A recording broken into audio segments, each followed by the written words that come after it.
Go to the Guardian, the God Wars dungeon. Slayer task in progress. Shoot at Bloodveld.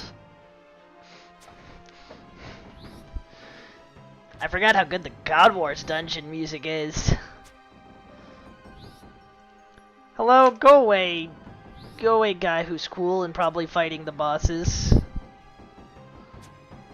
No. Let's look him up. Not even an Iron Man. Probably bought all his gear. Kring. Speaking of Kring, let's see if Pring's on. He's still on. Hasn't given up yet. Let's look him up.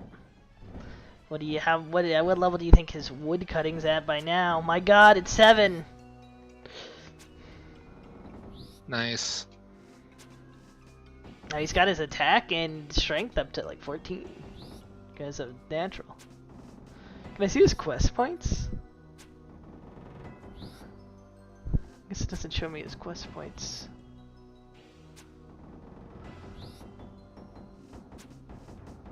Or maybe he doesn't have any? Might just not show.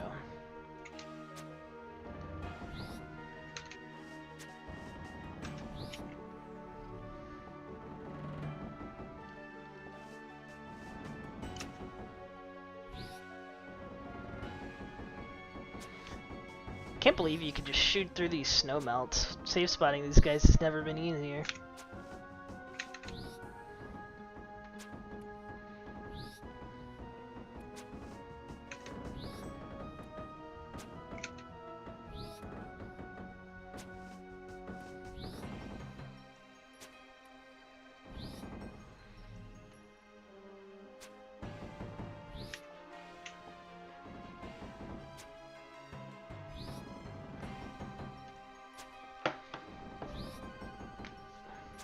I did more Gauntlet earlier. Got some kills. I think I also tried hard mode Gauntlet. It actually went pretty well. I think I just need more range stat. Because the bow, when I'm forced to use the bow, it's slow. That's what I'm doing. I'm slaying and grinding. Bloodvelds are big HP sponges. 96 range XP, 16 range XP, 20 range XP. 92 ranged XP. I don't miss. Guess I never miss, huh? Also, I planted my Eternal Fire outside of God Wars dungeon, so I don't lose all my run energy, like, heading towards it. It's not too cold outside that loses my run energy for some reason.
Also, I want to hit 70 prayer.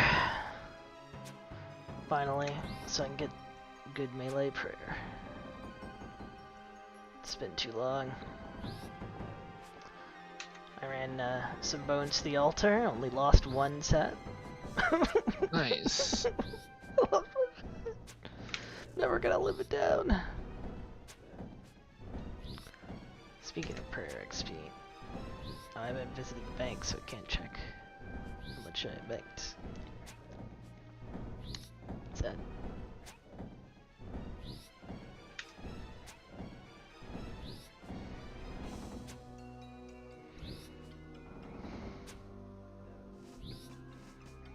Hi.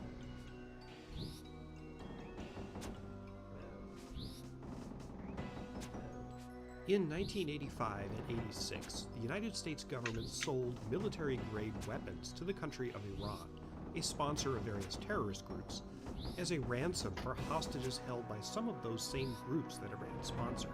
Money received from these weapons sales was secretly diverted to fund a covert army, the Contras, that was fighting against the socialist government of Nicaragua. All of these actions were either illegal or contrary to the stated policy of the United States, or both. This is about as concise an explanation as you can make of the Iran-Contra scandal. And, by definition, an explanation that short leaves out almost everything important, particularly the very deep questions of why these events happened, what they mean, and why we should try to understand them. The purpose of this video is to try to delve into some of those very complex questions, answer them to the extent we can, but also give some context, and to give you some insight on these events that you'd otherwise miss from a more superficial examination of Iran-Contra. Yes, Iran-Contra is hellaciously complicated. Yes, any in-depth explanation of it very quickly starts to resemble the famous wall of crazy meme. But if you want to understand it, if you want to dare to pull on one of the threads of this tangled historical web, you've clicked on the right video. This is not just Iran-Contra explained, it'll be, I hope, Iran-Contra deconstructed.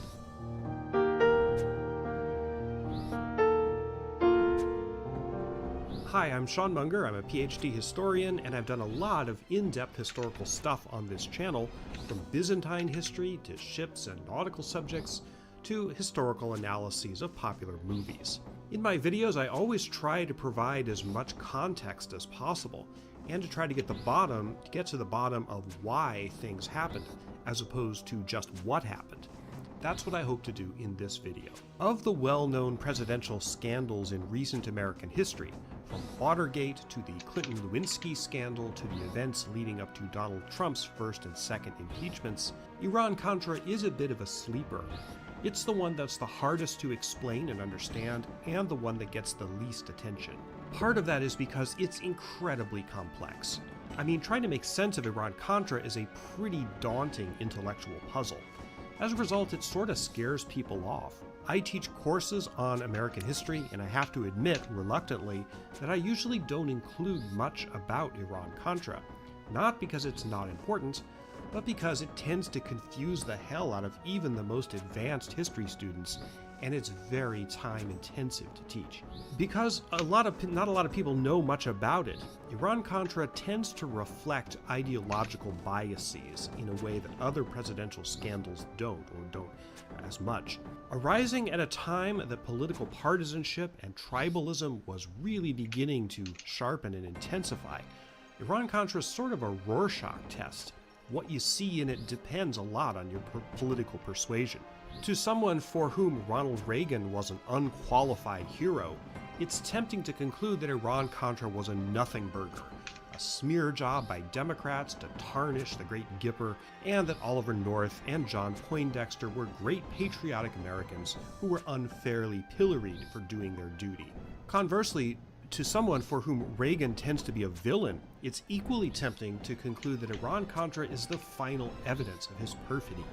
A crooked deal from start to finish, that he knew everything and covered it all up. Oh, and the same goes for George Bush too.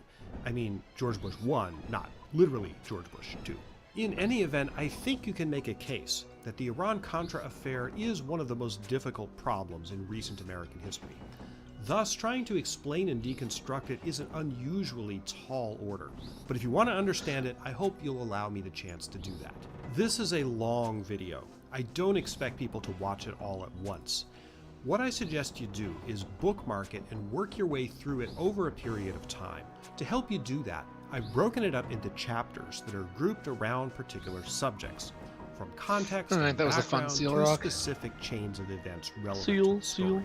So do look at the chapters. One as by we murdering proceed. everyone Also, violently. to try to help you make sense of this story, Amen. I'm going to use lots of illustrations and graphics, particularly where it comes to people.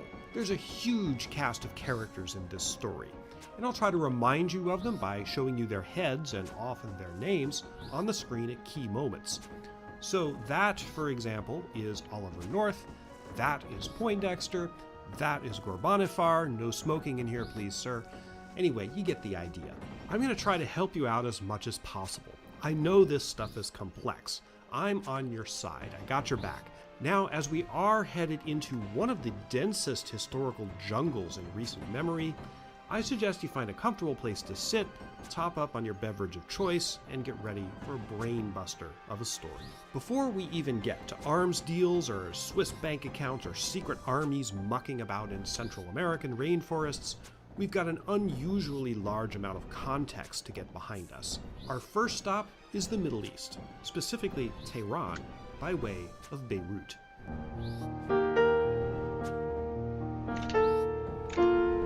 This is Beirut, the capital of Lebanon, in the early 1970s.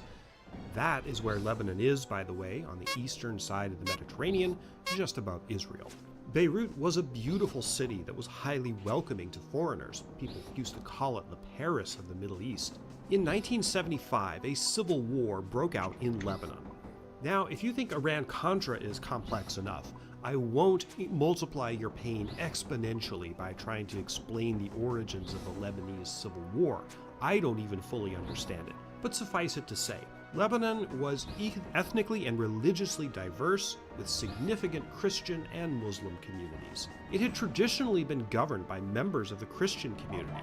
But as more and more Palestinians settled in Lebanon, many of them driven out of their homeland by the Israeli-Palestinian conflict, the demographics of Lebanon began to shift. The Lebanese Civil War, which turned the Paris of the Middle East into a blasted hellhole of crumbling rubble, was not fought primarily by organized state armies, but by militias that tended to be ethnically and religiously homogenous. So you had Christian militias fighting Muslim militias, and you had Sunni Muslim militias and Shia Muslim militias, and militias with various ideologies, from rightist to leftist and everywhere in between. It was a huge mess, and the war seemed to go on forever. Let's leave Beirut behind us for now. We'll have to return soon enough and shift to Tehran, the capital of Iran. In February 1979, Iran's king, the Shah, heavily supported by the United States and a personal friend of President Jimmy Carter, was overthrown in a revolution that brought a hard-line fundamentalist Islamic government to power in the form of the Ayatollah Khomeini. Khomeini and most of Iran's people were Shia Muslims, just like significant numbers of Muslims in Lebanon. Shia Muslims, whether they lived in Lebanon or Iraq or elsewhere, tended to look toward Khomeini as a spiritual leader. Hold that thought, it becomes important later.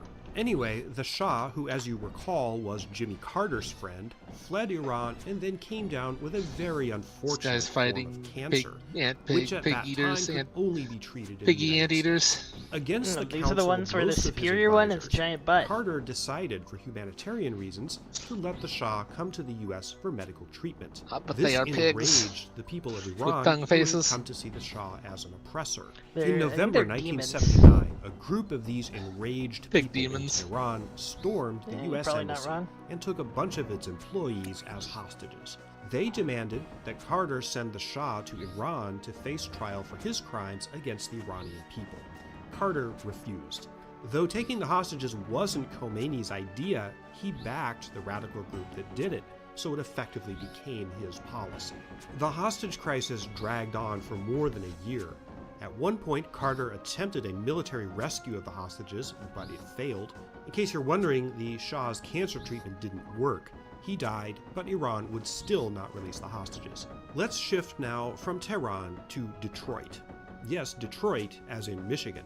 Unfortunately for him, the year that the hostage crisis stretched on through was 1980, the year Jimmy Carter was running for re-election. His opponent was Ronald Reagan, former governor of California, who clinched the Republican nomination in the primaries. The guy who came in a distant second in those primaries was George Bush. Hold that thought, it becomes important later. You may wonder why we're orbiting this high-rise hotel in Detroit. It's because this is where Reagan and his campaign team stayed during the Republican National Convention in July 1980. And it was where Reagan made a world-changing decision. Coming into the convention, Reagan and his campaign people, including his campaign manager, William Casey, had a bizarre idea to offer the vice presidential nomination to former President Gerald Ford, whom Carter had defeated in 1976. A Reagan-Ford ticket they thought would be unbeatable, but the problem was that Ford, who was also staying at this hotel, wanted a lot of concessions from Reagan in exchange for agreeing to be vice president. We don't need to go into all that, but suffice it to say, the deal to get Ford on the ticket fell apart at the last minute, just before Reagan was supposed to announce his vice presidential running mate. Reagan and Casey were so hot on the Ford idea that they had no plan B. When Ford was suddenly out of the running, they had to scramble to find an acceptable vice presidential nominee. In 3 minutes, yes, 3 minutes, Reagan made the snap decision to offer the VP spot to George Bush, the guy who came in second in the primaries. Bush understood that his political career was over if he didn't take the offer. He had no platform to relaunch his career, so he decided to take it. This snap decision, made in 3 minutes in a Detroit high-rise hotel room, changed American and world history. After their coronation at the convention, Reagan and Bush went out campaigning. They pilloried Carter not merely for being weak, but for humiliating America in the eyes of the world by not being able to resolve the hostage crisis. Let's shift back to the Middle East, to Baghdad now, the capital of Iraq. We're in the summer and fall of 1980. The previous year, 1979, Iraq had been taken over by an ambitious party boss and would-be dictator, Saddam Hussein. He was powerful, but his regime was a little shaky at first. Saddam was a Sunni Muslim. The majority of people in Iraq were Shia Muslims. Now, remember how I said that the Ayatollah Khomeini was sort of the unofficial leader of Shia Muslims everywhere, even outside Iran? Well, Saddam was afraid that Iraq's Shia Muslims would be more loyal to Khomeini than to him, partly for this reason, and partly for a complex bundle of other reasons which we don't need to go into. Saddam Hussein's Iraq provoked a war with Khomeini's Iran in September 1980. This would eventually become the most destructive war of the 20th century, besides the two world wars. In November 1980, Reagan crushed Carter in the presidential election. Carter had quietly been trying to negotiate with Iran to release the hostages. Ultimately, there were 52 Americans held in Tehran. After the election, but before Carter left office, his people managed to negotiate an end to the crisis, using the government of Algeria as an intermediary. The United States ended up unfreezing a bunch of financial assets belonging to Iran. Khomeini, in any event now, had bigger problems to worry about, such as that war with Iraq. However, just as one last gratuitous poke at Carter, Khomeini delayed the release of the American hostages until just after Ronald Reagan had taken the oath of office as President of the United States. In reality, Reagan had nothing to do with the release of the hostages, but Khomeini helped him out with optics that made him look good and which reinforced the appearance of Carter as a hapless wimp. Now, there was a conspiracy theory popular in the early 90s about this called October Surprise. The idea was that officials of the Reagan campaign, in some versions of the story George Bush himself, negotiated supposedly with the government of Iran to delay the release of the hostages until after the 1980 election. These allegations were investigated in the 90s, including by a congressional committee, and no evidence supporting them was found. We have enough real conspiracies in the story of Iran-Contra as it is. I don't think we need to spend much time on the unfounded ones.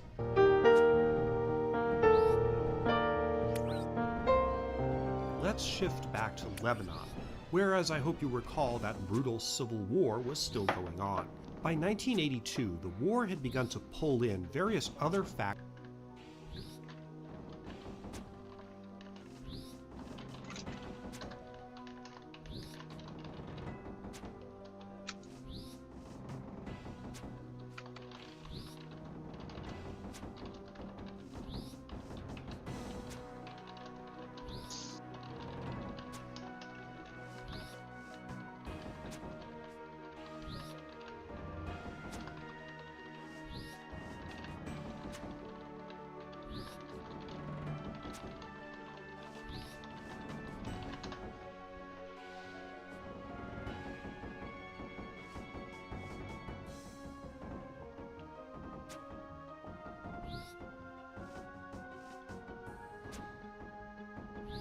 I going to have enough bolts to get through all these blood belts? I'm unsure. What did talent links be? New from Vid Electric. What You the will heck? be Dangerous, amused. the Rumisode Triangulate. 3 bite-sized different Rumisode. So $8, by the way. packed with adventure. What the heck? Let's fraudulently file some taxes. File folder action. It's full of the takeout menus that get shoved under my door. Excitement. I need you to check inside the car. Is it already out? Dashboard interface. Yes, this is announcing it as being out. Open up the glove box. Open up the glory box. Working for Bertucci sucks, man. 90s restaurant technology. Waiter G, start taking orders. But seriously, there's also some cool fun stuff too. Holy crap, it's a bomb!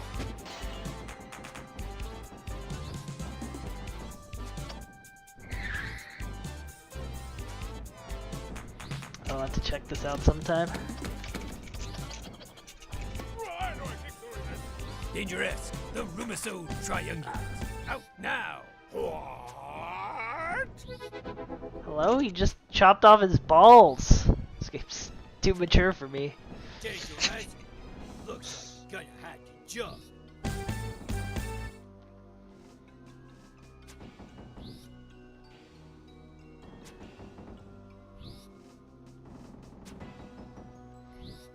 Actions and countries from outside Lebanon, including the PLO, Palestinian Liberation Organization, which was the chief coordinator of Palestinian resistance to Israeli occupation of the West Bank and Gaza Strip. Confused yet? Syria was also involved. In June 1982, Israel invaded southern Lebanon to try to crush the PLO, which was operating from that area. In response to this, in July 1982, the president of the American University of Beirut, a man named David Dodge, was abducted by terrorists in Beirut.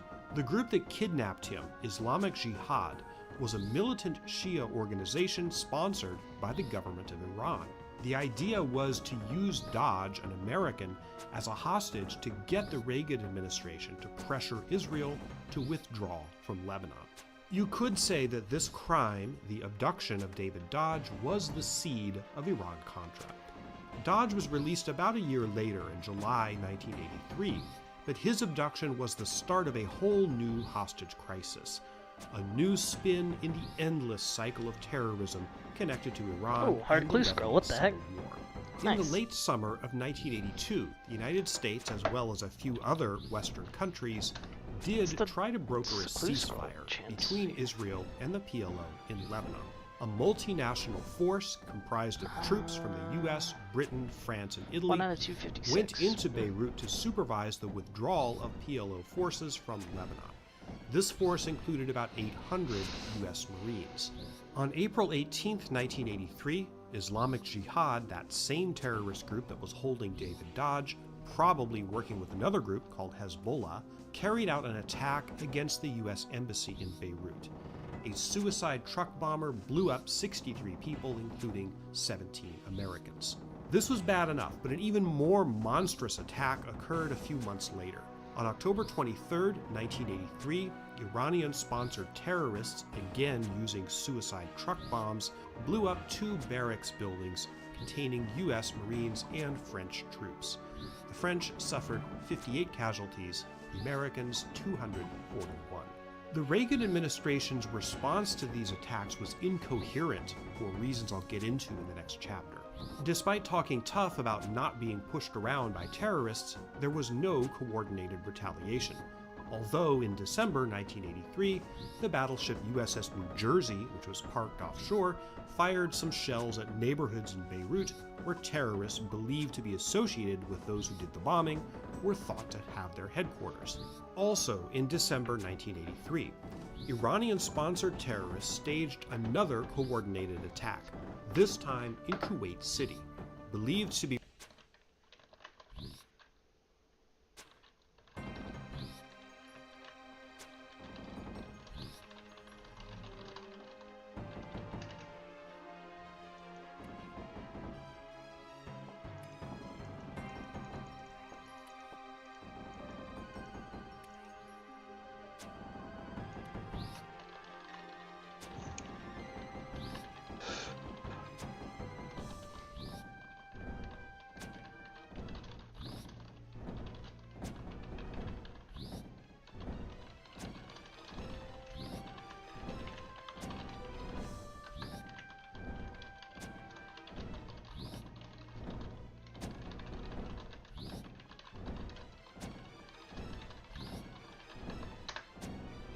be retaliation for the United States and Kuwait supporting Iraq in the Iran-Iraq War. This bombing didn't kill a lot of people. Some of the explosives failed to go off and the targeting was faulty, but the incident was to have a huge effect down the road. One of the groups that claimed responsibility for this attack was called the Islamic Dawa Party. After the December '83 attacks, Kuwait conducted a dragnet and rounded up a bunch of terrorists associated with this group. 17 of them went to prison for a long, long time. They were known as the Al-Dawa prisoners. In 1984, Hezbollah, another group believed to be Iranian-sponsored, began taking more Americans hostage in Beirut, and they demanded the release of those Al-Dawa prisoners as ransom. This was not the only demand made by the hostage-taking groups, but it was one that kept coming up.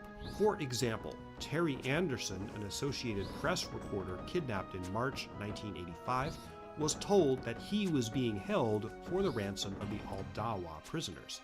By the middle of 1985, Ronald Reagan was facing a protracted hostage crisis involving Iran that was very similar to the one that had haunted Jimmy Carter, and that Reagan himself had used as a political tool to defeat Jimmy Carter in 1980.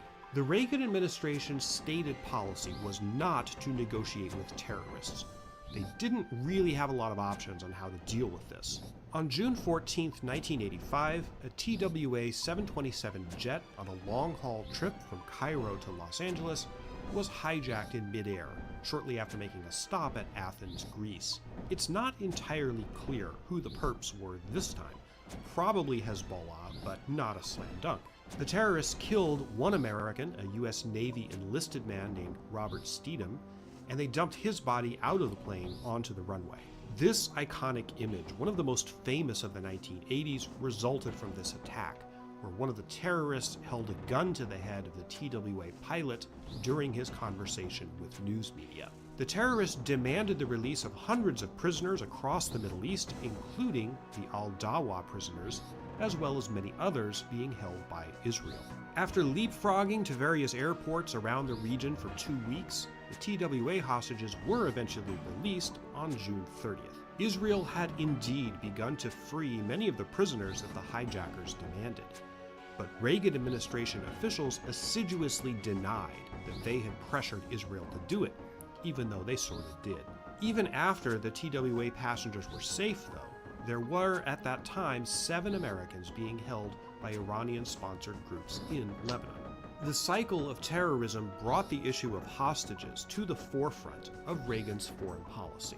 Between the seizure of multiple hostages, the TWA hijacking, and emotional meetings between Reagan and the families of the hostages, by mid-1985 the hostage issue was at the top of Reagan's priority list. This was to set the stage for the Iran-Contra affair.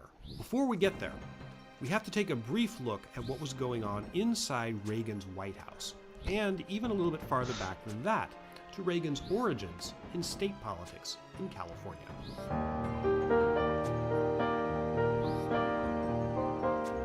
Ronald Reagan was a B-list movie actor in the golden age of Hollywood before he turned to politics in the mid-1960s. Elected governor of California in 1966, his appeal was based largely on what today we would call culture war issues, standing against the political and social changes sweeping America in the late 1960s. Reagan particularly hated college protesters against the Vietnam War. His election as president in 1980 is often seen as a conservative reaction to the turmoil of the 1960s and 70s. Because his background was in state politics and his main focus were identity and cultural issues, Reagan wasn't very well versed in foreign policy. What opinions he had about foreign affairs in 1980 centered primarily around communism and the Soviet Union. He wanted to take a hard line against them, and a centerpiece of his first-term agenda was greatly increased defense spending to counter Soviet and This guy's communist trying to bloc steal out of the military dude's power. blood well. No, he just showed up, Beyond man. this, though, Get out of my Reagan really life. didn't have that many thoughts on foreign I was trying to policy, grab my and loot it was before not it showed up destined to for be him. the strong suit of his administration, as he constructed it when he got into office in 1981. There was a very simple reason for this. Reagan chose as his Secretary of State George Shultz, who had been a minor cabinet official Time under to world Richard hop. Nixon. He chose as It's Secretary my of world. Defense Caspar Weinberger, who had also been He's in the getting ready to Nixon steal your cabinet loot. and who'd come up in California politics at the same time that Reagan was making his mark. The problem was that these two guys, Schultz and Weinberger, were exactly Where's his blood belt going? He's going to disagreed on Timbuktu. almost everything, and they hated each other personally. The result in the Reagan cabinet was paralysis. Come back! Because Schultz typically wanted to do something, The Bloodweld and says no. Weinberger usually wanted to do the opposite. Reagan typically avoided making a decision that would piss off either one of them, and thus he just didn't do anything. Case in point, retaliation for the Marine barracks bombing. Schultz wanted a strong retaliation. Weinberger argued against it. Reagan's solution, to have the USS New Jersey fire a couple of shells at Beirut, was a lame attempt to split the difference, and it didn't work. Reagan was not fond of confrontation. He also wasn't very hands-on. He delegated almost everything. As a result, his advisors, when they needed a decision from the president, carefully controlled the information that he was exposed to, and presented him with a limited menu of options to choose from. For most of Reagan's first term, 3 advisors in particular effectively gated access to President Reagan. These were his Chief of Staff, James Baker, Deputy Chief of Staff, Michael Deaver, and Ed Meese, counselor to the President, later Attorney General. In fact, these 3 together were known informally as the Troika. But then in early 1985, there was a change at the White House. Donald Regan, Secretary of the Treasury, and yes, I realize how confusing it is to have a Donald Regan and a Ronald Reagan in the same White House. Anyway, Donald Regan decided to switch jobs with James Baker. Baker, who was Chief of Staff, was getting burnt out. By all accounts, Regan was somewhat power-hungry. The switch, which was not Ronald Reagan's idea, occurred in January 1985. The age of the Troika controlling access and information that flowed to President Reagan was over. Now, after January 1985, everything went through Chief of Staff Donald Regan. Regan, who had been the chairman of Wall Street firm Merrill Lynch before coming to government, knew bupkis about foreign policy. He relied principally on the president's national security advisor, Robert McFarlane, to handle everything related to foreign affairs. Reagan was also being manipulated from an entirely different angle. He listened a lot to his wife, Nancy Reagan, who exerted a tremendous amount of control behind the scenes of the White House. Nancy had her own chief advisor, a celebrity astrologer named Joan Quigley, whom she consulted frequently. Now's Quigley probably a would good look time into to the stars just, and tell Mrs. Reagan which days were quote just go do this hard glue scroll. Gotta go to Edgeville. Gotta edge in Edgeville.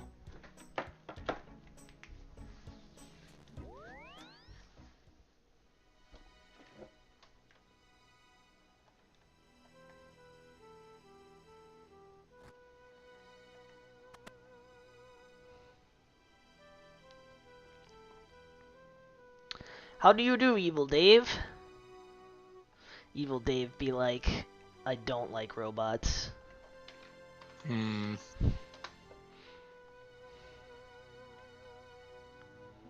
Hosidious Spirit Tree Patch? Why?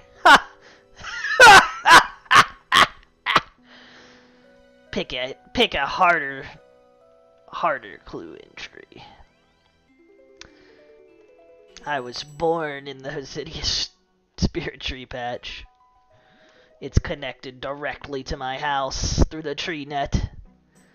Where's this person? Let me. Wait, this is a bank? Oh my gosh, I didn't even know this was a bank. This is an even faster bank than I thought I had. Sorry, entering PIN numbers. Beep, beep, beep, beep, beep, beep, beep, beep, boop, boop, boop, beep. Okay. Dude, look at all these Bloodveld heads. This is probably good. Probably a good thing. Keep the brimstone key. Alright, let's check how much per XP we have banked. This is gonna assume the frickin' Will the altar. Okay. Alright, that's not bad. I don't really have that many. I have a bunch of big bones. I guess I have to build the altar, but Not too bad. Who am I talking to? Lammy? Oh, Hosidius Spirit Tree Patch. I thought it said Farming Guild Spirit Tree Patch. Quote, favorable for her husband to make big policy decisions. Quigley's influence on the Reagan White House was kept a carefully guarded secret for years. Now, if this all sounds nuts, it should. Reagan knew about the astrologer, but he couldn't do anything about it. His boss listened to his wife, and she listened to Joan. Reagan was intent on controlling access to the president, mainly so he could manipulate the decisions that were being made. If anything got done in terms of foreign policy, it wasn't because any sort of formal decision got made.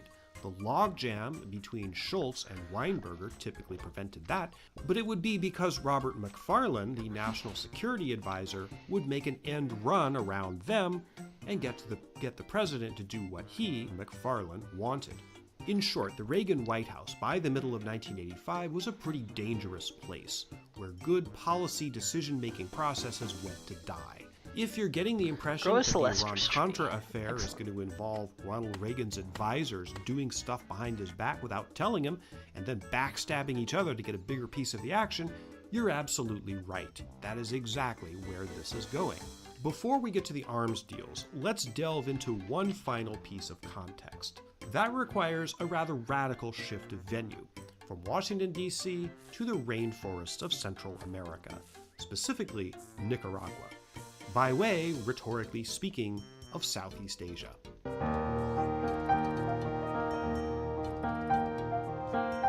Ronald Reagan, as you recall, entered politics in the 1960s, when American involvement in the Vietnam War was ramping up. He was also a staunch Cold Warrior and anti-communist.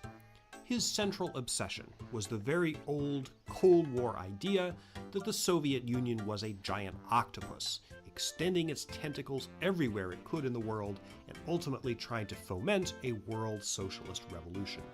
This kind of thinking, straight out of the 1950s, was the main assumption that led the United States into Vietnam. You may have heard of the domino theory. This was the idea that if one country in Southeast Asia turned communist, eventually all of them would. This idea justified vast expenditures of blood and treasure to prevent U.S. ally South Vietnam from uniting with communist North Vietnam. That didn't end up going so well. The Vietnam War killed 58,000 Americans and more than 1 million Vietnamese, and in the end, all of Vietnam did go communist, which strangely did not prove to be the end of the world. Let's shift now from Southeast Asia to Central America. Even before the Cold War, this region had long been a playground for U.S. governments and business interests to throw their weight around, and the fight against communism, post-1945, made that tendency even worse. Whenever it looked like a left-wing or even left-leaning regime might come to power in any South or Central American country, the United States got very, very nervous. Cuba, after all, had become a Soviet client state after a leftist revolution overthrew the US-backed government there in 1959. If you believed in domino theory in Southeast Asia, chances are pretty good that you believe the same thing applied in Central America too. This was why Ronald Reagan was really scared of what happened in Nicaragua. In 1979, after a revolution and a bloody civil war, a party called the FSLN came to power in Nicaragua. The FSLN was a socialist party, commonly called the Sandinistas, named after a guerrilla hero who died in the 1930s, and they revolted against the right-wing government of Anastasio Somoza, who had been backed by the US until Carter ended his support for him. Leftist guerrillas fighting right-wing governments, often backed by the US, was a common thing in Central America. It was also happening in El Salvador, going through its own bloody civil war, and also Guatemala. The CIA was deeply involved in these countries, often running covert operations to disrupt the leftist guerrilla factions. American policymakers tended to see Central America as black and white, democracy versus communism, that kind of Cold War struggle, thereby missing all the nuance of what was really going on. It is time now for the people of the United States to unite with President Reagan to reverse the trends in Central America. Will you back President Reagan and make your voice heard for peace through strength by signing this resolution? When Reagan came to power in 1981, he was alarmed at the Sandinista regime in Nicaragua. A strong believer in domino theory, Reagan desperately wanted to take the Sandinistas out to prevent, as he saw it, all of Central America eventually going communist. But Congress, controlled by Democrats, who by 1981 generally didn't believe in domino theory anymore, didn't see it that way. When the FSLN, the Sandinistas, flipped Nicaragua in 1979, the opposition to them became the guerrilla force within that country. They were known as the Contras, but they weren't that unified. In fact, there were three major factions within the Contras that were constantly squabbling with each other. In 1981, the CIA started supplying weapons to the Contras and helped them run covert operations against the Sandinista government. Predictably, they did not tell Congress about any of these operations. The head of the CIA under Reagan was William Casey, the same guy who had managed his 1980 campaign and who was involved in the botched effort to get Ford on the ticket. A veteran of World War II espionage operations, Casey was himself an unreconstructed Cold Warrior who wanted to take a hard line against communism and thought Congress and the democratic process just gummed up the works. And Casey loved covert operations. In 1982, the Democratic-controlled Congress, afraid that the Reagan administration and the CIA were going to get the U.S. pulled into another Vietnam-style quagmire, passed a law officially banning the United States from giving military aid to the Contras. This law was popularly known as the Boland Amendment. Fear of another Vietnam wasn't the only motivating factor. The Contras themselves were, in fact, pretty horrible, routinely assassinating civilians, including priests and healthcare workers, engaging in torture, and committing numerous human rights violations. The Reagan administration, like most U.S. administrations, turned a blind eye to these abuses because it thought that the ends justified the means. Preventing communism from taking over Central America was, to them, worth the carnage, a rather cynical view. Reagan was incensed that Congress had cut off military aid to the Contras. He really, really wanted to keep backing them. In fact, this was his pet cause. Advisors said that mere mention of the Contras caused Reagan to, quote, go bananas. With the U.S. government, and particularly the CIA, banned from helping them, enterprising officials in Reagan's government started to think up new ways to keep the lifeline going for Reagan's pet cause. One of the ways they did this was to get other countries to give money to the Contras on the unspoken assumption that this would buy favorable treatment from Ronald Reagan. For example, in early 1985, Robert McFarlane got the government of Saudi Arabia to donate $24 million to the Contras. Officials also hit up wealthy private citizens in the United States and directed those funds secretly to the Contras. The chief official in charge of doing this sort of thing was a Marine lieutenant colonel named Oliver North. A Vietnam veteran who predictably felt the U.S. effort in that war had been sabotaged by liberals at home, North had a lot of baggage left over from that conflict. Though still a Marine, he went to work for the National Security Agency in 1981. There, he was involved in various covert operations. We're still not sure exactly what, because they were, of course, covert, and also because North had a tendency to exaggerate his accomplishments.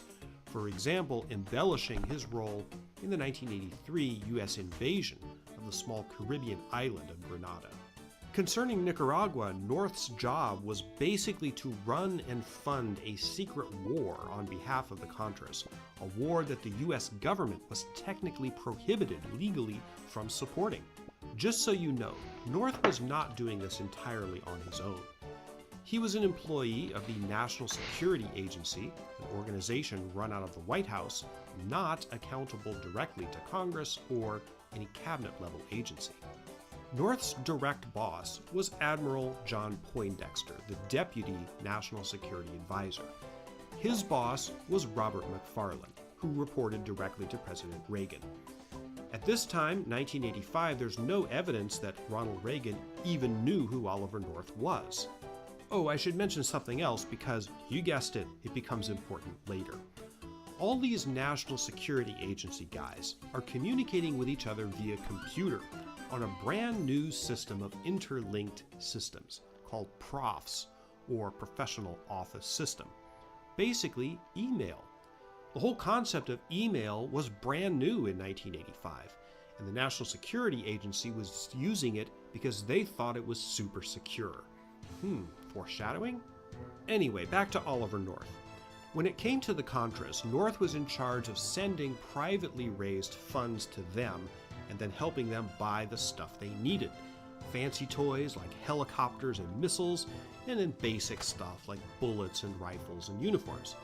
North's little scheme went by a couple of names, such as The Enterprise and also Project Democracy. It had secret Swiss bank accounts to shift money around without being noticed. North was also able to use, off the record of course, CIA tools to get the stuff he needed to the Contras. Example, the CIA had its own private airline called Southern Air Transport that operated secret flights into Central America from various points of origin, often dropping pallets of weapons or supplies for the Contras that had been purchased by Project Democracy. A man named Richard Secord, a former Air Force officer with extensive experience in covert operations, and his business partner, Albert Hakim, were involved in these logistics. Remember that, it becomes important later. I'm getting tired of saying that. So, you got all this, a secret war in Central your America, Blue's Clues. officially illegal. I'm going into the wilderness!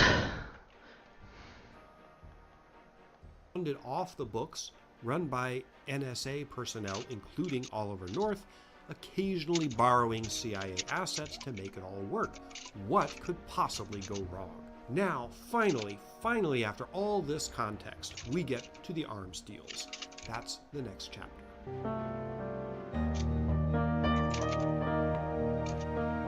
On June 17, 1985, while the TWA 847 thing was still going on, Robert McFarlane wrote a memo to the rest of the National Security Council suggesting that the United States reach out to Iran in the hopes of building a relationship with more moderate elements who might be willing to deal with what Khomeini called the Great Satan.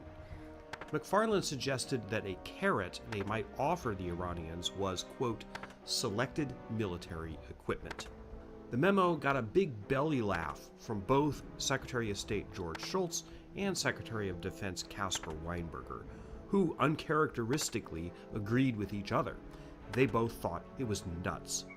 There were no quote-unquote moderates in Iran's government, they thought, and in any event, the idea of selling weapons to a state sponsor of terrorism was against one of Reagan's most firmly held policies. A couple of weeks later, on July 3, 1985, a former Israeli intelligence officer named David Kimchi and a few other Israelis met with McFarlane and had a suggestion. They told McFarlane that these mythical moderate elements did exist, and they could possibly get to them by using as a go-between a man named Manucher Ghorbanifar, an international arms dealer. Ghorbanifar had been born in Iran and left at the time of the revolution, but Kimchi and the Israelis said he knew some of these moderates. They'd talk with the US, possibly even about pressuring terrorist groups to release hostages if the US sold them 100 anti-tank missiles. To keep American fingerprints off the sale, the missiles would be transferred from Israel, not the United States. Israel bought most of its weapons from the US. McFarlane reported the meeting to Reagan, who seemed agreeable to letting McFarlane open negotiations with Ghorbanifar. The matter was discussed again a few weeks later. This meeting proved problematic because it happened in Ronald Reagan's hospital room just after he had surgery for colon cancer. It was never clear exactly what he agreed to in this meeting, or perhaps more importantly, what others, including McFarlane and Donald Regan, thought he agreed to. Under existing law, Israel could not transfer weapons of American manufacture to a third country without the United States' specific approval. When the Israelis trying to put together the deal requested this approval in early August, there was another meeting at the White House. Again, both Schultz and Weinberger were uncharacteristically united in agreement that this whole thing was a terrible idea. No decision was made at this meeting. But a few days later, McFarlane said that President Ronald Reagan called him on the phone and told him to go ahead. There's no evidence other than McFarlane's word that this is actually how it happened. The White House had no record of the call being made. Reagan said later that he couldn't remember it. That's going to become a thing in this story, Reagan saying he doesn't remember something. On August 20th, 1985, Israel shipped about 90 TOW missiles, anti-tank missiles, to Iran. The actual supposed three-way deal between Iran, Israel, and the US, brokered by Ghorbanifar, who collected a big commission naturally, called for 500 missiles to swap for all the hostages. When Israel sent the first 90 missiles or so, Ghorbanifar told McFarlane that the Iranians were waiting for the other 400 before releasing any hostages. McFarlane, curiously not smelling a rat in this deal, agreed. On September 15th, Israel shipped another 408 missiles to Iran. Kimchid, the Israeli, then called McFarlane and said, "Well, we kind of made a mistake. The people we're dealing with in Iran don't have the power to release all the hostages, but they might release one." One hostage was released, Benjamin Weir, who appeared on a street in Beirut the same day, September 15th. But that was it. McFarlane kept hoping that the Iranians would release someone else. They didn't. The whole thing was basically a swindle. Expecting all 7 hostages freed, they only got one, and it cost 500 TOW missiles. Ghorbanifar, however, pressed for more. Now he told McFarlane that Iran wanted a different kind of missile, Hawk missiles, more expensive, but they, meaning the Iranians, could get the rest of the hostages out and without Khomeini from finding out about it. Ghorbanifar also hinted that if the missile deals didn't continue, the terrorists holding American hostages in Lebanon would kill them. In reality, they never made this threat. Ghorbanifar, who made sweet bank on commissions on the arms deals, was self-interested to keep them going. As Israel got involved again in this second deal, the Israeli government, which agreed to transfer the Hawks, pressed McFarlane for a guarantee that the U.S. would replenish Israel's supply of Hawk missiles after the transfer. These requests hit at a bad time. Reagan was at the time in Geneva, Switzerland, for the first of his famous summit meetings with this new Soviet leader, Mikhail Gorbachev. Once again, it's not clear who exactly agreed to what. But in Geneva, Schultz got wind of the plan and blew up, recognizing that it definitely was arms for hostages. But McFarlane interpreted the will of Ronald Reagan as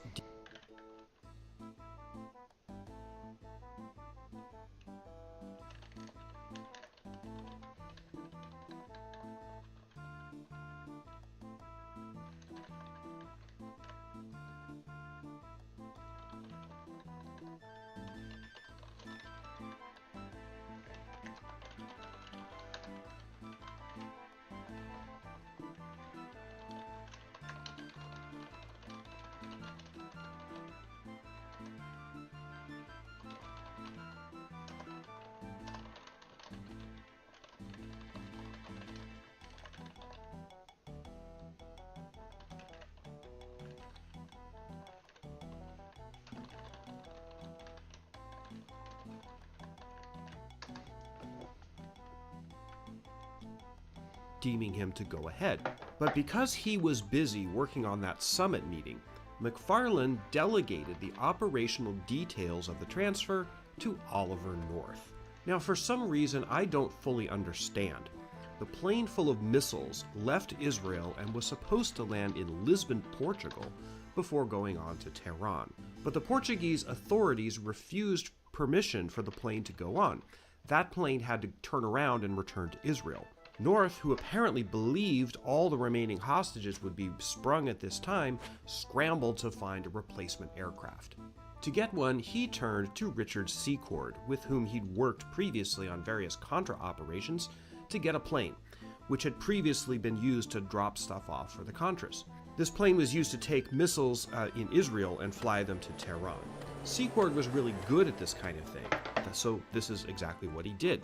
Now, this was an issue because in order to use CIA assets, which Secord was involved with, the National Security Agency, which North worked for, had to have what was called a finding, a document addressed to Congress that explained what was going on.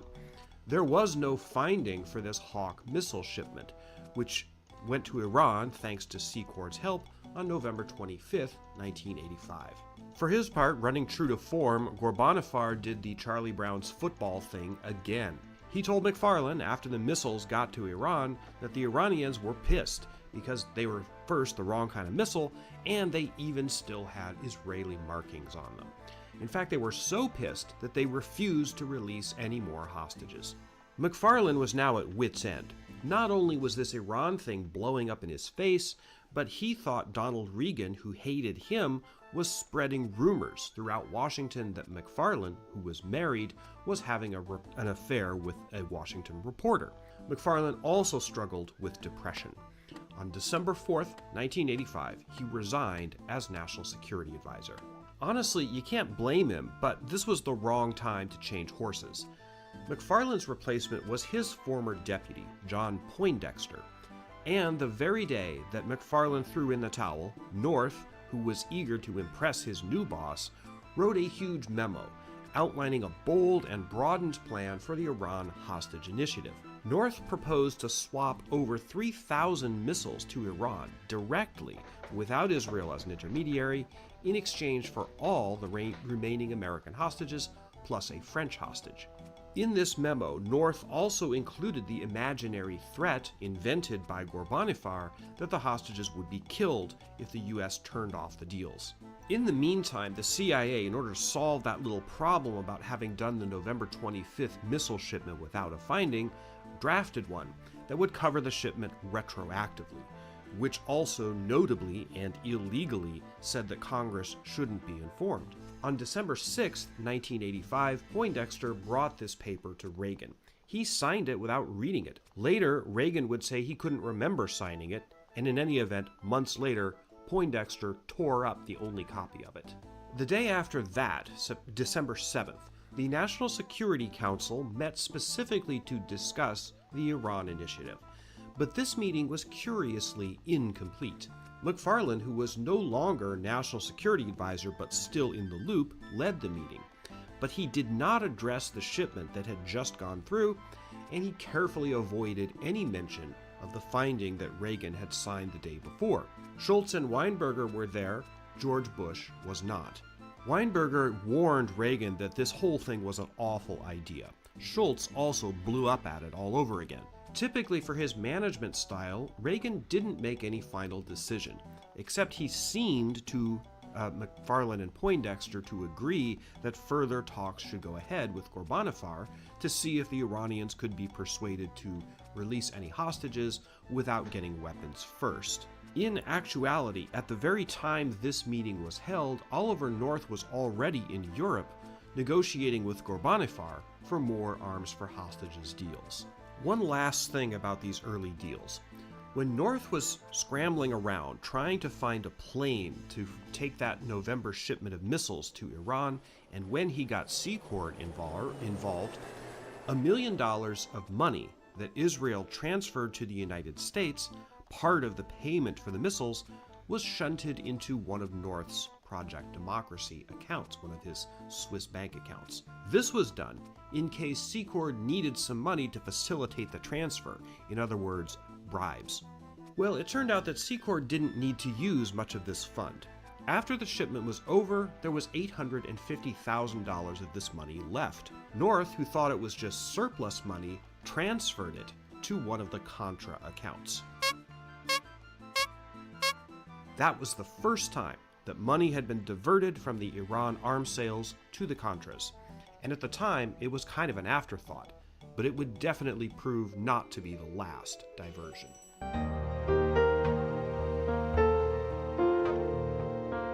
Because it looked like they were going to do a newer, bigger, more missile-y version of the Iran initiative, as per North's December 4th memo, the National Security Council needed a finding, not retroactive this time, to approve it. On January 6, 1986, Poindexter drafted one and brought it to President Reagan in advance of a meeting that was supposed to happen the next day. Reagan didn't realize that the document was a draft, not a final version. He went ahead and signed it. Apparently, that was not unusual. He signed just about everything his advisors put in front of him, sometimes without reading the documents first.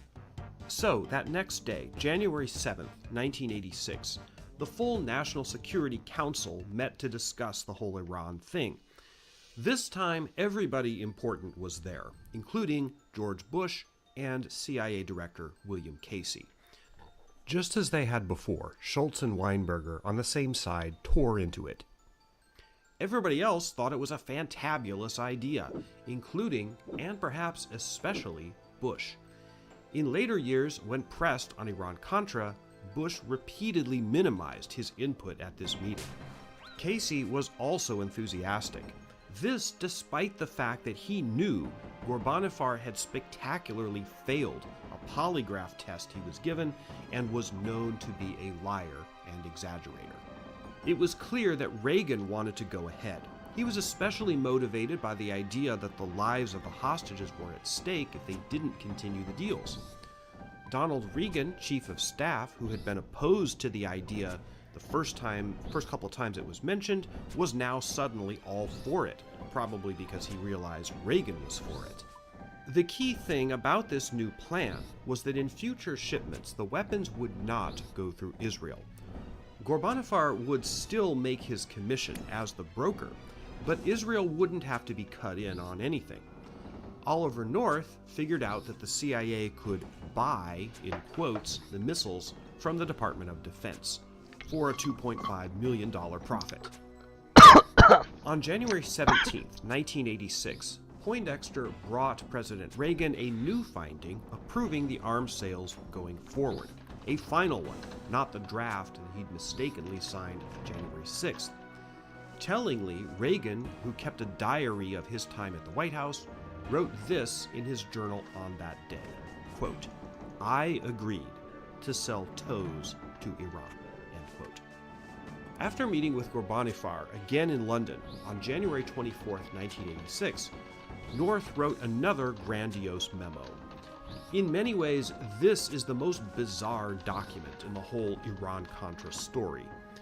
Gaseous and overblown even by North's standards, the document proposed a detailed timeline for Operation Recovery, involving transfers of money, missiles being flown from point A to point B, and secret meetings at the Churchill Hotel in London. This is the Churchill Hotel in London, by the way, now the Hyatt Regency. Perfect place for an arms deal, isn't it? The memo also specifies prisoner releases by Israel, payments of millions of dollars to Ghorbanifar, the date all U.S. hostages are to be released, February 9th, 1986, and I don't know whether this was intended as a joke or not, but a prediction that Khomeini steps down as leader of Iran on February 11th, the anniversary of the Iranian Revolution. In February 1986, the wheels on the deals kept turning. The U.S. Army began turning over tow missiles to the CIA. Ghorbanifar got bridge financing from a wealthy Saudi, Adnan Khashoggi, to broker the deal. This had happened before. And by the end of the month, 2 shipments totaling 1,000 missiles wound up in Iran. But like previous deals, it was a swindle. Contrary to North's careful timetable, no hostages were released, and Khomeini, of course, did not step down. Yet, astonishingly, despite being burned numerous times now, the Reagan administration officials continued to try to make deals. To be sure, they were egged on by Ghorbanifar, who kept making false and inflated promises. On April 3, 1986, Ghorbanifar met with Oliver North and some CIA agents at the Ramada Renaissance Hotel near Dulles Airport in Washington, D.C. Ghorbanifar told the Americans that if a delegation came to Tehran bringing weapons with them, the Iranians would release all the rest of the hostages. After an all-night meeting, North wrote up a memo about what had been agreed to. Hold that thought. Not only is it important later, it's one of the key points of the whole story. Poindexter, though, North's boss, was losing patience with the whole thing. Ghorbanifar was clearly unreliable. In fact, not long after the April meeting, he was arrested in an unrelated sting operation. He, Poindexter, wanted North to tell the Iranians that they should fork over some hostages without getting weapons in advance.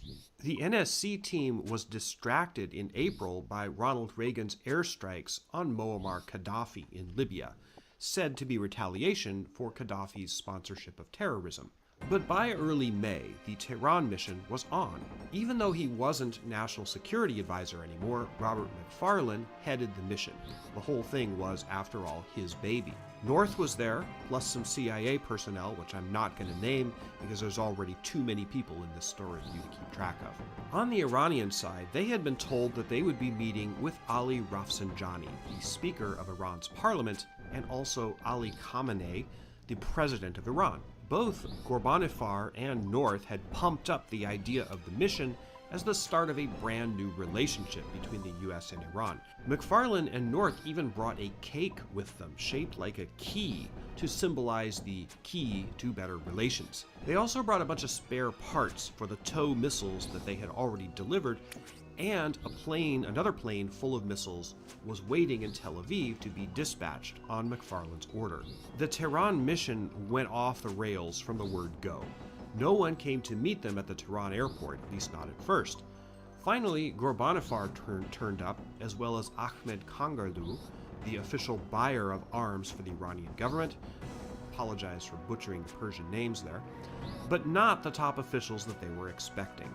They took the Americans to the top floor of the Estaqial Hotel, which in the Shah's time was the Tehran Hilton. By all accounts, the Tehran meeting was a disaster.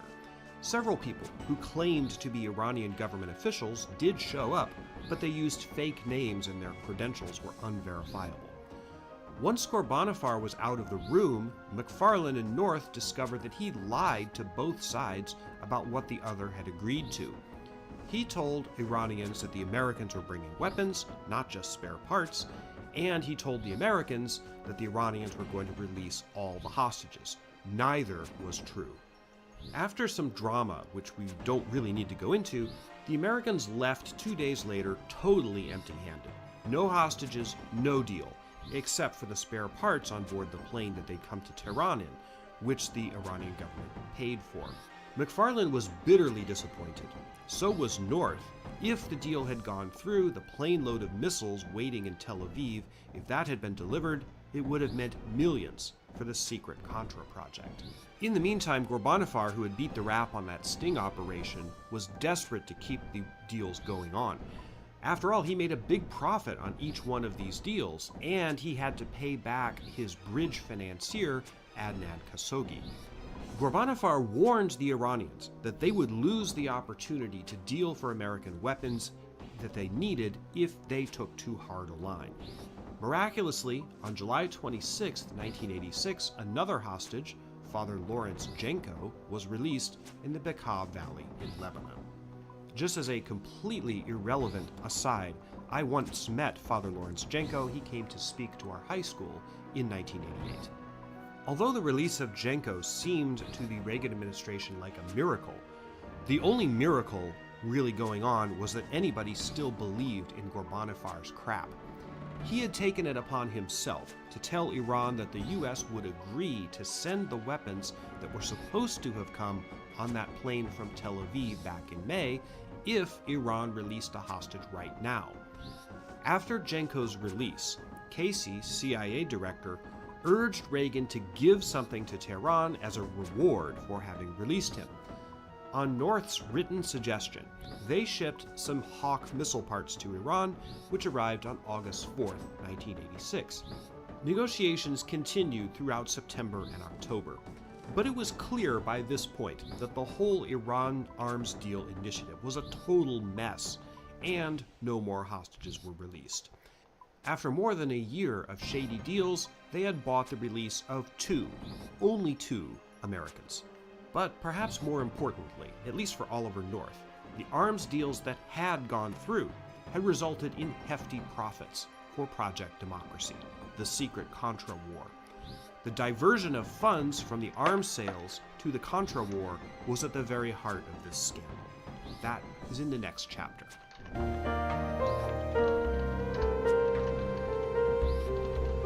It's difficult to tell exactly when and how the diversion began. The two people who knew the most about it, Oliver North and John Poindexter, weren't exactly trustworthy. The stories they told to Congress during the investigation of the Iran-Contra affair in the summer of 1987 were almost certainly false. When he testified to Congress in July 1987, North claimed that the idea for the diversion was hatched at the Churchill Hotel during his meeting with Ghorbanifar in January 1986, and that it was Ghorbanifar idea. Ghorbanifar denied this, and he's probably right. North was lying. Remember the missile shipment of November 1985, the one that got screwed up because the Portuguese authorities wouldn't let the plane load of missiles through? When North brought Secord on board to solve that one, $1 million was transferred in case Secord needed to bribe officials to get the plane to Iran. He didn't need it, or at least most of it, and $850,000 of that fund was left over. North diverted that money to the Contras. That seems to have been the very first diversion, and it was probably North's own idea. His day job, after all, when he wasn't moonlighting on the Iran missile deals, was to drum up money and support for the Contras. He thought that money belonged not to the US government, but to Ghorbanifar, the crooked arms dealer. He had no qualms about pinching it and giving it to the Contras. We know that he was doing it before January 1986, because the previous month, December 6, 1985, North told officials of the Israeli Ministry of Defense that he was going to use part of the proceeds from the sale to help the Contras. Poindexter said that North told him about the diversion for the first time in January 1986, after that Churchill Hotel meeting. Poindexter thought about it for a few minutes and decided, yeah, sure, go ahead. That is also probably false. It seems unlikely that Poindexter wouldn't have known about the diversions shortly after they began. North testified that he thought Reagan knew about the diversion. North had written a couple of memos throughout the process that mentioned it. We'll talk about one particular memo in a minute, and some of those memos he believed had gone to the president, but there was no evidence that Reagan had actually seen these memos. So the big question, and the one at the heart of the whole Iran-Contra mess, is the obvious one.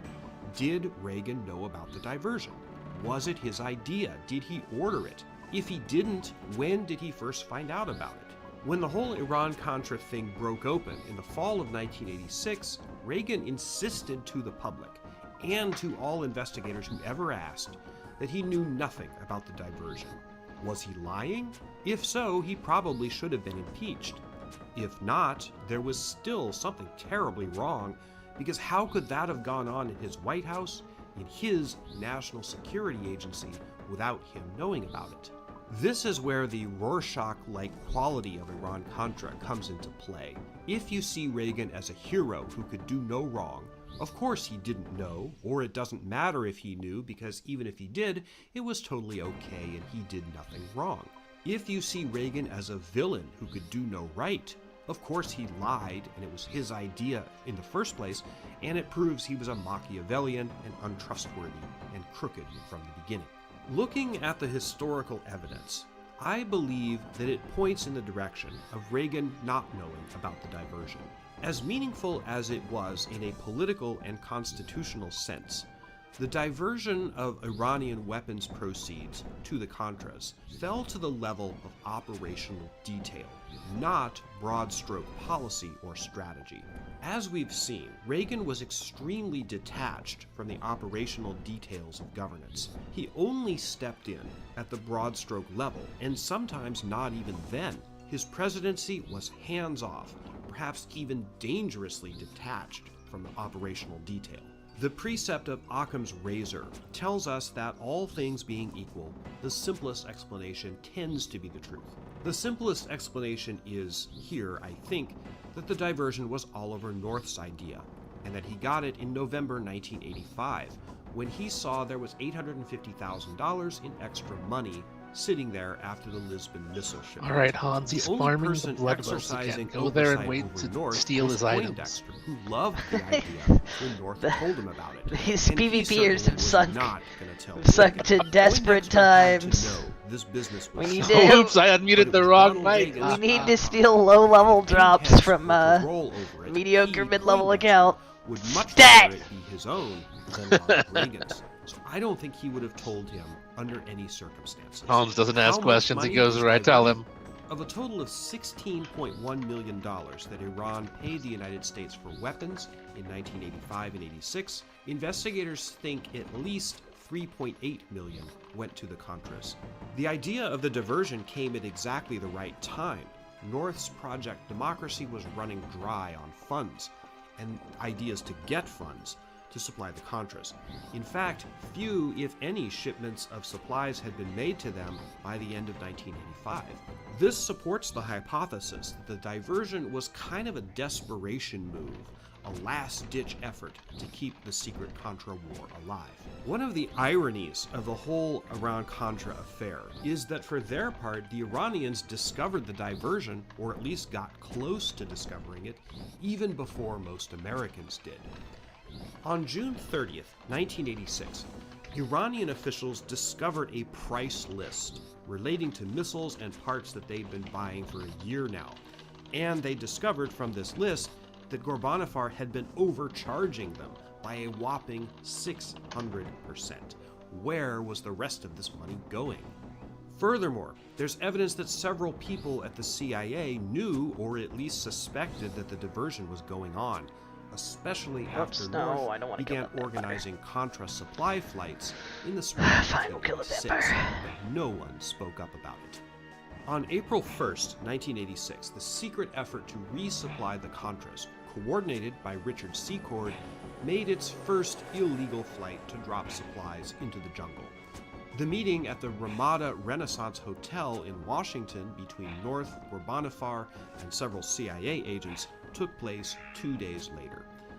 The next day, North wrote up a revised plan for future arms for hostages deals, titled Release of American Hostages in Beirut. It was North's usual elaborate spy movie fantasy of arms shipments, money transfers, and hostage releases, just like his ludicrous January 24th memo. But on page 5 of this memo, the last page, there was an unusual paragraph. It read, quote, $12 million will be used to purchase critically needed supplies for the Nicaraguan Democratic Resistance Forces. This materiel is essential to cover shortages in resistance inventories resulting from their current offensives and Sandinista counterattacks, and to bridge, in quotes, the period between now and when congressionally approved lethal assistance, beyond the $25 million in, quote, defensive arms, can be delivered, end quote. That memo, since termed the diversion memo, came to light a couple of months later, on November 22nd, 1986, when Justice Department investigators found it in North's files. That paragraph was the bomb that blew up Ronald Reagan's presidency.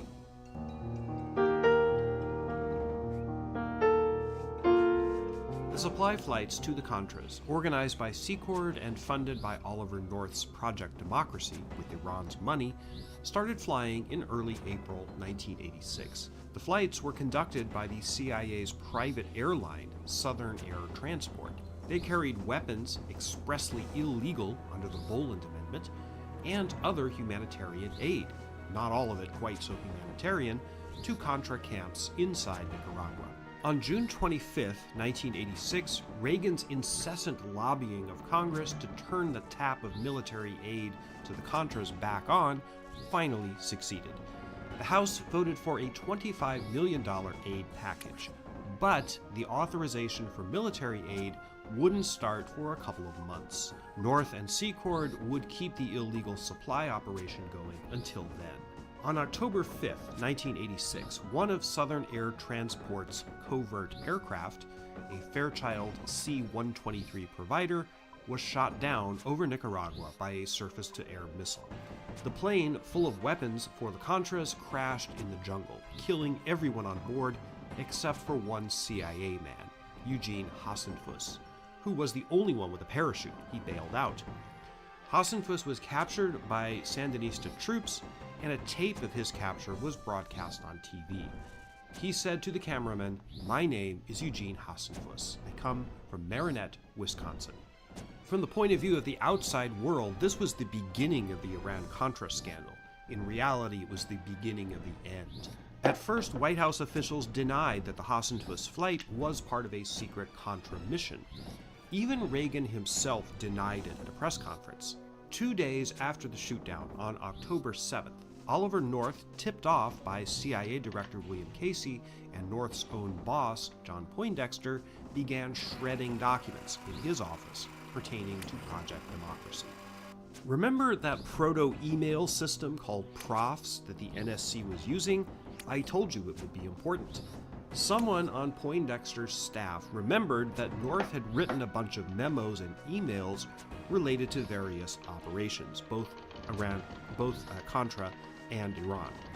Poindexter had the wherewithal to order them deleted, but this was 1986, before anyone knew how email worked. Yes, what you're thinking right now is exactly right. Neither he nor anyone else on the NSC staff knew that copies of all the emails and documents were stored on the server, just waiting to be discovered and become a scandal. While the administration was dealing with pesky questions about the secret aid to the Contras, incredibly, North was still putting together arms deals with Iran. He'd finally gotten a clue and got Ghorbanifar out of the picture and was now dealing directly with Iranian officials. On October 28, 1986, another shipment of 500 TOW missiles went to Iran. Uncharacteristically, this one did result in the release of a hostage, David Jacobson, let loose on the streets of Beirut. North thought the Iranians promised more hostages, but typically none were forthcoming. The day after that, November 3rd, 1986, the final piece of the expose finally came. A Lebanese newspaper, Ash-Shira, ran a small article detailing Robert McFarlane's secret mission to Tehran the previous spring, bringing weapons and trying to barter for the release of the remaining hostages. The story was leaked to the newspaper by an Iranian official opposed to the arms deals. If the Hasenfuss shootdown had caused a minor blip in the world's press, the Ash-Shira story caused a hurricane. Suddenly, the cover on the secret Iran arms initiative was blown. And at exactly the worst time. The next day, November 4th, was Election Day in the US. Though probably not because of the exposure, Republicans lost the Senate for the first time in Ronald Reagan's presidency. Anticipating a political furor, the chief architects of the deals, McFarlane, North, Poindexter, and other members of the NSC staff, started writing down a detailed chronology of everything that had happened with the Iran arms deals, sort of a script that Reagan could work from when dealing with the press. There was just one thing, though. The chronology was deliberately inaccurate, and in some respects outright false. The NSC people were building their cover-up. At first, North thought the Iran initiative could survive the political firestorm, but on November 8th, the government of Iran made clear that there would be no deals for the release of further American hostages, unless the Al-Dawa prisoners being held captive in Kuwait, remember them, were released. Since this was one of the original demands made by Iran-connected terrorist groups when the whole hostage thing started back in 1984, basically they were back to square one. Working from inaccurate and incomplete information, some of it given to him by Poindexter, Ronald Reagan gave a speech to the nation on November 19th, in which he insisted that the United States had not traded arms for hostages. He later followed this speech with a disastrous press conference in which he made several statements that various members of his administration, including Secretary of State George Shultz, knew to be false. Shultz, in fact, had a come-to-Jesus meeting with Reagan. Schultz, who as you recall opposed the whole idea from the get-go, told Reagan where he had misspoken. The president said that he was telling him things about the Iran initiative that he, Reagan, never knew. Schultz replied that if he was telling him things he didn't know, he, Schultz, didn't know very much. Something was terribly wrong. On November 20th, in advance of the testimony that was going to be given to Congress by CIA Director William Casey, Edwin Meese, Attorney General, decided that the White House had to know what everybody knew and had to get its story straight. So he, Meese, dispatched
two informal Justice Department investigators, Reynolds and Richardson, to collect documents and talk to the principals, mainly North, Poindexter, and McFarland.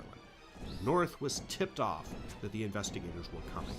North and his secretary, Fawn Hall, who incidentally was the daughter of Robert McFarland's former secretary, had already begun destroying or altering documents earlier in the month.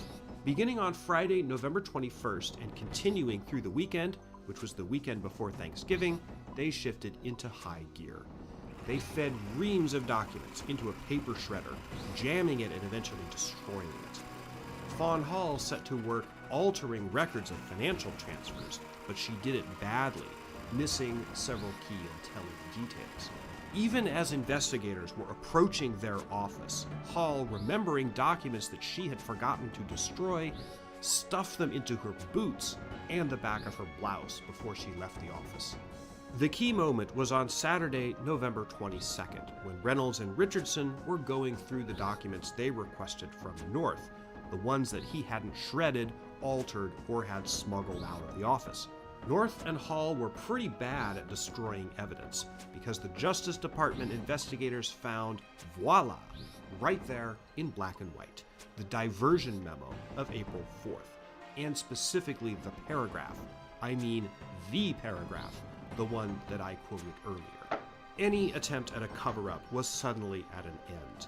The Justice Department guys reported the memo to their boss, Ed Meese, Attorney General, who could only pray that it was just a proposal that hadn't been acted upon. Unfortunately for him, it wasn't. Meese had no choice but to tell his boss, Ronald Reagan. The disclosure was made in the presence of the Chief of Staff, Donald Regan.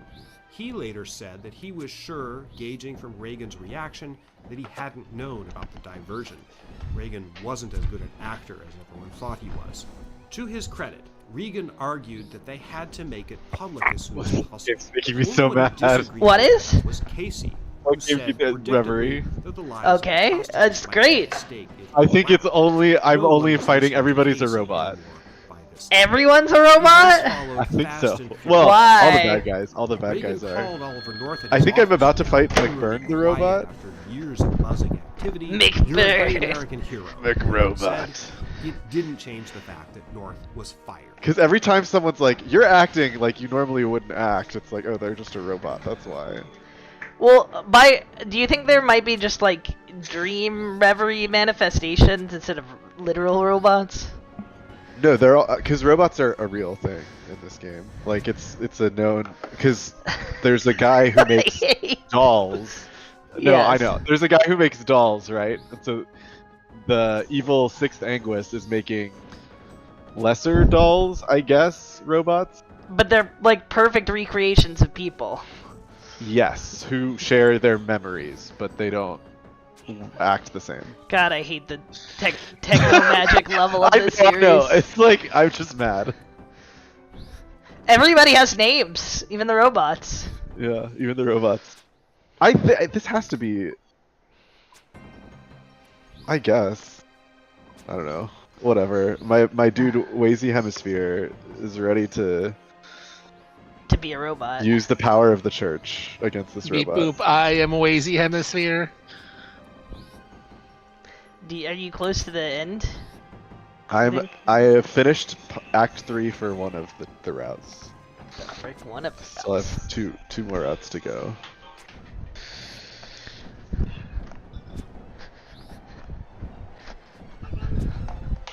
I can't believe you infected Prinny. I Moon infected Prinny. Okay, I was infected Yeah, no. it was- independently. But I will encourage Prinny. I'll have a friend Craig. if he can get over the early stages, the hump. I'm now remembering how hard it was to make any gold.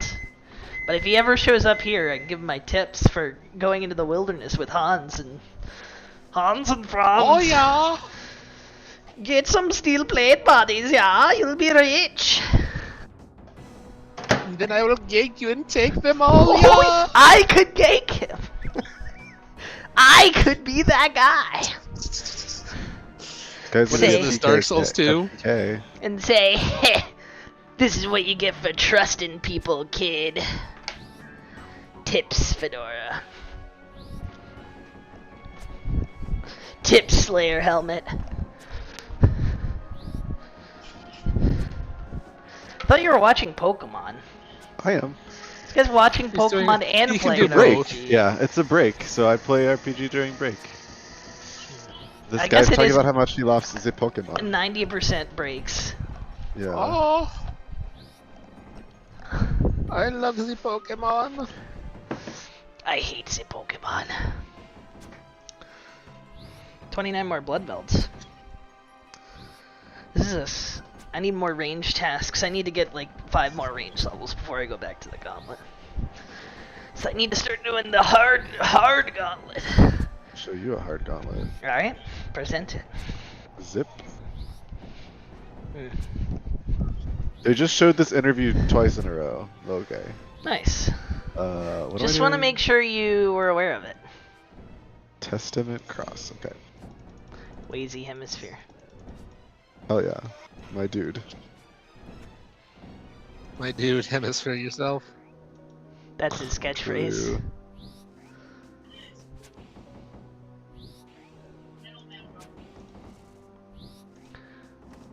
What if your giant blood belt pig mouth demons dropped frickin' meat pizzas?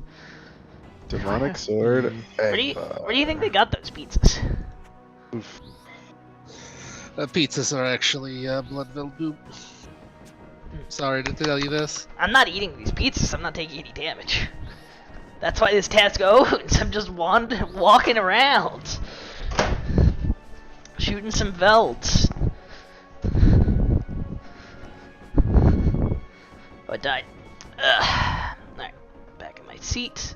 I'm shooting another veld.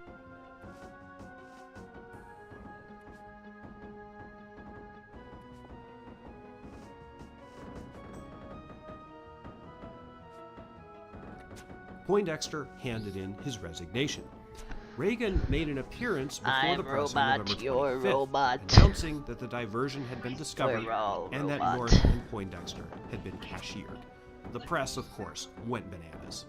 On November 26, 1986, the day before Thanksgiving, Ronald Reagan appointed a special commission to investigate what had happened. This commission would be headed by former Texas Senator John Tower, and his was in addition to congressional committees that were already investigating. Reagan then went off to his ranch in California for the holiday. He seemed dazed. An aide remarked that it seemed like he was living in a dream world. On December 1st, a New York Times CBS News poll found that Ronald Reagan's approval rating had collapsed more than 20 percentage points in a single month. The most popular president in living memory had lost much of his credibility with the public. On December 20th, just before the Christmas holidays, the cold open of Saturday Night Live, the guest that week was Star Trek actor William Shatner, featured a musical number in which Shatner portrayed Ollie North, the mute Marine. North, fearing criminal prosecution, had taken the Fifth Amendment in response to congressional questioning about the affair. For all of his talk of duty, at last, North's own interest for self-preservation had finally surfaced. They have lots of old VGC heads commentating. Ronald Reagan was Pretty slow cool. to react What do you to mean? the crippling damage that Like Donald Ray Trump Rizzo, had done to his Cybertron, presidency. they're all But he did commentating. react. A Senate Select Committee released a report on the mess on January 29, 1987. Well, and it makes Power sense since Commission's everyone's report using followed thunderous, February slanderous, 24th. Both Oh, told God. largely the same story. Heatran. The Iran-Contra meta's matter had just back- occurred, they back to concluded, normal. because of a Yep. failure to Yeah, I manage mean, staff. this is what everybody predicted about Terra, though, when National Dex came out. It's like, it's just gonna make the old Pokemon stronger, like the old Yeah. standards. I will say that, like, Landorus actually is not the most used Pokemon, shockingly. It's Urshifu, if you can believe that. The Well, heck is it he's like a pseudo-legendary, right? Yeah. Question. I mean, that's not too surprising.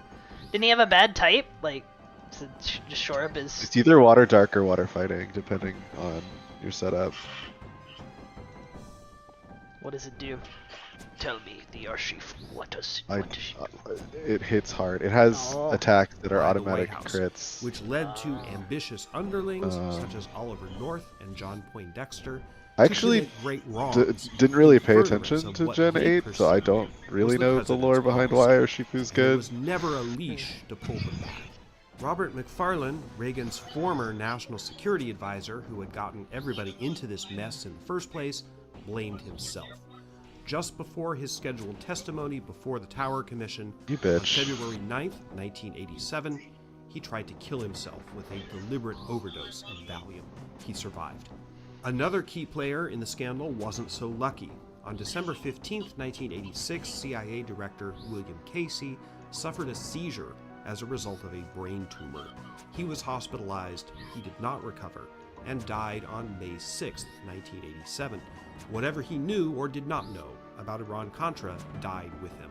Recognizing that his own failure of leadership had caused the disaster, just after the Tower report came out, Reagan accepted the resignation of his chief of staff, Donald Regan, a move that Nancy had been urging for a long time. Despite screaming, "I deserve better treatment than this," Regan eventually slinked out of the White House. Reagan replaced him with former Senate Majority Leader Howard Baker, who had been once one of the lead investigators on the Watergate affair a dozen years earlier. Baker had presidential aspirations himself, but realized that by taking the job of chief of staff, especially in a White House spinning out of control, he would most likely never have a shot at the top job. He took chief of staff on the express understanding Same. from Reagan that there would be no secrets and that he could clean house as he, Baker, saw fit with no interference. Reagan agreed. Baker told his own staff that he had three objectives. First, to get to the bottom of Iran-Contra. Second, to get an arms control deal with the Soviets. And third, to elect a Republican, presumably George Bush, president in 1988.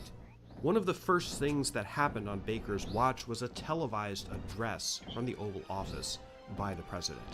On March 4th, 1987, after months of silence, Reagan came clean on Iran-Contra. He said, quote, A few months ago, I told the American people I did not trade arms for hostages. My heart and my best intentions still tell me that's true, but the facts and the evidence tell me it is not. As the Tower Board reported, what began as a strategic opening to Iran deteriorated in its implementation into trading arms for hostages. This runs counter to my own beliefs, to administration policy, Yatta. and to the original strategy we had in mind. The Tower Commission was finished, but the investigations were just getting started. On December 19, 1986, Lawrence Walsh had been appointed by Edwin Meese independent counsel to investigate Iran-Contra, and Congress's hearings were just ramping up. Baker, in the meantime, conducted his own internal investigation in the White House. To his credit, Ronald Reagan cooperated fully. The public perception and the political perception in the halls of Congress was that Baker was cleaning house, and that Reagan was making a sincere effort to learn from his mistakes and conduct business differently going forward. This was in marked contrast to presidential responses to other scandals, Watergate and the Lewinsky scandal later. My strength comes from my Walsh, friends. the independent counsel, was focusing on the two most Okay, likely Rean. culprits in the mess. No, it's Oliver North Lloyd. and John Doido. Poindexter. As early as May 1987, Lloyd he interviewed President McBurn's Reagan mad because specifically Lloyd is about just a normie that and he December can 6th, fight with him. 1985 meeting where the Iran invasion was discussed. When This is asked the about power of various the things, Orbles. Reagan kept repeating, "I can't remember." The Arcus. He was probably not And our stoned. daughter. He legitimately couldn't remember, especially when it came to details. On May 5th, 1987, the day before William Casey died of brain This is cancer, the power of the Congress's dorkles. televised hearings on the Iran-Contra matter got underway. They dragged on through the summer of 1987. I remember seeing them on TV constantly. In July, Oliver North, the mute Marine, finally spilled what he knew or what he wanted Oh, others maybe to it's the think real he knew. McBurn. Having been given partial immunity IDK. from prosecution, he testified that he believed Reagan He's gonna knew McBurn everything himself and about the reveal he's a diversion robot when he and was privy doesn't to demon all out or the whatever. operational details. He We admitted can't let he him destroyed finish. documents at the suggestion of Just let the man finish.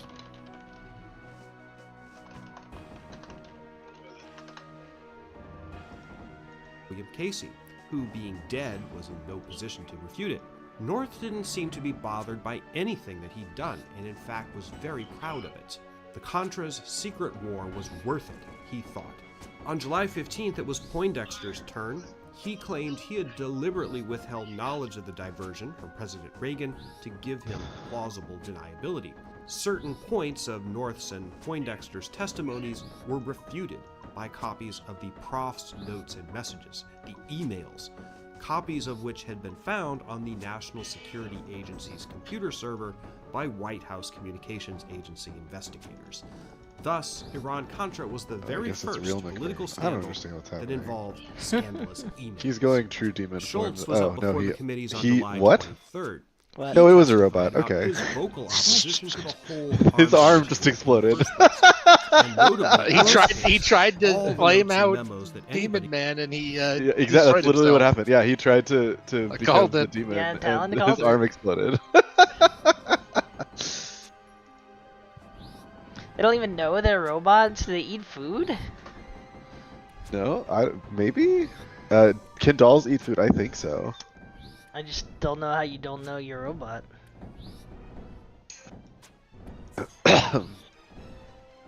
Sometimes you were simply unaware. Would I know if I'm a robot? Beep boop boop beep. Okay, so they designed robots that have the same thought patterns and abilities as the originals, except McBurn can't because he's also part demon, and they don't know how to make that happen.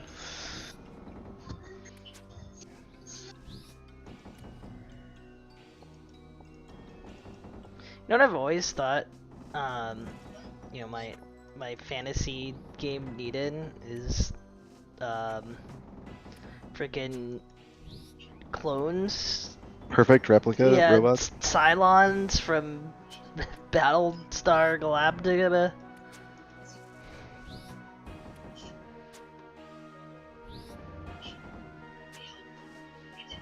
he could produce backed him up. Schultz had been almost forced out of the White House in November. Reagan in particular hated him, but he managed to hang on, and he told Congress that he was sure Reagan had been fed a bunch of crap by his out-of-control and advisors. Tita's and mom knew nothing helped about the design diversion. McBurn, Schultz apparently, remained because she got Secretary kidnapped. of State until the end of Reagan's term. This Kidnapping force designed McBurn bot. Richard Secord, who ran the logistics of the Contra An evil resupply Professor Man operation, planted perjured himself 1,000 small before bombs committees. inside of He Robot told McBurn, and Congress he's he did exploding. not profit And how the lab is personally from blowing the up. operation. In fact, he did, to the tune of $2 million. Secord later pleaded guilty to the charge of lying to Congress. For all the sound and fury of the hearings, the congressional investigations, which released their reports in November 1987, didn't add much to the public understanding of what had happened. The congressional investigation was riven with partisanship Bombs! and ended up filing 2 reports, a majority and a minority report. The majority basically agreed with the Tower Commission. The inmates, particularly North and Poindexter, essentially had taken over the asylum. But we still don't know who created Reagan was asleep at the wheel.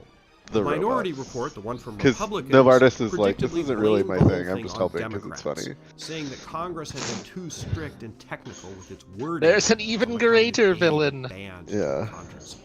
That argument didn't gain much traction, except in conservative echo chambers. The Iran-Contra affair ultimately did nothing to fix the hostage crisis that the whole arms initiative had been created to try to solve. In fact, it seems to have made things worse. In January 1987, 4 new American hostages McBurn were taken. Somehow didn't fully possibly blow as up, a but result of he exposure to burned the magic Another USB hostage disk was that had all the taken data later on in the it. year, So. Oh, no. and still more were abducted in 1988. What few hostages Reagan's deals had managed to free were quickly made up for by new abductions. He ruined the professor's plans, but now... In a scandal so complicated, so arcane, with its hinge, the diversion of Iran arms money to the Contras, buried so deep in the level of operational detail, it's tempting to dismiss the whole thing as irrelevant, at least in comparison to the harsh realities of more modern scandals. I keep bringing up the metaphor of Iran-Contra as a Rorschach test. You see in it what you want to see, and what you want to see is colored heavily by your partisan political viewpoint. Was Watergate worse? Was Clinton-Lewinsky more scandalous? Were the issues in Donald Trump's 2 impeachments deeper and more fundamental than whatever was at stake in Iran-Contra? It's tempting to say yes, and to dismiss this old 1980s scandal as quaint and irrelevant. Times have changed in 35 I think years, Robo McBurn but just I don't stayed think we can behind so dismiss he could it. It's explode. worth I don't know what's a few happening. words to try to understand why. It is important, and it matters. The biggest issue at stake in Iran-Contra was constitutional legitimacy. Several of the participants in the affair, especially Secretary of State George Shultz, made this argument at the time. Yes, the United States Constitution gives the president basic powers of conducting foreign policy, but the Constitution is explicit, and it goes out of its way to specify that the power of appropriations, of funding, lies with Congress, specifically the House of Representatives. When the Constitution was created in Philadelphia in 1787, its framers were careful to separate the powers among the various branches of government and departments within those branches.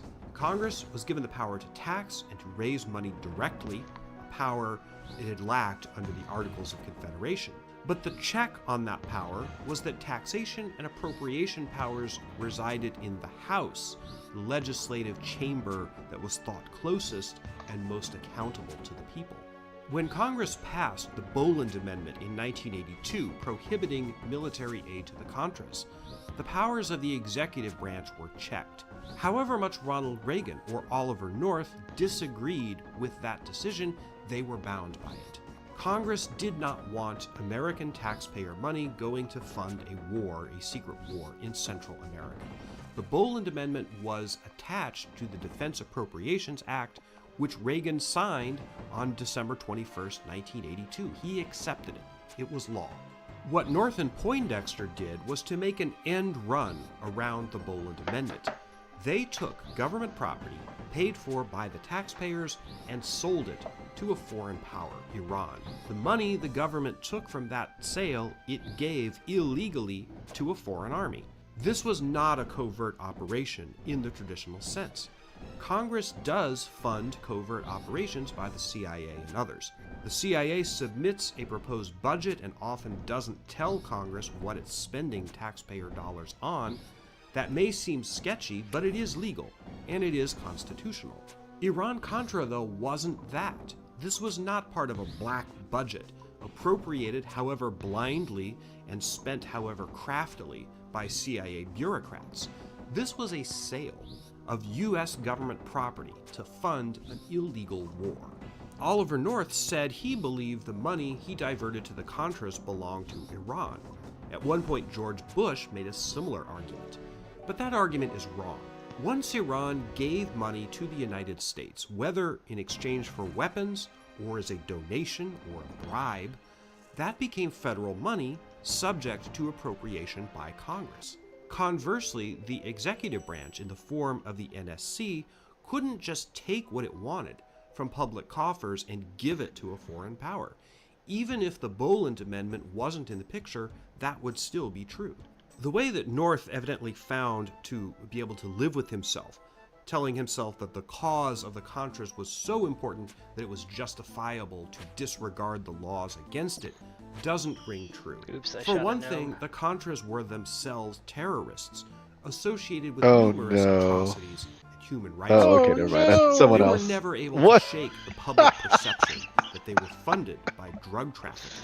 But even aside Somebody else from that explode issue, into a robot? to claim that No, supporting the someone rode Contras it on was their so motorcycle, and I thought it vital was that everyone's justified least favorite overriding lesbian, the but it's basic actually fabric of the Constitution cool was girl, simply an but she appeal to still authority.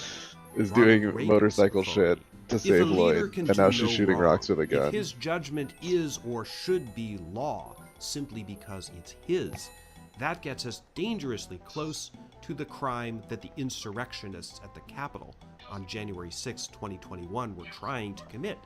That is, the subjugation of the constitutional order and the rule of law to the will, and indeed the whim, of a single man. In a democratic society, there must be accountability. Well, their there lives must we be did it. checks and balances. Yes, there are unjust laws and unwise laws, but democracies tamper with constitutional checks and balances at their hazard. George Skeletal Shultz understood. wyverns. That's a new one. Skeletal wyvern. Says they're not good at getting hit by arrows, so they're not. Interesting. Very interesting. Oh, but you can save spot though.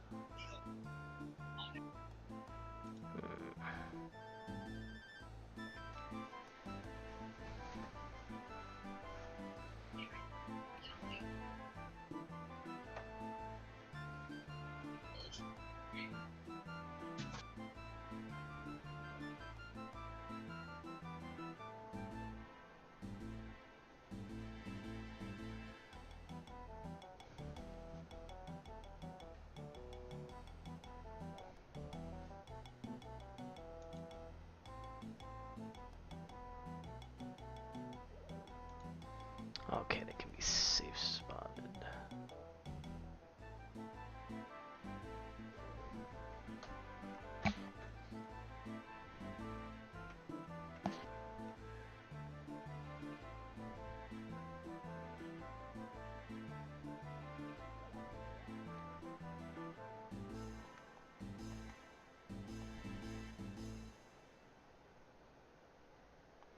Do I have a coif?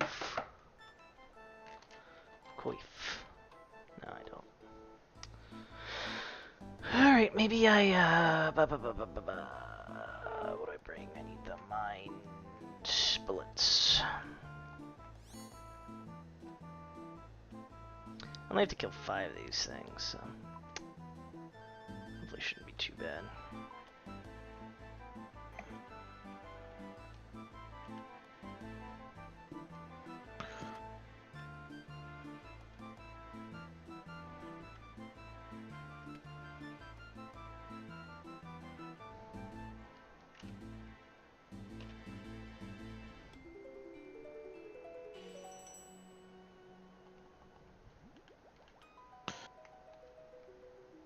What if you were George Gnome? I would I would probably build a Type bunch in of my robots computer. of people. I don't think he's evil anymore, question mark, maybe, probably. He didn't do it because he was Yes. evil. He did it So, for I think, reasons. did Ronald But he Reagan. had to do it. If Oliver North did nothing wrong, why did he destroy documents? Why did he take Maybe he got cursed again. Who knows? Why did he play the role of the mute Marine? If the whole thing was right and proper, why did Poindexter work so hard to keep Ronald Reagan in the dark? Simple politics? Reagan, he was a master that is what politician. Tails He should could go handle for. Or politics. Trails He should needed go no for the help rare double from curse. North or Poindexter I'll or show you a Fawn double Hall curse. stuffing documents into her blouse. Like him or hate him, Ronald Reagan was ill-served by his servants. Whatever anybody's political stripe, in 1987, almost everyone could agree on that. 187 dragon arrow tips. 4 rune full helms. Nice, 84k. Sometimes crime does pay. The crime of killing a bunch of big Iran-Contra demons. had a very long tail. This video could be half as long again as it already is if I went into great detail, so we're going to tie up the loose ends as concisely as possible. Oliver North was indicted in 16 felony counts of various crimes related to Iran-Contra. In May 1989, he was convicted of 3 of those counts, including lying to Congress and destroying evidence. The problem, at least for the government, was that he had received partial immunity from prosecution in exchange for his testimony to Congress in 1987, and his immunized testimony may have tainted the trial. His conviction was vacated in 1990. The next year, the remaining charges were dropped. John Poindexter was also indicted and convicted of similar crimes. And, very similar to North's case, his conviction was also questioned as a result of the role of congressional testimony for which he had been immunized, at least partially, in 1987. Poindexter's convictions were reversed on appeal in 1991. Robert McFarlane pleaded guilty in 1988 to misdemeanor charges for lying to Congress. He got 2 years of probation and a fine.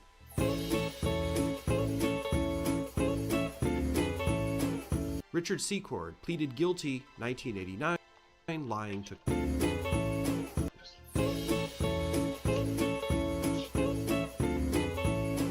Richard Secord pleaded guilty 1989, lying to Congress, sentenced 2 years probation. Numerous others involved in the scandal were indicted, some convicted, some pled guilty. People like Elliot Abrams, Dwayne Claridge, Thomas Kleins, etc. I have elected not to focus on them just to try to keep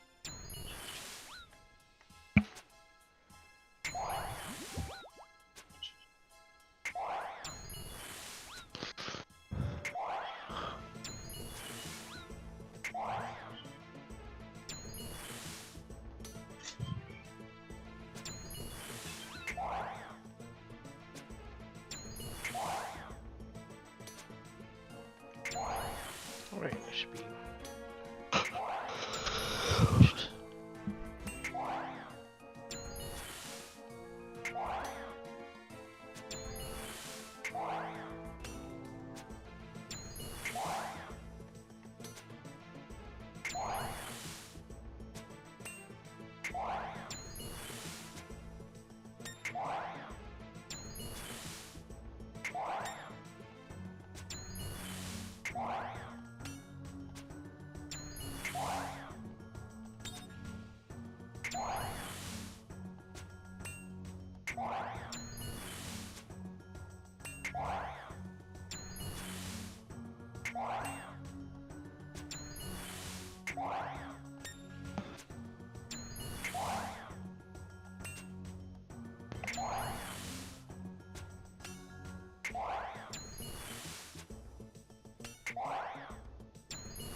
keep this story from becoming so unwieldy with characters. George Bush, the vice president, was never able to shake the specter of Iran-Contra. It hung like a dark shadow over his own run for president in 1988, as investigations were fading from headlines, but criminal indictments for the principals were just ramping up. Bush had been briefed several times on the Iran arms initiative, most notably in July 1986 by Amiran Nir, an Israeli official involved on Israel's side of the deal. All of the documentary evidence indicates that Bush generally approved of the arms deals with Iran, and he may have had a greater understanding of their scope and purpose than President Reagan did. But again, as with Reagan, evidence is lacking when it comes to knowledge of the diversion of funds to the Contras. Iran-Contra did not catch fire as a campaign issue, perhaps in part because his Democratic opponent in 1988, Michael Dukakis, was extraordinarily weak and generally inept at exploiting any political opportunity against Bush. The sitting vice president won a lopsided victory against Dukakis in November 1988, but it was something of a hollow victory. Bush never clearly articulated his vision for the country and was generally regarded as the executor of what was essentially Reagan's third term. That wasn't how it turned out in the end, but many people did think that was going to be it at the time Bush took office in January 1989. Bush inherited the Lebanon hostage crisis from Ronald Reagan. It did not occupy the same amount of his attention as it had Reagan's. The Lebanese Civil War was ramping down. There was an agreement called the Taif Agreement, signed in early 1989. Although violence continued in Lebanon throughout the next 2 years, it gradually tapered off. The Contras never managed to win their war against the Sandinista regime. In 1990, the Sandinistas were voted out of power in a more or less peaceful election when Nicaraguan President Daniel Ortega was defeated by Violeta Chamorro. The Sandinistas returned to power, again by election, not conquest, in 2006. The domino effect that Ronald Reagan feared never came to pass. As of the time this video is being made in early 2023, Ortega is still president of Nicaragua. Ayatollah Khomeini died in June 1989. His funeral was such a circus that people literally ripped his body out of its coffin. The so-called moderates in Iran that McFarlane thought he'd been dealing with never materialized. In August 1990, Saddam Hussein, the dictator of Iraq, invaded Kuwait, intending mainly to loot it and to cancel the massive debts that Hussein had run up with Kuwait during the Iran-Iraq War. The Iraqi invasion incidentally solved the issue of the al-Dawa prisoners, who, as you recall, were among the main ransom demands for the Westerners held in Beirut. After the multinational coalition of military forces, led by Bush, ejected Hussein from Kuwait, the hostage crisis fizzled. The last American hostage, Terry Anderson, was released at the beginning of December 1991, having spent 6 years in custody. 2 Germans, the last Western hostages of all, were set free in June 1992. The Persian Gulf War did not end the Iran-Contra affair.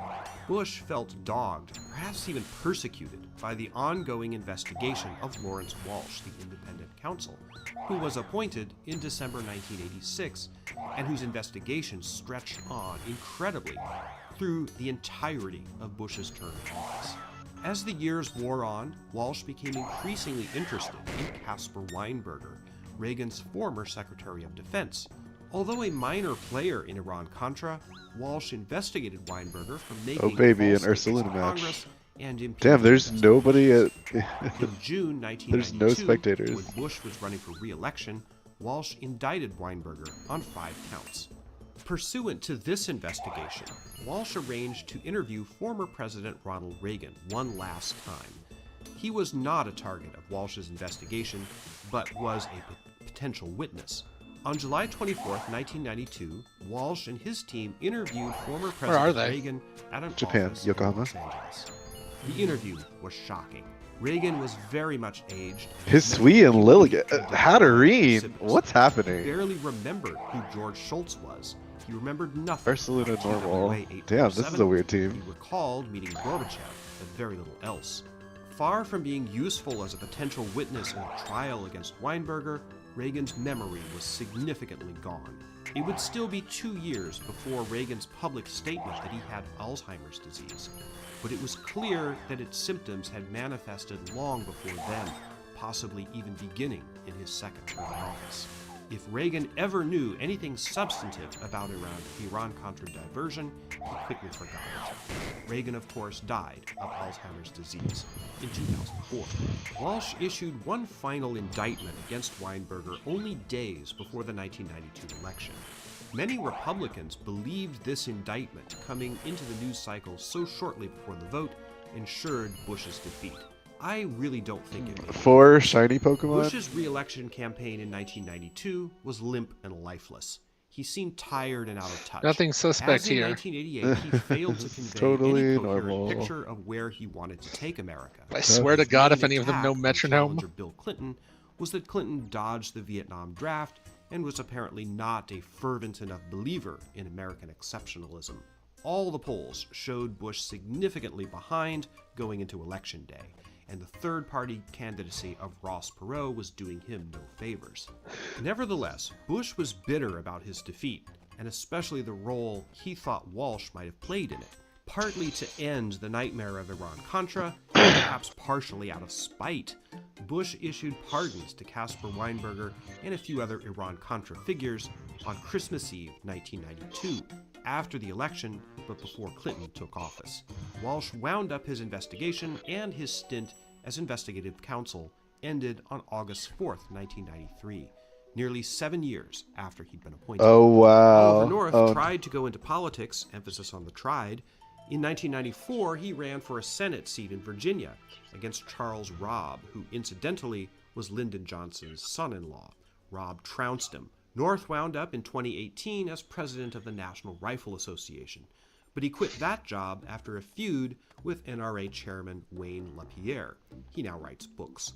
After Poindexter's criminal convictions were reversed on appeal, he went into the defense contracting business, working for various high-tech firms and on defense projects. He's still alive and is today an election denier, pushing the baseless conspiracy theory that the 2020 election was stolen from Donald Trump. Robert McFarlane also became a consultant, especially on international nuclear issues. He died in 2022. Donald Regan, Reagan's disgraced chief of staff, wrote a kiss-and-tell memoir of his time in the White House, which publicly exposed the scandal that the Reagans were heavily influenced by kooky astrologer Joan Quigley. Regan died in 2003, Quigley in 2014. Manucher Ghorbanifar, the Iranian arms dealer, is still alive. He popped up in a couple of different capers loosely related to the War on Terror in the 2000s, but it's not clear what he's up to these days. Eugene Hasenfuss, the CIA man shot down over Nicaragua, was sentenced to 30 years by a Nicaraguan court, but was pardoned as an act of mercy by Daniel Ortega, and he returned to the United States. Many decades later, he served time in Wisconsin for indecent exposure. The plane in which Hasenfuss was flying that day was incidentally turned into a pub in Costa Rica. Fawn Hall, Oliver North's former secretary, briefly dated actor Rob Lowe, and she also dated the son of one of the leaders. You put that of the Torkel to Congress. sleep, but In at the what 90s, cost? She married Danny Sugerman, former manager of the Doors and Amogus author did of its the Jim job, I Morrison think. It biography, killed that No One Here stupid Gets Out. Ndidi. He is now deceased.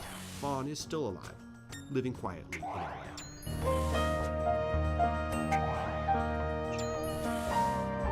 In 1985 and 86, the United States government sold military-grade weapons to the country of Iran, a sponsor of various terrorist groups, as sort of an indirect ransom for hostages held by some of those same groups that Iran sponsored. Money received from those weapons sales was secretly diverted to fund a covert army, the Contras, that was fighting against the socialist government of Nicaragua. All of these actions were either illegal or contrary to the stated policy of the United States. That's the basic summary of the Iran-Contra scandal. But I hope you understand now, as complicated and impenetrable as this scandal is, the wall of Alright, white police guy, what? personified in real White life, guy, why are you bad? that it does matter True. in history. It matters not only to the legacy of Ronald Reagan, but to the political and constitutional history of the United States as a whole. I made this video because I fear that the Iran-Contra affair is in danger of being eclipsed, or even forgotten, in popular historical memory. In all the momentous events that have occurred since 1986, most of them bigger, flashier, and more memorable, something like Iran-Contra is in real danger of becoming just a dusty little detail on the bottom page of a history book that no one reads. It shouldn't be that. Now you know something about it too. If you liked this video or learned something from it, please do all the things you normally do for a video you like. Click the thumbs up button or subscribe, you know the drill. I have several other deep dive videos on my channel, such as the comprehensive early history of the Amway. Oh yeah, Creselia's around. It's literally 2015 again. A video essay on the meaning of the Titanic disaster, and a two-parter on the facts behind the John F. Kennedy. Dude, assassination. Ursulina. Check those out. Thanks very much for joining me on another journey into the past. Alright, I'll watch VGC. I finished my Iran-Contra explained video.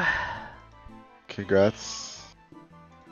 Did they teach you about up, down, left, right, PA start select? Yes, the Reagan tried to use it and he typed in the code wrong.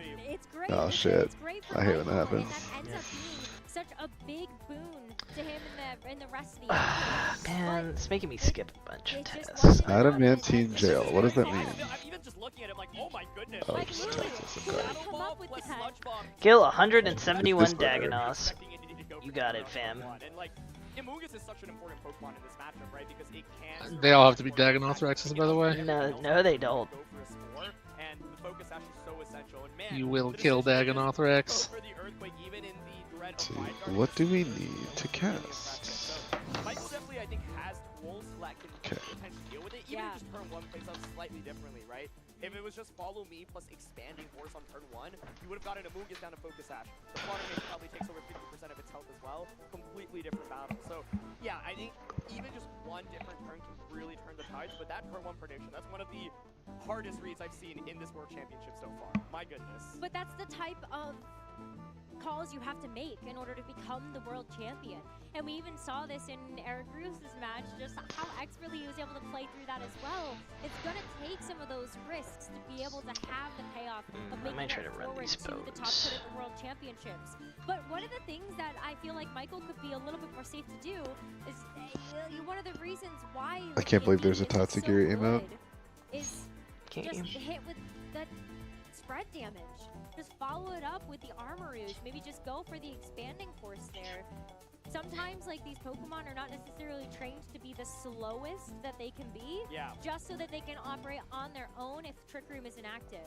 Yeah, definitely. I think, like, Torkoal and Hatterene here, they just don't have Protect, right? So if you are bringing them out, you really need to overwhelm them with offense as quickly as possible. I think Michael could potentially think about playing towards a fast mode in this one as well. Like something- Lilligant. Exactly. Like Lilligant Torkoal, I think, would be really interesting. The focus action on Amoonguss, though, is kind of a big deal because it's like, okay, even if you go with Lilligant Torkoal, you can actually just go for Water Tear with Amoonguss and then angle for a score onto a Torkoal slot. Critically, there is no safety goggles on Michael's team, so his answer into Amoonguss is really going for Grass Terra. You've got Grass Terra on the Indeedee, you've got Grass Terra on the Armor Rouge as well, so that's valuable. But yeah, I think Armor Rouge just really didn't do any damage. Or he got that one Goggles. but at that point, the game was already pretty awkward. And I do want to explain one play going into that first game as well, when everyone's probably like, why didn't you just click Wide Guard, right? And I think Yosuke's Ursaluna has Earthquake, Facade, Swords Dance, and Protect. So I think Michael was like, okay, you know I have Wide Guard, you're definitely just going to click Swords Dance this turn. But Yosuke is like, you know what, if I just get this Earthquake off, I probably win the game immediately. So Yeah. that's kind of the mind games that can happen when you have this open team sheet environment. And it ended up paying off in a big way. So as we head into this game number 2, Yosuke is going to be up 1 game in this best of 3, as it's a bit of a change up here for Michael. We see the Hatterene next to the Indeedee this time around. Hatterene, another one of the Trick Room setters that is available on Michael's team. But it's a run back here for Yosuke with the Fluttermane and the Amoonguss. So I think what's interesting here is the Hatterene and the Amoonguss, like maybe you just start being aggressive in terms of damage output, try to get a knockout immediately onto the Amoonguss slot. And this Amoonguss does have Protect, right? So if you try to double up onto Amoonguss, then we see the Hatterene just going for the Fairy Terra, Dazzling Gleam. Both of the opposing Pokemon are going to take a lot of damage. So I feel like a lot about this game is how are you able to respond to this Fluttermane Amoonguss combination? And the Spore obviously applies a lot of pressure. You of course, could go for the Grass Terror again with Indeedee this time around, but after how the first game played out, it's like, do you feel comfortable doing that? I don't think so, but I think that's also why we're seeing this adjustment from Yosuke to go for the Fairy Terrestrialization earlier on in this game. Fluttermane is in such a nice position to be able to just start dishing out big damage as the Indeedee does not Terra this time around. It is just going to be that follow me as the same play, but Fluttermane, it just gets free reign to go for this spread damage, and Hatterene and Indeedee just get chomped down like that. With the Spore coming out as well, Grass Terra would have been nice, but you can't feel safe to go for that again. No, Yosuke just calls turn 1 completely correctly once again. He's hard won turn 1 both games. Indeedee now has to take a guaranteed turn of sleep. The Among Us, of course, has Focus Sash, so you could go for a Sludge Bomb, yep, exactly, to just knock out the Hatterene slot here. And the Fluttermane just did so much damage immediately, right? So part of the thing about Trick Room is once you set up Trick Room, how do you actually sweep those couple of turns? And Yosuke is saying, you know what, I have this really aggressive lead duo. You seem like you're really prioritizing setting up Trick Room. I'm just going to deal a lot of damage, but playing turn 1 perfectly both games is so critical. So good, and if you go for the Sludge Bomb as well, it covers for any type of switch that might happen if the Hatterene wants to switch out. You're going to be doing damage to anything else that comes in, and even just a chip away is going to feel really nice to get that damage down. But Michael's taking his time with his turn to be able to figure out how to navigate this. Doesn't even want Indeedee to take that mandatory turn of sleep. Instead, going to cycle it out to be able to bring the Torkoal in. And let's go ahead and set the sun. So I think even though Michael's turn 1 might have looked a little bit rough, I can see him completely sleeping potentially once the Hatterene goes down, because then you have Torkoal and you have your final 4 Pokemon out on the field, and they can just do so much damage, right? So the Among Us here is going to get outsped, but Psychic actually critically going into the Cresselia slot, so Among Us here fully healthy, probably expecting a Protect potentially on that slot. Now it is able to just get the knockout on Hatterene, but I think Michael now has the position where you can bring out your final Pokemon and just potentially go for something like, if it's the Armarouge, for example, Eruption plus Expanding Force at this point. So for Yosuke's side, it is going to be the Armarouge. The question is, yeah, can you stall out these next couple of turns of Trick Room? You could potentially try to reverse it with Cresselia as well. Whoops. That would be so big. It would be so big if that happens, but when you're looking at the Torkoal, we've been able to see it just get some damage off right away when it comes down to the speed interactions of all of these Pokemon. We haven't seen Cresselia too much yet, but this Cresselia set, it does have the Trick Room, but it's also the Lunar Blessing. We've got the Moon Blast as kind of one of the staple moves on this one. And of course, we saw the Helping Hand and how much that was able to do, but Among Us is in a little bit of a weird spot. It's not able to do very much damage now to kind of either of these Pokemon, but you still can put stuff to sleep. Yeah, and I think critically here, the Among Us wasn't brought down to 1 HP previously. There was the opportunity for Hatterene to target that slot, so of course you can go for pretty much a guaranteed score into the Torkoal slot. Torkoal's going to be the one to commit the Terra here. Could have been Grass Terra Armarouge, but as you saw, Yosuke saying, okay, well, I know I get a guaranteed score off into the Torkoal slot because you don't have Protect, but here is going to be a very powerful Eruption coming from Torkoal. Sun, Choice Spec boosted. That just knocks out Cresselia in 1 hit after that Psychic from earlier. Yeah, which is so wild to see based on how much Cresselia has, but that's the power. That's crazy. Plus the Terra, plus Strong. the Choice Specs on the Torkoal, but it is going How to come be they can a say lot choice of That's- specs? also locked into taking a turn of sleep in Because this they're not next racist? and Armarouge is gonna follow it up. Well, I mean, I I'm heard if sorry, you they don't- say they're it, not- you are they don't- racist. They don't run the risk of possibly being racist. They're not scared of being racist. They're not woke. Wow, they Now there's Fluttermane and Ursaluna get in these back. people on the Obviously, Republican we know that ticket. Choice Specs Fluttermane, so you can just go for something like an Armor Cannon as that slot, try to knock that out immediately. Of course, Ursaluna still has Ruun the Awaay. power of Earthquake. I think what Yosuke is looking for is this end game where you can just sweep with Ursaluna, and obviously the Torkoal slot right now is just rendered completely useless. So I think the main question I have here is, for Armarouge, who do you decide to target, right? And I would expect Armarouge to be able to potentially survive a Facade or an Earthquake this turn. You could potentially go for a Swords Dance here with the Ursaluna if you're willing to be a little bit daring. The idea is, okay, if I Swords Dance, I can just start Earthquaking or Facading everything, Yeah. just 1-hit KO everything.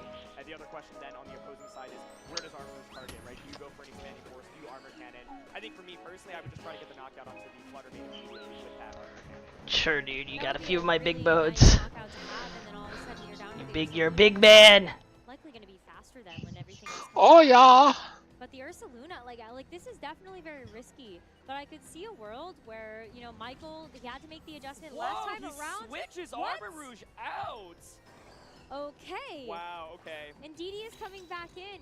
It is already quite low, but the Torkoal has to take that turn of sleep, and now we have to look at how the Ursaluna is going to go for the sword stance. Finding the opening, knowing that there is a huge path to get that sword stance off, and then make use of it later. Plus, you're going to be able to get that guts boost. Imagine I getting know. just so incredibly outplayed. Dude. Japan OP. Yeah, like, if Torkoal wakes up and gets this eruption off, that's just so much damage, right? So the main question I have here is Torkoal going to wake up? I think Ursaluna also had the potential to go for like an earthquake, right? Like look at that double knockout, but then the awkward thing is the Armor Rouge comes back out and potentially his Armor Cannon use. So the main thing here is Torkoal can't protect, Indy doesn't have protect either. It's only taken one turn of sleep. So my question is, does Torkoal wake up right now? It has to. It absolutely has to, because this Torkoal is just the biggest offensive pressure that Michael can put onto Yosuke right now. And it looks like it's just going to be... Indy stays asleep, but yeah, Torkoal is the main one. And Torkoal is going to stay asleep! It's not going to be able to do any damage. And so here just comes a facade. I feel like status effects were a mistake. And it gets knocked out for all of its troubles.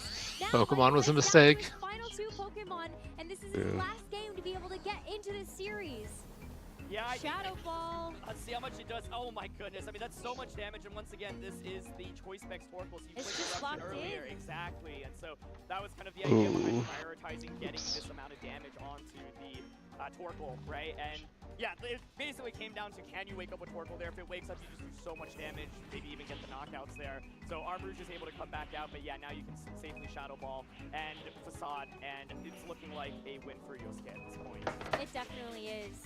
Really well done and so well navigated. Those first 2 turns of every single game have paid off in such a big way. You able to bring Yosuke that much closer to the victory. With the knockout onto the Armor Rouge, it's just that Torkoal left. Yo. And Yosuke becomes your winner of this Swiss round number 4. That was such a fast-paced set, and I think that's the... Was that the last sort of game? matchup like this, right? Where it's like, No. figure out what my best way of... Oh, well, there's the last game of the match, yeah. Well, I mean, of the night. No. No, it like just started. This is Oh round yeah, 4. Japan, yeah. Yeah. Wasn't thinking about it. Turn 1 of game 1. That's truly, Nice. like, I'd say maybe the hardest Gives me game some of background the noise while I'm getting ginked by Hans and Franz. And going for Sludge Bomb instead of Spore, it's just remarkable. And of course, in game 2, going for that Fairy distribute damage immediately, and having the conviction to just go for Spore immediately onto the Indy slot. Yeah, the thing is, even if Indy goes for a Grass Terror there, like Dazzling Gleam still does so much damage, right? So it's like, what does Armor Rouge do? Okay, if you set up Trick Room, well then you Moongus now can outspeed things under Trick Room. If you go for Expanding Force, well, Dazzling Gleam does a lot. I think one thing that could have happened on turn was potentially something like a Wide Guard from Armor Rouge, but then it's like, okay, if you Wide Guard the Dazzling Gleam, what is the Indy slot really going to do? So just really awkward to fight against, and I think the lead from Michael like maybe needed to be re-explored, because specifically the Amoongus plus the Flutter Mane was just so powerful. So we were talking about that Logan Oracle combination. I think that could have been really interesting, but ultimately Yosuke just called it so well. Yeah, he really did. I mean, both games. Game number 2 as well, just to speak to your point again. Like, yeah, what do you do?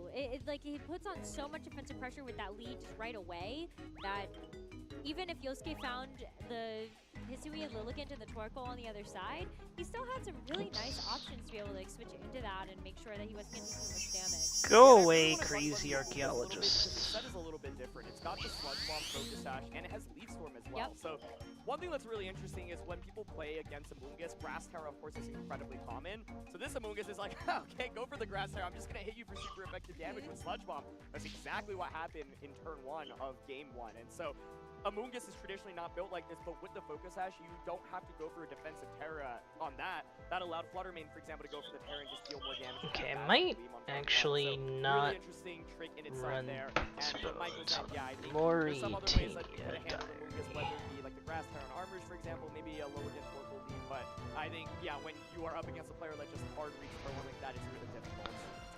Talk about that in 26. Amoonguss too, like, we have already 26. seen Okay. Leaf Blade pop up Never over the mind. course of the tournament so far, but when you're in front of Guess an I should Amoonguss, like, release. yeah, okay, you probably want to Terra Grass, that's nice, but think about all the water Terras that are also such a common defensive Terra in the meta right now.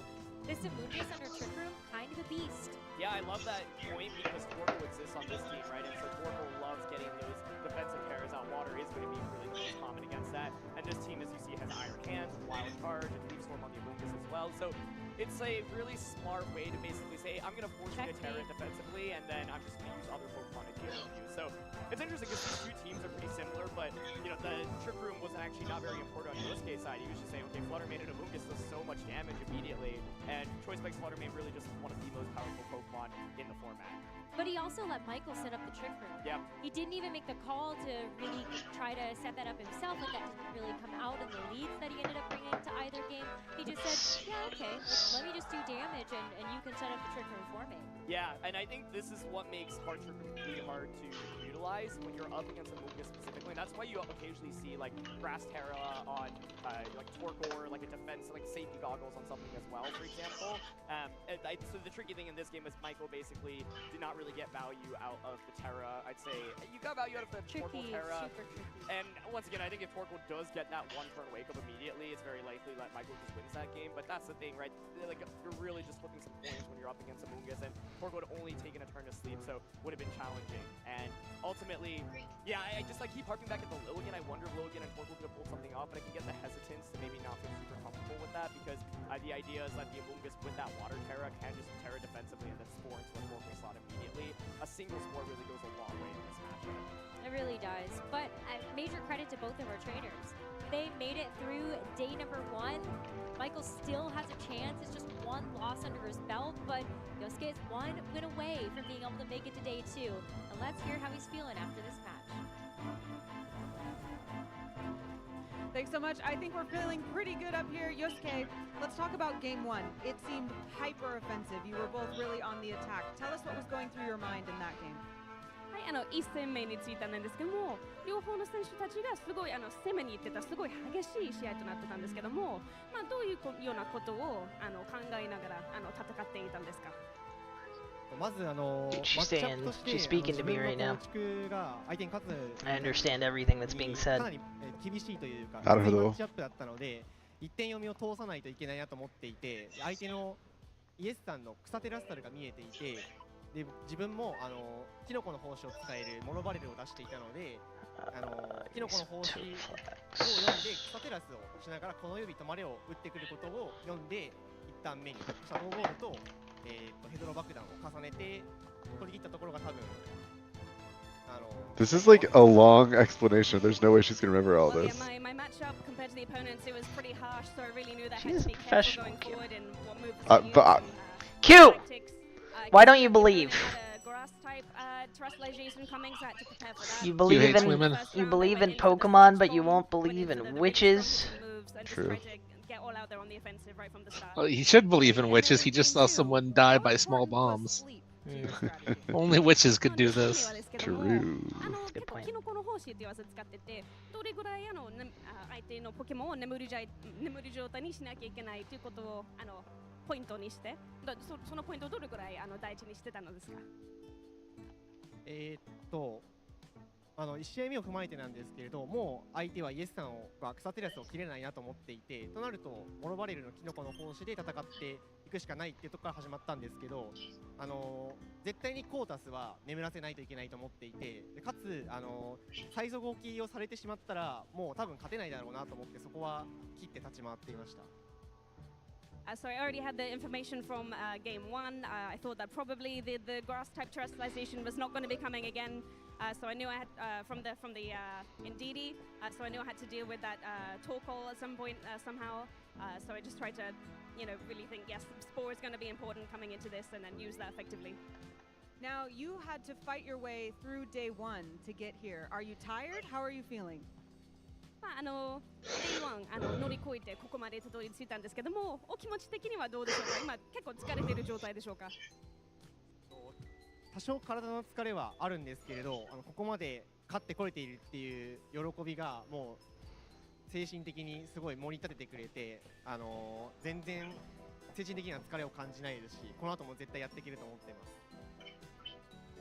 So yes, you know, physically I'm feeling a little bit tired, but I'm so happy that I was able to win and get to this point. So mentally, I'm feeling absolutely great.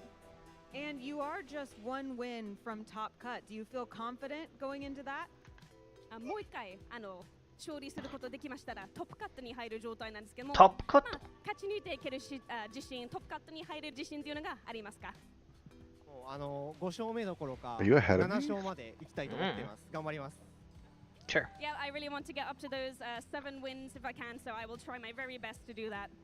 Before we go to break, you are here in Japan, representing Japan. I see you have a lot of people here cheering for you. How does that feel? Is there anything you want to say to your friends here? 日本の代表的なものというか日本の選手としてこの舞台に今立っている状態でいろいろとお友達とかご家族今応援してくれてるそうなんですけども、今どのようなお気持ちですか？本当に日本の代表として応援してくれることすごい嬉しいので、このまま日本代表として優勝したいと思います。Yeah, as a representative of Japan, I'm so happy to be here. I'm so happy to receive this support. So I just want to take that forward and bring in the win for Japan. Sounds great. Well, best of luck to you. Thank you so much. And now, guys, we will be back with more right after this from the Pokemon World Championship.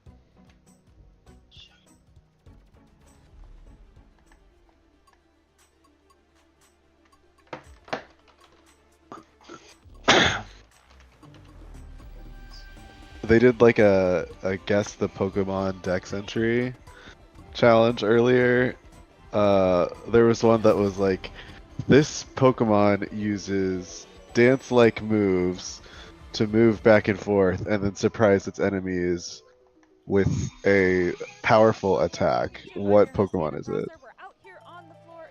Is it supposed to be Spinda? What's your name and where are you from? No. Dance back and forth and surprise its enemies. What are you most excited to watch today at the Pokemon Championship? Metacham. Well, no. That's what they said. That's what the deck says. False. I don't make the rules. I think you do. You did this. It's okay if you say Pikachu. This kid's favorite Pokemon is Regidrago. Alright, well, we'll let you get to it and we'll let you walk around on your own. But thank you so much. Japanese kids have taste. Have fun. And we'll have more coming right up at the Pokemon World Championship. What's going on, Pokemon trainers? The action here is non-stop, and I'm checking it out with the competitors to see how their event is going down. I am joined by Chopper, who's one of our competitors here at the Yokohama World Championships. How's your tournament going so far? I am not playing today. I'm waiting to play tomorrow because I qualified for day 2 of the competition. So I'm just scouting out the competition a little bit, checking in on my friends, and just, you know, kind of mentally getting ready. Who let this white guy go to Japan? Are there any teams out there you've seen that Unbelievable. I think seeing Ban him. Emilio Forbes use Ramble Gas just shocked me. I heard that somebody strong was going to be bringing it, and I'm amazed that like somebody like that is using Anybody else becoming a goblin? Yeah, I think we were all shocked to see that Pokemon. Are there any Pokemon you're worried about potentially? Alright, Goblin. I don't want you talking about your team as a smaller secret for day 2. Are there any Pokemon that you're maybe nervous Someone used Bramblegast? Hell yeah. Yeah, let's see. I think Indeedee is a little bit of a sleeper pick. I think being able to block priority, redirect attacks is something that people have like, you know, maybe they're a little bit scared of it with all the strong new Pokemon, but I still think Indeedee's very relevant in the current format. 100%. And you say you're Goblins conquer all the world. What have you enjoyed most about Japan? Enjoyed most about Japan? Wow, I think it's just like overall the culture. I feel like I get to enjoy something very different from where I'm coming from. Oh, hi, it's Sargenzo. Even though it's still another big city like New York, just loving the experience. 20 minutes ago. I don't know if he's still here. My last question for you, Chopper. Who is your favorite Pokemon and why is it Gastrodon? My favorite Pokemon is Drifloon, so, you know, we've got the region right. That's true, I'll take that a little bit, but, you know, Drifloon, very cool Pokemon. Thank you so much for taking the time to chat with me, and Pokemon Trainers, the action will be going on and on, so don't go anywhere. Welcome back to the World Championship Series, Yokohama, Japan, 2023. I'm not Rob, and joining me today is the Arrow. Hi Rob, how you doing? I'm doing great. It's good to see you. Yeah, it's long time. Glad to make it to Japan. Get to see old friends like you. Absolutely. Could you tell us a little bit about your team today? Yeah, I'm running the Frostlass with the Kanto Ninetales and Altaria core. It's done me well so far. I'm still undefeated.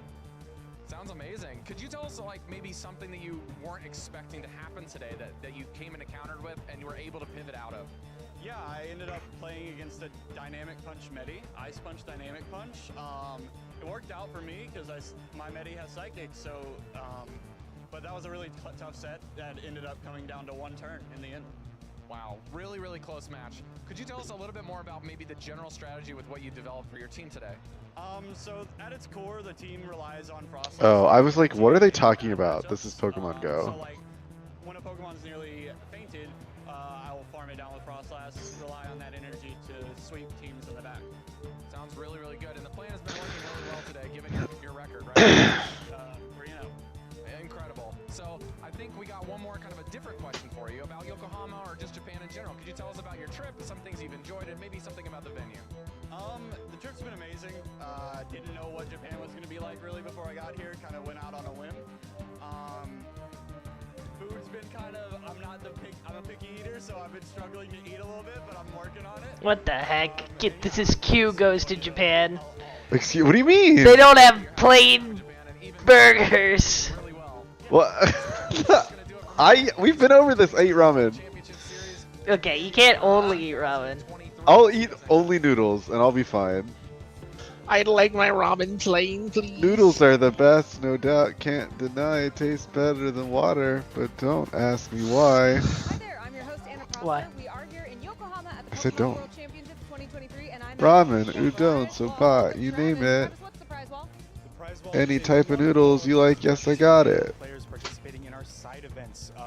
We've got, again, Go, TCG, and VG side events to sign up for. Players can have a great time this weekend and come redeem even more fun prizes. So tell us exactly how it works. Someone plays, then they get what, and then they... So a player will go, they'll sign up for one of our many side events. After they've completed the side event, they'll receive prize wall tickets, and once they've accumulated however many they're wanting to save up for, they can come back to the prize wall and claim one of their fun prizes. There are so many things here that I already am like, I want that, I want that. There are a few exclusive world things here, right? What are those? Just a couple things this time, but we have the Worlds playmat exclusive to the Yokohama tournament, as well as a few copies of the Worlds promo available for players to get as well. But a lot of fun, mainly Japanese Pokemon Center prizes this time, so that's a lot of fun for a lot of international players. Which one's your favorite? This time I'm going to go with the Butterfree Umbrella. It's so cool. It comes with a Metapod carrying case. You gotta love it. So cute. It made me squeal. Snail feet. I'm gonna go squeal over some more things. Thank you so much, Travis. We'll be Oh, right that's back with more cute. Pokemon World Championships. Hey Pokemon trainers, welcome to Pokemon Championships History, a series where we showcase important matches throughout the history of competitive Pokemon. It's time to flashback to the 2014 World Championships to relive arguably the most iconic moment in competitive Pokemon history, Seiju's Pachirisu. It may be true that God, everybody loves the Pachirisu story. Yeah, I mean, I think it's good, especially It's for fine. children who were not alive in 2014 who don't know anything. I mean, Seijun is a TCG champion and a VGC champion, and I think he's currently on a Unite team trying to win. So he's like true god gamer. But if Seijun wanted to take home the title this time, he would need to utilize his creativity. Many people think Seijun's team was built Helios Bouquet. Damn. Strength 240? 2014 was a new era for VGC with Pokemon X and Y, and the first 3D installment of VGC introduced a very powerful game mechanic, Mega Evolution.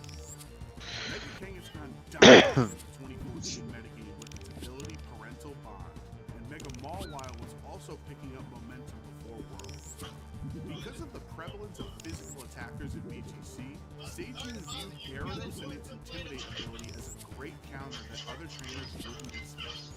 Then once Gyarados Mega evolved, it became surprisingly bulky, and after a Dragon Dance or two... Remember Megas, it's a shame that They never existed. Yeah, I agree. Quintessential example of how to properly team build in VGC. Anybody else kicking ancient goblin hero skeletons to death? Or Can't say that I am. I have to beat them in fair one-on-one combat, or else I can't lay their remains to rest peacefully or something. how about they combat these nuts in their mouth? That's weird. To answer that, we have to look back at Seiju's previous team at Worlds. At the 2013 World Championships, Seijun lost in top 8, but there were two major influences on his team, Marowak and Magmar. By no means were these two Pokemon staples in VGC, but they provided Seijun's team a specific type of support needed for success. Marowak had the Lightning Rod ability, which redirected electric attacks away from his Jellicent and Tornadoes. And Magmar used the move Follow Me, which was another way to redirect attacks from key targets. How could Seijun combine both electric immunity and Follow Me with only one slot left on his team? The answer was Pachirisu. Many trainers were aware of the support Pachirisu could provide to the team, but Seijun was the trainer who fully realized its potential as the ultimate teammate. As a bulky electric type, it only had one weakness, and with its ability Volt Absorb, Pachirisu was immune to electric moves, so it was the best choice to redirect electric attacks away from Mega Gyarados. Nuzzle was a new electric move that dealt a little bit of damage, but would always... Just dealt a little bit of damage. I think you are farther ahead than me. Are you watching on YouTube or Twitch? Twitch. Oh. Which helped the rest of Seijun's team secure knockouts. Yeah, sorry, I'm a traitor to my own That's cause. cheating. Pokemon for Worlds, it was time for Pachirisu Mania to take Washington, D.C. Pachirisu Mania! Same. Psychopaths were murdering people in the name of their god. True. Thanks to his double mega team with Lucario and Charizard Y, Jody had multiple roads to victory. Jody wished to be the home country hero and give the U.S. a fourth consecutive title in VGC's top division. What? He was rooting for the little Pachirisu that could to be the hero of this story. Yeah, we do see the Pachirisu on the field, and the crowd goes crazy as soon as Pachirisu makes it out. In Game 1, Seijun's skills as a trainer were tested. Ice Punch in There's Aaron saying. That's good damage onto Talonflame, and the freeze! The Ice Punch gets the freeze onto Talonflame. It's stuck in mid-air. An Ice Punch freeze onto Talonflame could have been disastrous. Normally, Statuses are very cool. because most Talonflames use Flare Yeah. Punch and thaw immediately, but Seijun's Talonflame had Overheat, which is not a fire move that automatically thaws. Wait, it doesn't? Seijun to get back into this game. That's He had one chance it's to bizarre. thaw Why doesn't that automatically successfully thaw? hit Overheat. Because Pokemon. It's some programming oversight, I'm sure. Around, Overheat gets the KO onto the Mo Rotom. Tyranitar is still out though. The Life Orb from Talonflame has Super Fang from Pachirisu. Not doing quite that much, but the paralysis. Tyranitar fully paralyzed. I forgot that Jody used a Rotom. Once he was able to KO Jody's Mega Charizard, Garchomp and Talonflame had enough left to give Seijun the victory. Alright, I kicked that goblin to death. Alright, I'm not gonna be able to beat the last one yet. I gotta go home. Jody needed to change up his strategy in Game 2, and Mega Lucario packed quite the punch. This, however, was exactly the situation Seijun's Gardevoir was trained for. Yeah, Mega Lucario making its first appearance on the stream here. Going to go ahead and Mega Evolve, get a lot of additional power on the field for Jody. And Bullet Punch coming up. This is what you've trained all your life. Not quite enough for the one-hit KO. Man. Dazzling Gleam, the choice from Gardevoir. Super effective damage on Salamence, and the Earthquake. Is it going to be enough? Is Mega going down? The Mega goes down. Turn 1 for Jody. Once Gardevoir was knocked out, it was time for Pachirisu to show the world what it could do. On a field with some of the most powerful Pokemon in VGC, Pachirisu would shine brighter than them all. The story unfolds in the minds are the moment is now. Hell yeah, Imagine Dragons. I can't wait for the Gen 10 theme song ending to be Imagine Dragons. Will go down as one of the most iconic moments in VGC history. With just one Pokemon remaining, it was time for the Prince of VGC to finally. He's the prince! True. It's going right on the offensive. Super Fang going to take away half of Bo Rotom's health. Dragon Claw right back out there.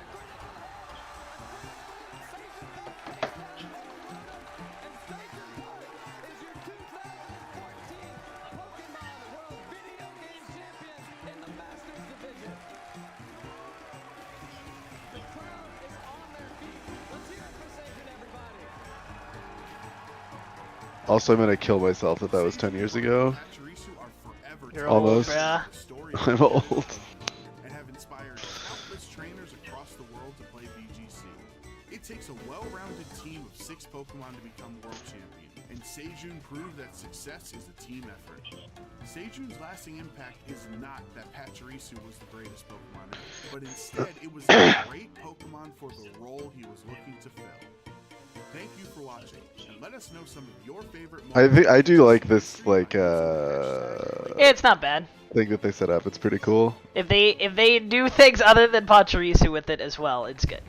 No, I'm saying the like art that they had with Pachi and Oh, I see. Groudon, and then the Draco Meteor Salamence. Yeah, what a But yeah, they've done other ones. They did one about I actually competed I against don't remember. Seijun Celesteela? World Championship. We were both undefeated heading into the final round of Swiss, and we matched up against each other. I think that's the only time I've ever actually played against Seijun in an official tournament, but Seijun has been unbelievable. He is undoubtedly the best Pokemon player of all time, because not only was he a VG World Champion, as we just So that guy saw, has 200 health. How much the one I just killed? Oh, he qualified for the 116. Unite World Championship last year, and he's even qualified for the Pokemon Go World Championship in the past. So Seijun, an unbelievable Pokemon player. I think he's been on the world stage in every single pillar, even the retired Pokemon tournament was definitely up there, but he is an incredible competitor. But let's focus up on where we are in the tournament. There are so many people now, right? Think about that moment. We're now 9 years removed from that, and we still talk about it. Honestly, the way that this tournament's been going, I've just got a funny feeling that we're going to see a moment like that, maybe in our finals, maybe in our top 4. That's just the way I'm thinking this one's going. It's our first time in Japan. It's just been such a great weekend so far. Yeah, I mean, it's ripe for some kind of major storyline to come out from this event. Like you mentioned, this is the first time Japan has ever hosted the World Championship. I mean, if we can create an incredible memory for the stream a decade from now that we're still watching and memorializing like Seijun's Pachirisu, I mean, that would be incredible. We've got to keep Joe Brown busy. We've got to make sure he's got more videos to create more of those huge moments to capture and relive for us a few years later. I hope I don't mind Joe signing up for that one a few years down the line. Yeah, now, Adam, do you think we're going to see a Pokemon like Pachirisu that just comes out of nowhere that nobody has been using to have success at Worlds this year? I don't know about an individual choice. That's what I thought coming into it. I was like, right, somebody's going to bring something weird and wonderful. It's going to be crazy. What I actually think it is the way we've sort of started boiling it down to is just a strange tactic. Right? It's the way that the Pokemon's trained, one of its moves. That's where I'm gravitating towards. I'm very willing to be proven wrong. Like, I love the taste of humble pie on the stream a little bit because it always means we get a better showing. But overall, no, I think it's going to be something else. Is there a Pokemon maybe in the field that you're rooting for still? Rooting for, I mean, I'm just looking for some good games, but in terms of individual Pokemon, I think it's a lot like you were talking about, right? We've seen Pokemon like Bramblegast appear on stream and have success. We've seen Breloom appear on stream. A number of Pokemon that maybe were talked about, but not really in that kind of Pachirisu tier where just absolutely nobody is respecting this Pokemon heading into Worlds. I think we're much more likely, like you said, where we see a pretty commonly used Pokemon just have a very unique kind of set, which we've seen up to date. We've seen Fluttermanes have really unique sets, even though it's on over, what, 70% of all teams. We've seen Rocky Helmet Trick Room Fluttermane. I mean, nobody was testing that. I mean, we've seen Magmastorm on Heatran. That's a really cool tech choice. Even Urshifu dropping close combat to go for something like Sword Stance, go for something like Taunt. There's a number of options. I've even seen Trailblaze be used in that slot at times leading up to Worlds. It's going to be really interesting to see how players adapt those really commonly used Pokemon to suit what the metagame is here at Worlds. We managed to see as well Leaf Storm Amoonguss. That's something Scott and I got to enjoy. So I really feel like that's something that I wouldn't expect it. I've seen so many different move options across some of these Pokemon, and that's where the nuance is getting to, which is what makes these matches even more exciting for those of you maybe watching for the first time, trying to get into the video game championships. It's not all that it seems. We are looking at some of the top players in the world. Not only are they the top players points-wise, but they're now showing off. We're going to be looking at undefeated 4-0 players in essentially the hardest competition of the year. It's the elite trainers from around the world. Anything you see, you think, okay, I know what Urshifu does. But these trainers are going to show you that something different can happen. Yeah, and speaking of something different that can happen, I mean, this is a tournament where it is the first official major tournament of this regular G rule set, and we go into every World Championship saying anything can happen, which is true, but at this World Championship, it feels even more likely, where players, it could be their first year attending competitive tournaments, their first year at the World Championship, and they could be going on crazy runs. It just really does feel like the field is wide open for anybody to take. But we've got a really nice mix actually out in the field. We've got some of those players who they're really established. They've been around a few years. They've been around since, I'm thinking, like 2018, 2019, and have had good performances in those years. It's not like they started there, then of course managed to kind of grow into it. They were winning tournaments in 2019. They were placing highly in 2018. Some of them going even further back. When I think about something like Barish, who we had on stream yesterday. I mean, I remember competing in tournaments with Barish. Yeah, we even have a former world champion still alive in Paul Ruiz, so it's going to be really exciting to see how some of those veteran players who have been here, who have won the entire event before, actually perform here, you know, in comparison to some of these newer and upcoming players. Yeah, there's plenty of players actually looking through the list of players still in the mix, still in the running, who, you know, I recognize them from this year's regionals, and I think back quickly and I'm like, oh wait, they said that was their first regional. I mean, yeah, we saw a couple of our newer faces drop out yesterday, but I can assure you, there's still some here in the tournament who, it was their first regional, they won it, and they're still undefeated here at World. So just because it's your first year, Got him. is full of veterans. Okay, that wasn't too bad. Doesn't mean you can't show up and take it down. Yeah, and speaking of veterans, I mean, again, there are just so many incredible players who are here competing at Day 2 in the World Championship.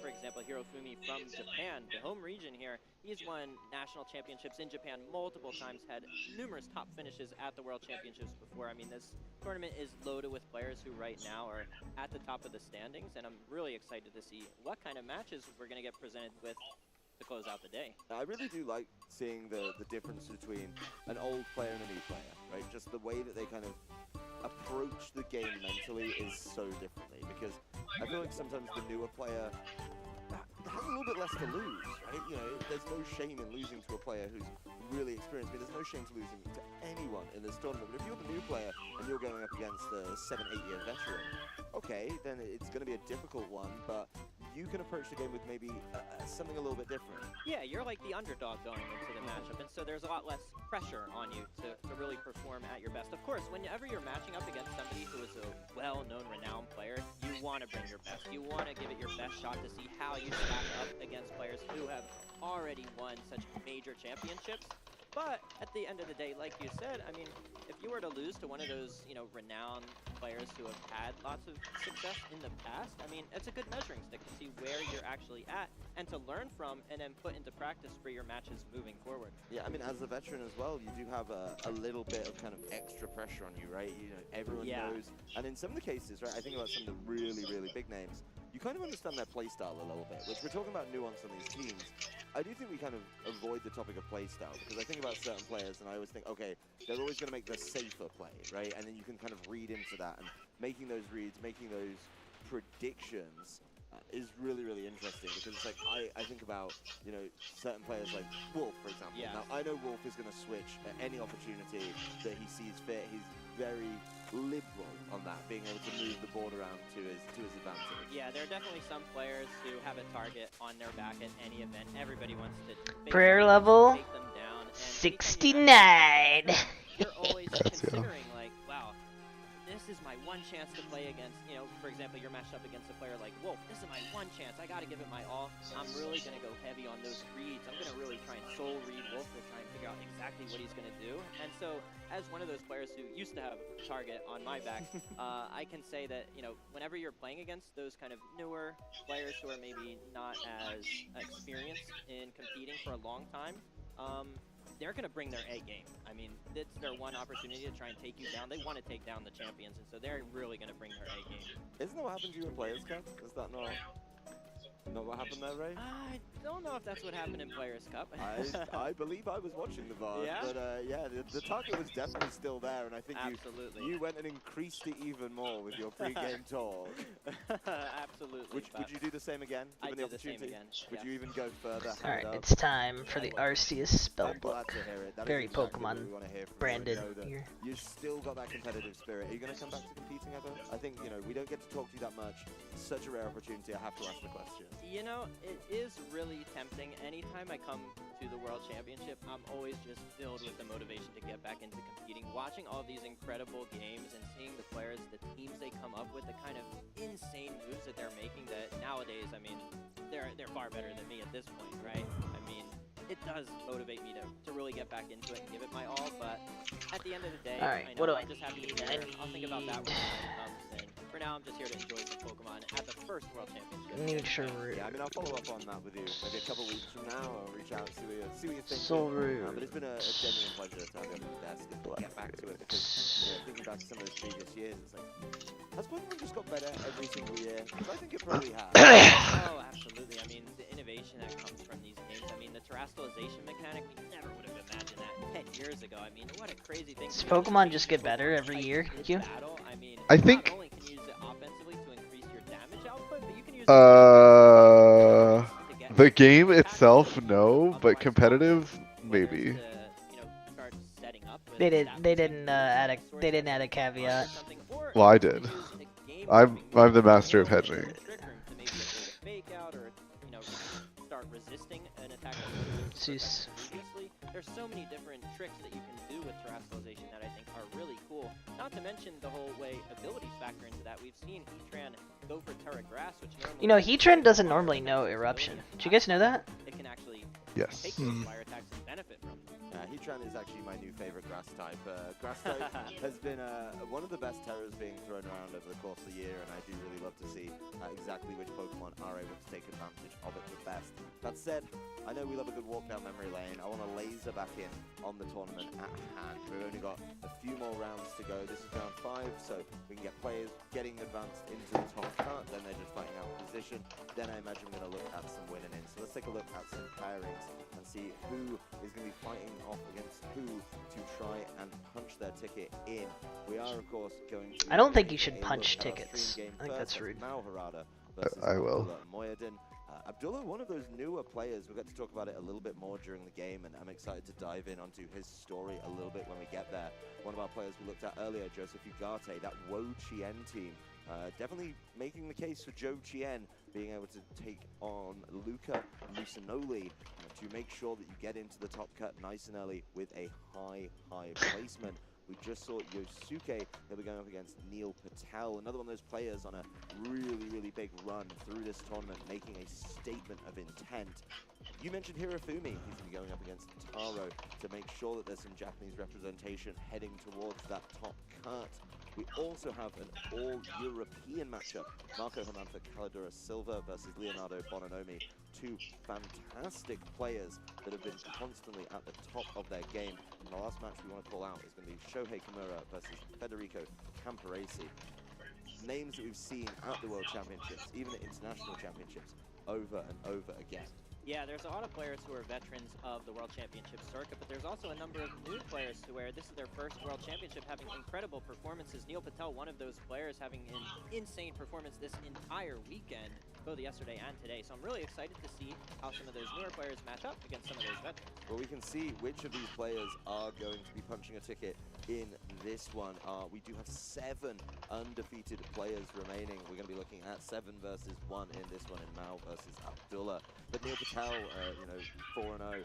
It's just been really impressive to see. And like I say, 5 wins will get you there no matter what happens at the end of the day. The rest of our players coming in at 3-1. We're not usually able to talk about them all. Maurice Uteg, a player coming through from a good regional performance, being able to take one of those downs this year, then being able to make it through day 1. It's almost like the grinder of yore, being able to make that statement. Michael Navis, who we just saw, being able to represent Australia, but really push for it and show what he can do. Aaron Brock, one of those players, I remember the breakout performance at some of the regionals, you know, really incredible team. I believe he was the Dreadnought player at one of our really early North American regionals. Kentaro, name I've definitely seen before. Last year's runner-up, Guillermo Castilla, 3-1, still in the mix. We've got Kai, we've got Nick, we've got Shohei, and Kaito as well, all on 3-1. So plenty of players not quite able to get there, but able to take a massive step, nigh on a leap closer to top cut in this round.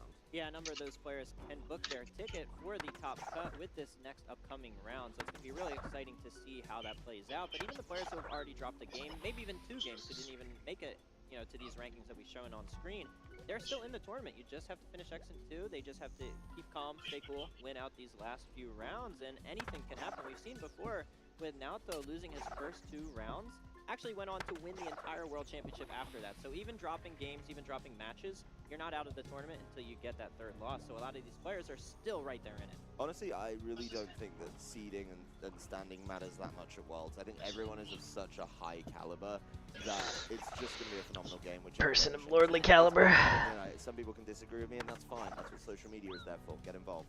But being able to argue that out is something that I think shows the depth of the field that we have here. Yes, no matter who you are, as long as you make that requirement. I know what you're allowed to get. As long as you make that requirement. Get involved, Q. Get involved.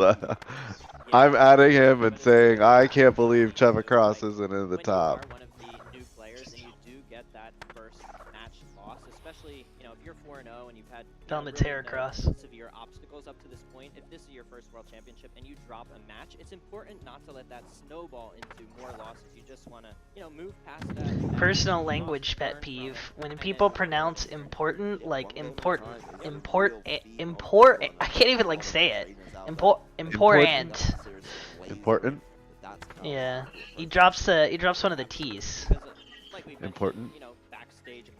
See, I would say I drop both T's.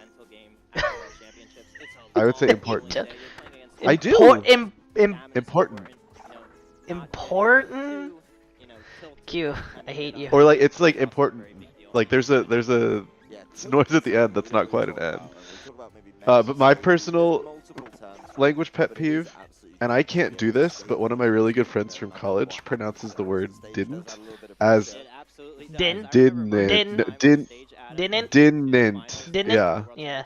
Didn't. I absolutely felt that pressure, and I felt like I, you know, did not play nearly as well as I could have. So I completely understand for some of the new players where maybe it's their first time actually getting on stage to have a stream game with tens of thousands, if not more, people watching it live. I mean, the pressure really is there, and you just have to, you know, phase it all out, just ignore it, play your game, do your best, and see what happens. Yeah, I mean, the stages get bigger too, because, you know, some of these trainers, we're talking about the biggest kind of event that they've really been on stage at is like a regional, and there's a very different feel, right? There's definitely, you know, a much Heavens feel vibe in the room. Everyone's there, everyone's having a good time, just trying to get some championship points. You go to the ICs, it's a bigger stage. There is, of course, a little bit more pressure, but it's still not the same as what is going on behind us. I mean, there is not only 1 or 2 games like we had in the past. We're looking at 4 games out there. We're looking at a huge crowd. Unite's been having a great weekend. They've been going wild behind us, as per usual. But okay, Pokemon Unite's not a real game. Stop acting like it's a real game. Drop that wall from the end of the stage. That's it. That's all that matters. Yeah, it's just kind of tough. I mean, I know, right? You can't hear anything when you're on stage, and so you're in the zone there, but you just know. Even if you can't hear it, you know there's a huge crowd out there chanting and cheering anytime something insane happens during the match, and so you just really have to ignore that that's all going on and just focus solely on the game, because it's easy to get overwhelmed by the pressure, because I've been there. I've been overwhelmed being on stage for the first time. It's not easy.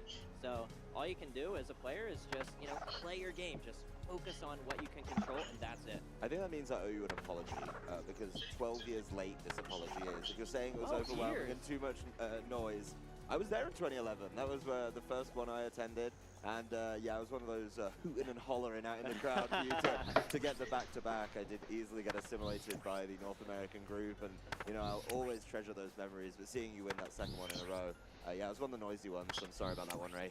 Well, at that point, I was kind of already used to it. It was the year before where I was just not used to the stage at all, and so that's why. It is very funny that Adam is like a huge Ray Rizzo fan.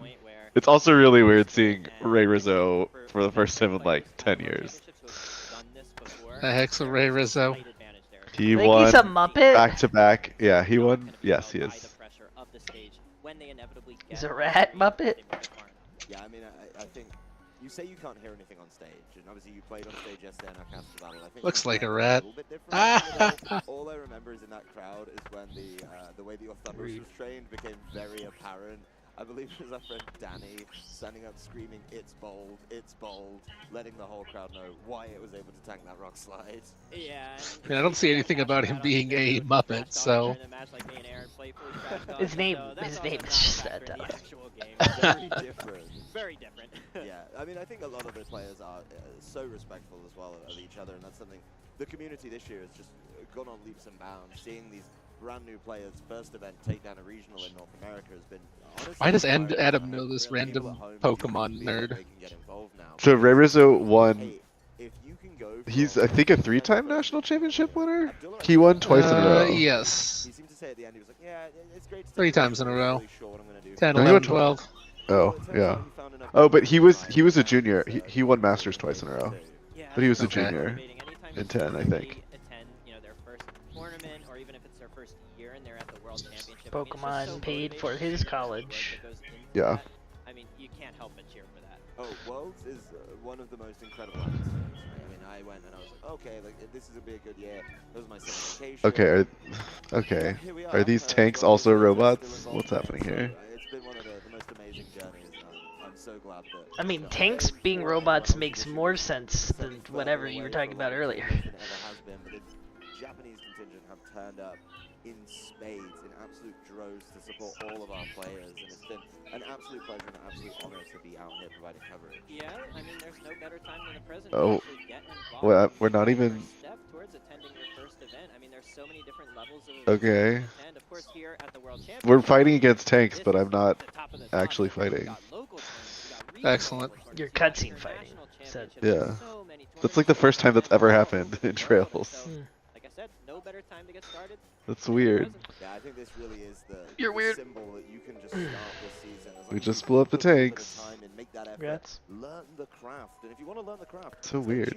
Learn the craft, Q. Tune the craft all weekend. All of these players show exactly what you need to do to be the very best. Yeah, even me when I was first getting started, I learned a lot from watching other players play the game who have been around a long time, and so that's a great way that you can learn to see what these top players are doing during the matches that count, because you know that when you're watching these matches, the players are playing their absolute best, and so you can really learn a lot from watching these games.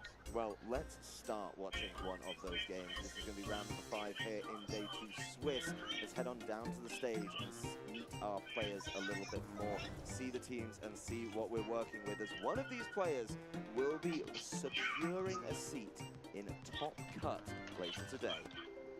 Yeah, this is going to be a really interesting matchup. I know there's definitely some interesting things about the teams themselves. There's a lot of pretty standard Pokemon on the teams, but some of the move choices I think are really unique, and I'm really excited to see how that plays out. Oh. One of the moves, for example, Iron Hand's a Pokemon that is, I believe, number 2 in usage in this entire event.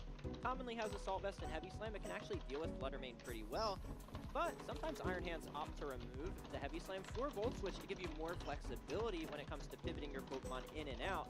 Now, if the opponent doesn't have Flutter Mane, which, to be fair, is pretty rare looking at the usage stats, well, you don't get punished for that. So some of these move choices that are never punished standard sets, I think, are going to be really pivotal in this matchup. Flutter Mane is, I believe, now at 472% usage, so it's one of those that's a little bit hard to dodge, but can certainly pay off if it is able to get there. We are, of course, seeing Abdullah on the left of your screen, and now we are looking at... Do you say 472% usage? What does that mean? Yeah, he's just exaggerating. Everybody has a Flutterman on their team. He didn't like change his tone of voice. That's like.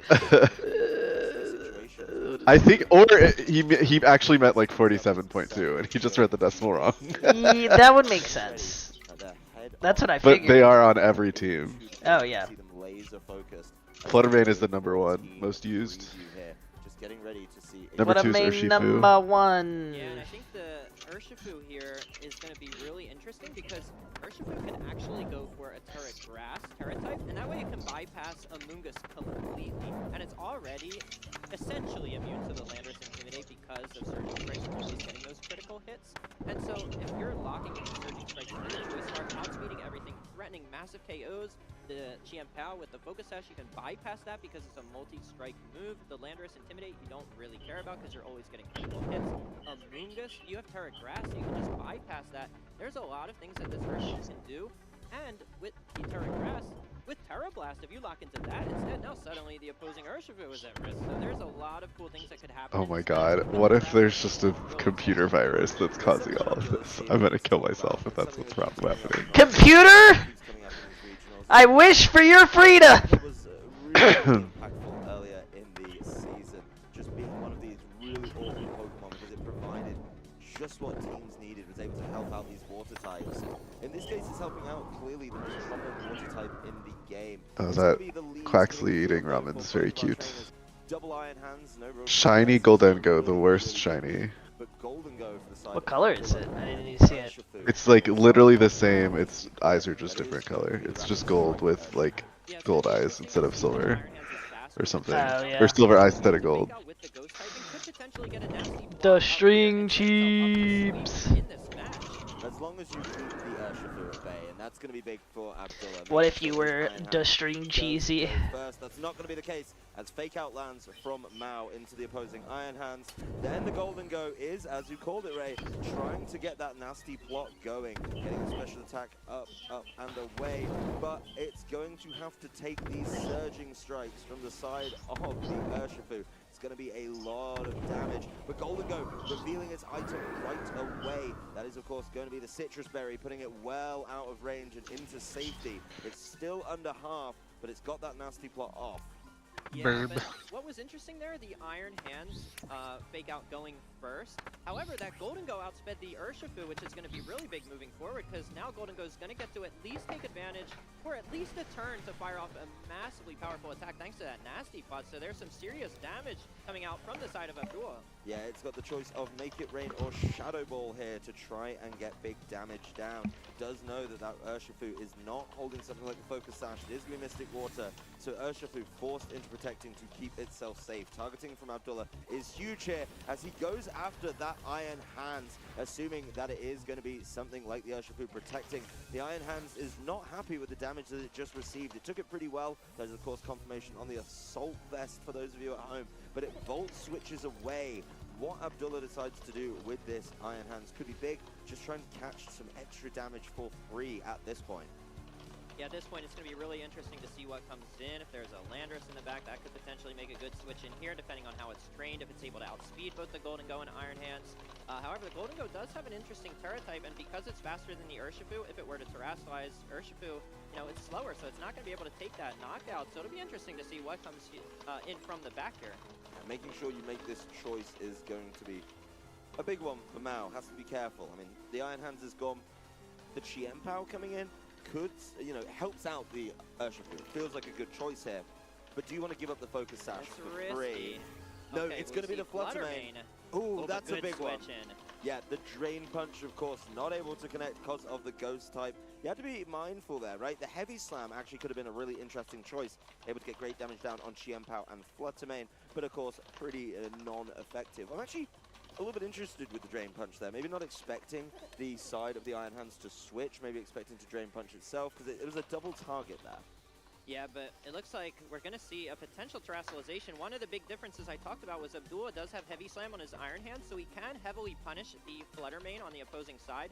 However, Mao, on the other hand, he doesn't have Heavy Slam. He has Volt Switch, and we saw this past turn how effective having that switch out opportunity is, especially because he could take that Shadow Ball really well and avoid Fluttermane actually coming and taking that on the switch. But don't forget, I mean, this is still a really, really troublesome Golden Go if it's allowed to start firing off attacks willy-nilly. It still has that nasty plot. It wasn't a huge amount of damage onto the side of the Iron Hands, but the Assault Vest helped it. There's no more Pokemon with Assault Vest. You have to be careful. Of course, we are going to start off the turn with the Fluttermane firing the Shadow Ball into that Golden Go. And that nasty plot boost has not been utilized well, as it is taken off the field as soon as it's Goodbye, tried to give the an string answer, the cheese. surging strikes going into the Iron Hands. It's now a grass Or type, no, so my these string are not cheese. going to look as impactful as we might Oops, usually I've see. dropped my They are string going to start to do a little bit of damage, but I don't think it's going to be a huge deal. 3 critical hits. I think doesn't matter. Urshifu really See what shows those Iron Hands can do. the It does difference wild in charge, older taking humanoid care of the Pokemon and Urshifu modern humanoid pretty Pokemon, because it's quickly like already. too Yeah, so unsettlingly human. Yeah. Terra Grass, I mean, that is a very good defensive Terra It's a guy in a fursuit. However, that It really is. could put Iron Hands in range where there's a chance, depending on what's coming in from the back, it could be at risk of a knockout here. So that's why with Abdullah, he's going to need to switch in something that exerts a lot of pressure. That way there's not a free knockout on that Iron Hands. Yeah, I mean, that Golden Go didn't get much done this game. We really enjoyed that early setup with the nasty plot, but didn't feel like he got a lot of value. Something to bear in mind for game number 2 potentially. But the reveal of the Urshifu on Abdullah's side does mean he's got some options. This is now going to have to put in a little bit more work. The Iron Hands comes back to the field for Mao as well.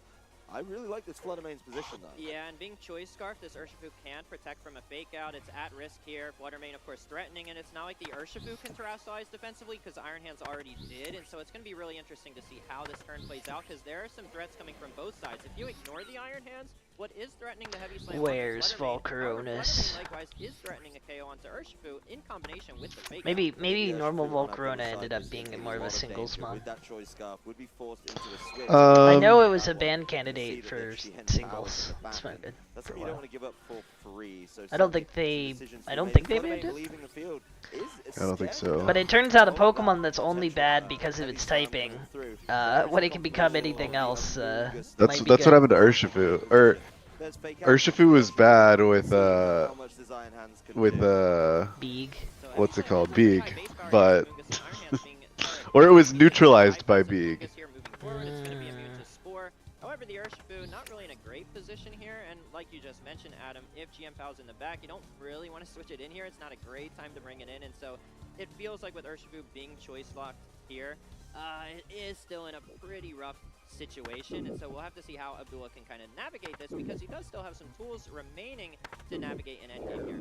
I feel this is a bit of a tale of 2 playstyles, right? Abdullah's team Tale of 2 playstyles. It was the best of times, it was the worst of times. Don't have that same kind of, particularly with the 4 he's bought. He does have an Amoonguss, but has left it at home. This Urshifu is desperately going to be trying to get some damage done, but honestly, these surging strikes are underwhelming at best, not even threatening that big, bulky Iron Hands, even with all 3 critical hits. There's the follow-up Drain Punch. Iron Hands on Abdullah's side, able to take that one quite nicely and get a little bit of health back. It's not going to be much, but we'll see how Abdullah can navigate this one. It does fire up the Drain Punch of its own.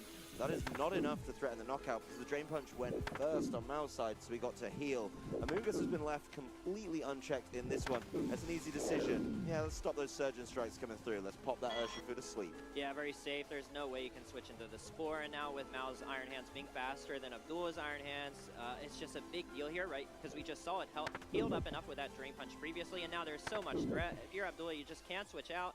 The Urshifu can attack this turn because it just got put to sleep.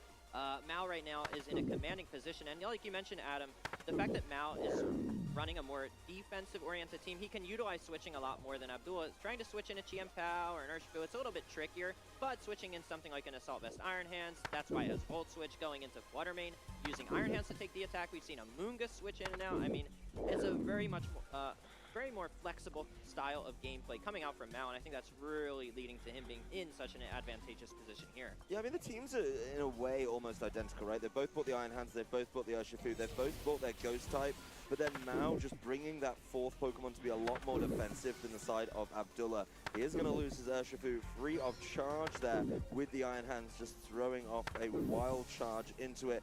Will get itself knocked out with the recoil, but to be honest, I'm not sure what Iron Hands can do to the side of this Amoonguss. It's going to Drain Punch, get a little bit of health back, not a huge amount, just 19 there helping it out, but will activate the berry on the Amoonguss, so that is going to be doing even better than it was at the beginning of the turn. Of course, it's going to be given the option to Pollen Puff, bring that Iron Hands real low. Of course, it's a super effective hit thanks to that terrestrialization. That said, I mean, we're coming down to what is a pretty clear 2v2, and Chiempao's got a lot of work to do, to be honest, because I can see the Iron Hands going down quickly. Yeah, this is a really nice position here for Mao. He's got the Amoonguss to help support this Fluttermane. Fluttermane should be able to just clean up this game. Iron Hands is just too low. It's not going to be able to take any kind of Dazzling Gleam coming out from the Fluttermane.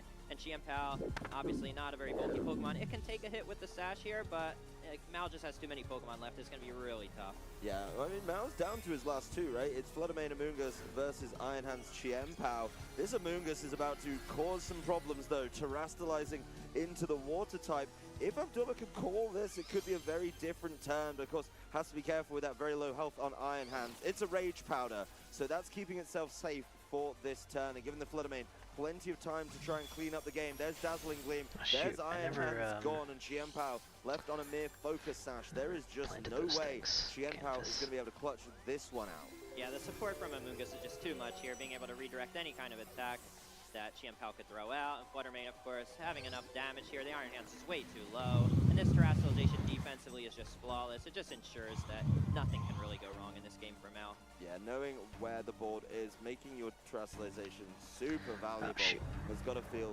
really, really good. So Mao Harada stepping one game closer to being one of our first players in Top Cut. I love that game. I think there was some really bold plays by both players, but Mao just, it felt in control, Ray. Yeah, he felt in control the entire time, but I think there are some things that Abdullah gained from this last match. He learned a lot of important factors from how the teams interact. He learned that the opposing Iron Hands on Mao's side is faster, so like we saw in Game 1 when Abdullah went for the Fake Out plus Nasty Plot, if his Iron Hands would have been faster, I mean, that would have been a fantastic turn. But learning the speed of the two Iron Hands, I think, is big. Seeing that the Chien-Pao was outsped by the Fluttermane, I think, could also be pretty important moving forward. Well, my thought is this. If you're going to play one of these hyper-offensive selections, which both teams are pretty similar, right? There's at least 4 Pokemon that are identical. Abdullah played it more aggressively. He bought 4 Pokemon that were all about offense. Iron Hands, I guess, is the big pivot in that one, but it still contributes with big wild charges, big heavy slams, particularly in this matchup. If you're playing it that way, you gotta go for it. You've got to make sure that you're flawless in that. And I think the Golden Go went down so early.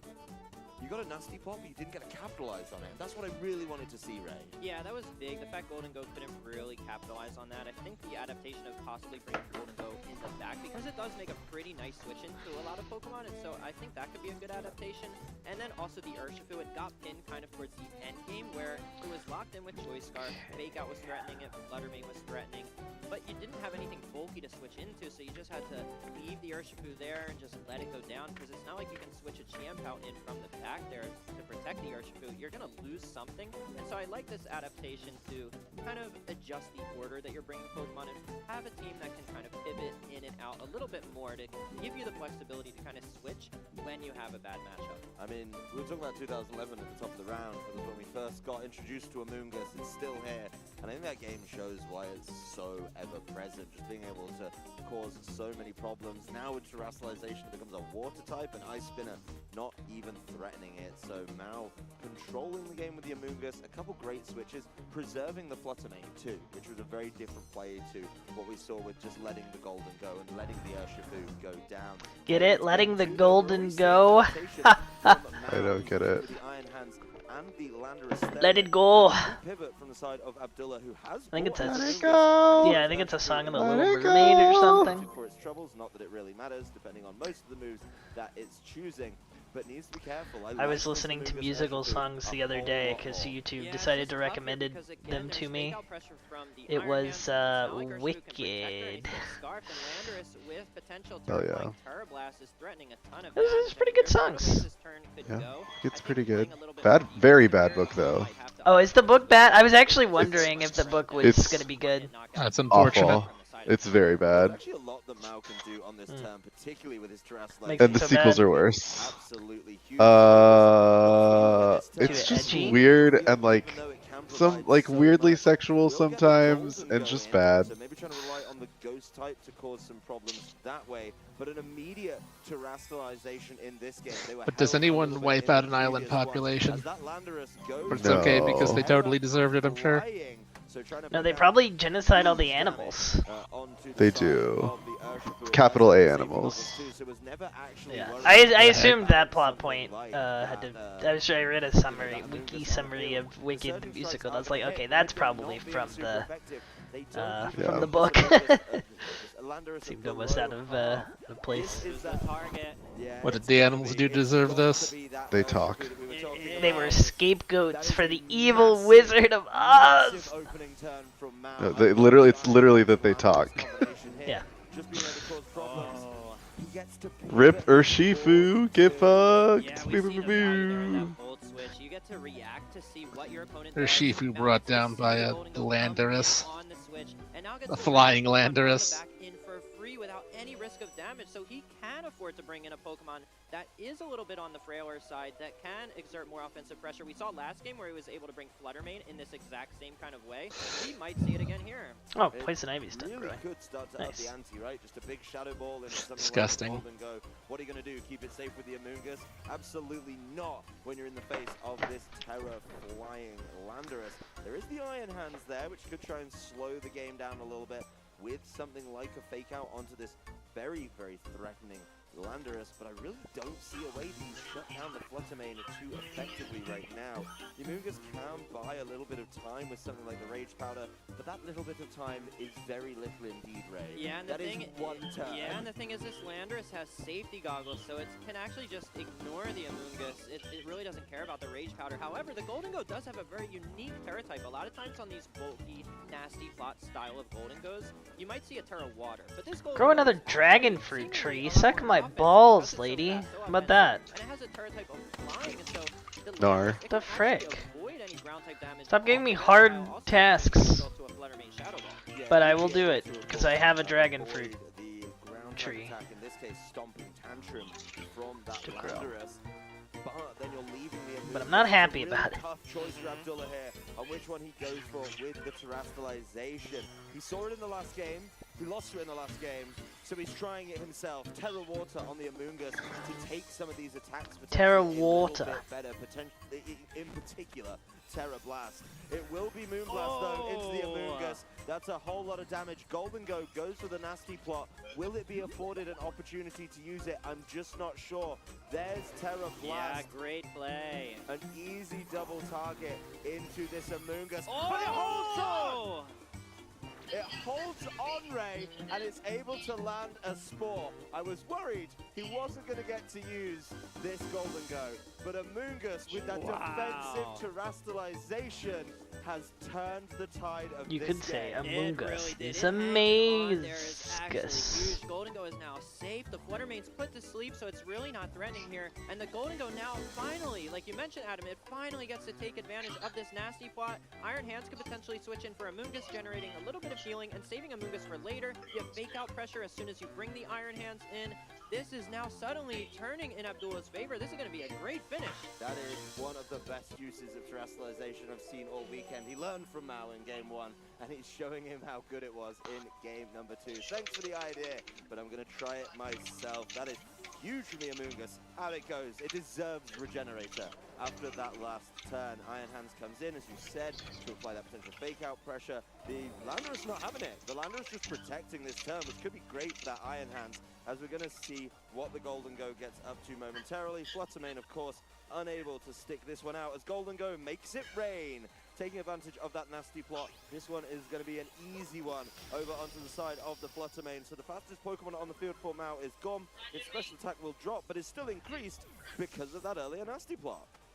Yeah, but here's what's interesting, because now Iron Hands gets a chance to come in. We know the fake out from Mao's Iron Hands is going to go before Abdullah's, and Landorus, depending on how this Golden Go is trained, is Stomping Tantrum potentially enough on the Golden Go now that Terrestrialization has been used on Amoonguss over the Terra Flying on Golden Go? It's going to be a real photo finish. It really is. Honestly, if he brings in Iron Hands here, the mind games on those fake outs are going to be crazy. Making sure you're targeting the right thing, you know.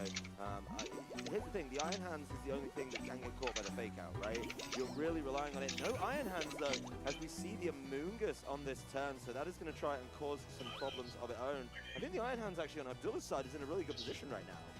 Yeah, it's really interesting because Golden Go doesn't care about getting scored. It's totally immune to it. It's faster than the Landorus. I mean, Landorus, its safety goggles, not assault vest, and so Golden Go still at +1 special attack. Should be able to knock out Landorus from this range. Iron Hands also has fake out available. This is going to be really interesting to see how this turn plays out. Yeah, this is a big call, but Abdullah's called it right. He looks real happy about that one as the Landorus leaves, scares that it's going to get caught out. So the Mungus protecting, that's fine by Abdullah because he was going to shut it down anyway. He was just going to land a fake out on it, and look what he's got out of this turn, Ray. Let's see how impactful this becomes as it's time to keep on boosting. You, Yuki, and Scott were all talking about it earlier. Boosting up is so good in this format. That was a nasty turn. I mean, this Golden Go is getting out of hand. It's just boosting its special attack to insane limits. However, the Iron Hands with the Assault Vest we've seen before, it took that +2 Shadow Ball just really well. I mean, Iron Hands is still going to be a bit of a problem. However, this Amoongus is in a lot of trouble. Yeah, this Amoongus not feeling as safe as it was when it could terastallize to the water type. Honestly, the Iron Hands, you know, isn't really able to shut down something like this Golden Go on its own. This Golden Go just needs to keep on trucking. It's not like he can just drain punch off it because of that ghost typing. I really love that nasty plot from Abdullah, just getting ready to try and sweep through the end of the game. You can see that they're doubling up. Doesn't get it. Failed to double protect on Amoongus. That is going to take a lot of damage this turn. Make it rain, brings it so low. It's not enough for a clean knockout, but it's okay. It does get to activate its Citrus Berry, but I do believe that there's going to be some help going into that slot. As you can see, Mao was very scared. There's the Wild Charge into the opposing Iron Hands. Not very effective, not much damage, and a little bit of recoil. But before the Amoongus can cause any further problems, it's heavy slammed out of the game. We're now down to the last 2 for Mao here. Yeah, Mal trying to call that Amoongus switch in with the Wild Charge there rather than focus on the Golden Go, but the Golden Go being faster than both, I mean, this Golden Go is still in a really good position. I mean, even with those 2 Make It Rain special attack drops, he's got 2 nasty plots to make up for that, so it's still at such an insane special attack. It's still essentially 1 nasty plot, right? Which is going to be more than plenty to try and get through the rest of this game. Let's see how this turn shakes out. I do like the continuous switching, actually. The Amoongus has been mad value for Abdullah in this game, just absolutely causing problems with that big survival earlier and potentially setting up some endgames, some new routes that he didn't have access to in game number 1 with that Chien Pao. Yeah, the way Abdullah's piloted this game too has been incredible, and that Amoongus survival was huge, but even just the adaptation to go for a more defensive style, utilizing the Golden Go much better than in game 1. Oh yeah, I mean, 2 nasty plots, 2 knockout. I didn't get 2, but it contributed a lot more. Here comes Water Terror Amoongus. Bit of regenerator health, looks a lot better than last time, as it's going to be a protect onto that Landorus, just not worried about it. Iron Hands not able to get anything really going, I think, unless it can land that Wild Charge. But there's the Shadow Ball into the protecting Landorus. It will Wild Charge. It's actually going after the Golden Go, brings it pretty low, but not enough to really be threatening. There's the Golden Go activating its Citrus Berries, so feeling pretty good about itself at the end of this turn. And to be honest, with the Amoongus on the field, I'm just not sure if he's going to be able to keep going after that Golden Go, which is exactly what this Iron Hand wants to do with these Wild Charges. Yeah, this is going to be so tough because Golden Go is going to be faster, because the Amoongus can support it with Rage Powder, and even if Landorus were to somehow string along multiple protects in a row and Amoongus were to go down to like a Wild Charge, you still have your Iron Hands in the back with that fake out pressure. I mean, Landorus is just going to have to get so many protects in a row. Yeah, it's got to be a lot. It's got to be at least 2 or 3 to really keep this one going. Abdullah showing that game 1 doesn't matter, and he is able to bounce back. It's gone for the second one. It's not able to get it. Landorus is exposed. Amoongus drawing attention to itself with the Rage Powder. It is a water type, so it might not appreciate what's coming from this Iron Hand, but the Landorus left wide open for this Shadow Ball to fell it, even after the nasty plot boost. Critical hit just to make sure in that one. And it's now down to just the Iron Hands for Mao to see if he can clutch this one back. He will Wild Charge. The Amoongus will take it thanks to the Rage Powder. The Amoongus will get knocked out because it is now a water type, but it's still a massive Golden Go.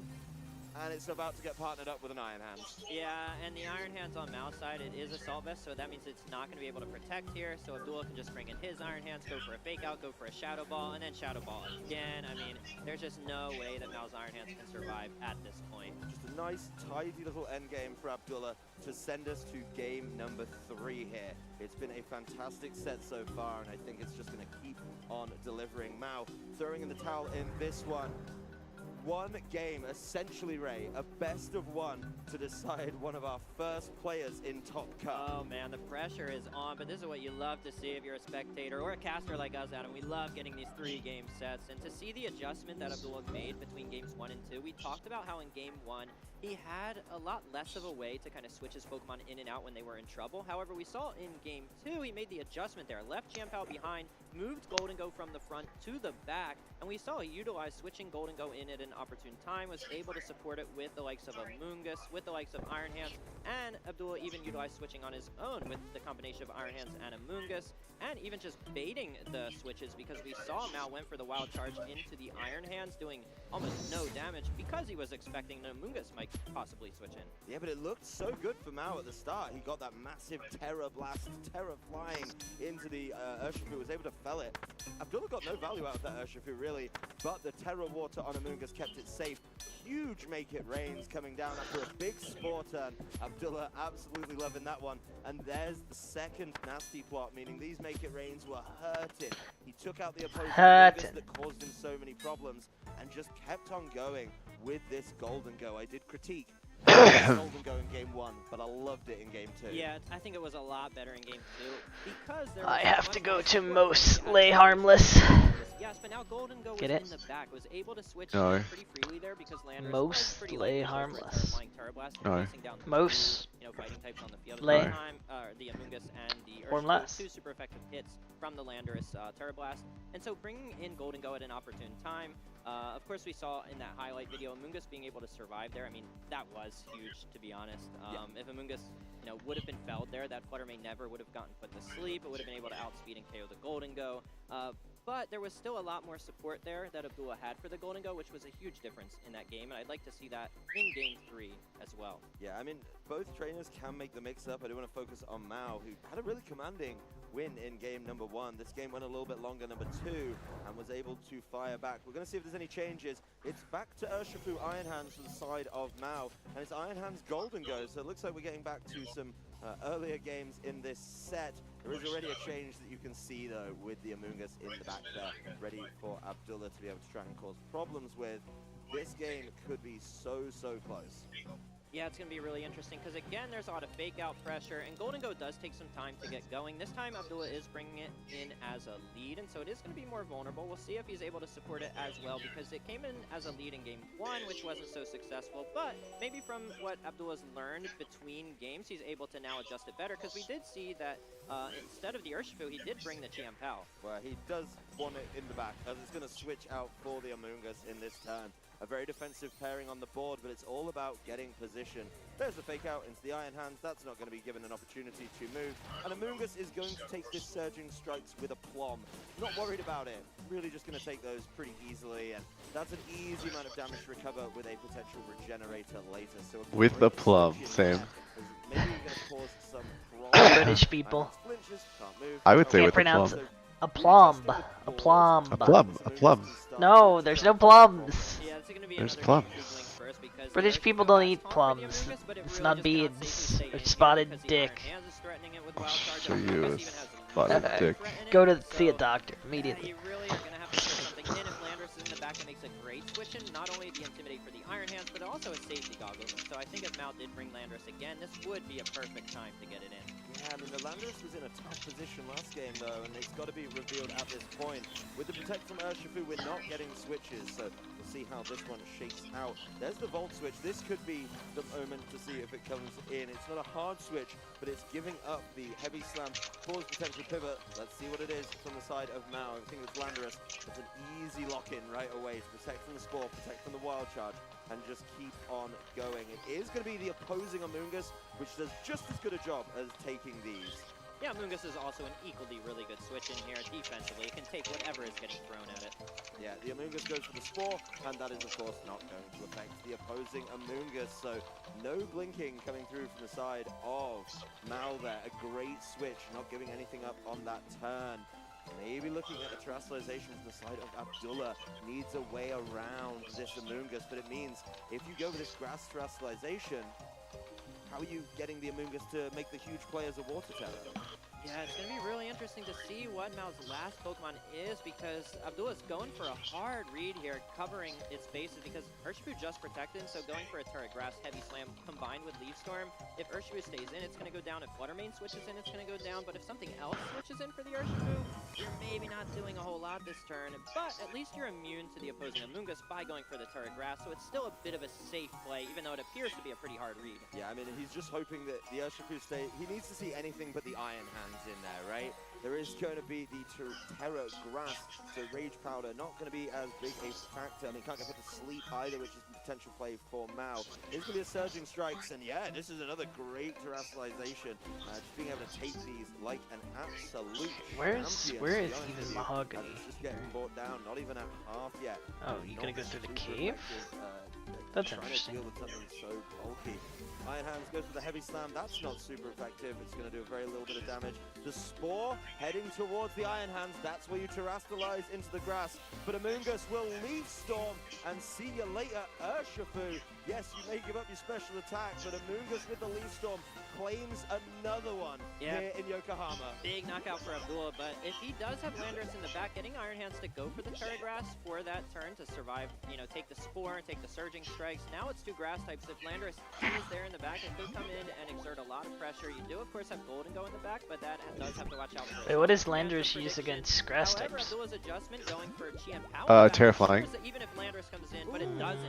Well, no Landorus in this And game. just using Another Terra Blast or whatever? coming to the Yep. fore, and now it's a grass Dumb. type. It finally gets good flying moves. Dumb. I hate freaking Terra. Not worried about it anymore. It does have, of course, the Rich get richer mechanic. Yeah. too worried about that big damage coming out from Fluttermane either. The Fluttermane is a choice spec variety as well, so not able to protect itself. Could get caught by a real nasty Heavy Slam Yeah, real this soon. Iron Hands is going to be a problem. I mean, the Terra Grass is huge. I forgot Defensively, you to get grab to the bypass any light Rage source. Powder and Spores coming out from the opposing Amoonguss. It's so bulky. You can heal it back up with a Self-Pollen Puff. I mean, it's going to be so tough for Fluttermane to deal with it. Yeah, but I mean, even as a Terra Grass, it's still going to hurt with a Heavy Slam, right? Yeah. Like, we've seen how much it can do, and this it just feels really good. There's the Shadow Ball, of course, Fluttermane, the fastest thing on the field by a good margin.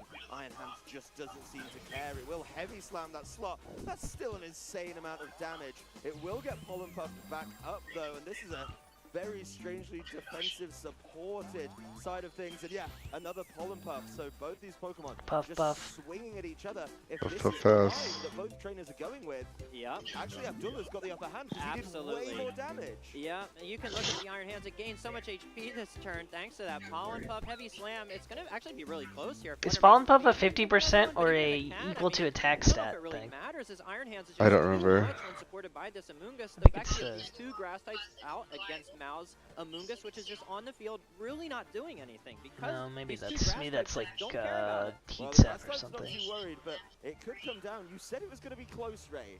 What if there was something in the back that could change those numbers and maybe make it a much easier looking knockout with something like that Heavy Slam? Chien Pao switches in for the Amoonguss, sort of ruined, lowering those defenses. That is a Shadow Ball into the Chien Pao, wasn't Amoonguss. Doesn't care about that, just brought down to half. This Heavy Slam with the Sword of Ruin, able to take the knockout on Fluttermane. Mao is now down to just Amoonguss and Iron Hands, not the most prominent defensive, offensive Pokemon. They're way more defensive. And the Pollen Puff misses from the side of Mao. He was expecting the Fluttermane to still be around. This is huge. Abdullah. Huge. 2. Yeah, and Golden Ghost still in the back. I mean, Abdullah has got this. The fact Chien Pao's threatening the Amoonguss. I mean, Iron Hands can come in and deal with Chien Pao, sure, but you have your own Iron Hands, which is immune to Mao's Amoonguss. I mean, it's just going to be so tough for Mao to come back from this, especially with the Golden Go still in the back. Yeah, the Golden Go's waiting to start tidying stuff up, right? I mean, at what point, here's the question, Ray. Where does the damage come from this pair? That's a great question, Adam. It's really only the Iron Hands, but I mean, Abdullah has an Iron Hands of his own to just match that damage, and it's supported by, you know, an additional 3 Pokemon that can do a lot more than this Amoonguss can. Well, Chien-Pao is going to try to keep itself safe, just giving the Sword of Ruin ability over to the Grass-type Iron Hands that Abdullah has ready to just start dealing damage in this one. Mao has a lot of fighting to do, but Abdullah putting on an absolute clinic here in game number 3. Just got the upper hand. Chien-Pao trying to maybe deceive his opponent, wait for a fake out to go into that one. It's just a wild charge from the opposing Iron Hands into that protect. Just trying to knock it out before it can do anything. As a heavy slam from Iron Hands goes into Amoonguss, just about half. And a Pollen Puff, obviously going into that protect of the Chien-Pao, just desperately trying to take out whatever is in that slot. Yep, great protect there from Abdullah. He's just, you know, playing it safe, playing it steady. I mean, he knows he's, in all likelihood, got this wrapped up. He's just making sure that, and there it is. Yeah, Mao Harada forfeiting this game. Abdullah Moyhaddin, his first year, Ray. He took down. Why are they both playing girl trainers? Just curious. Who would do that? Why not? Who would do that? You.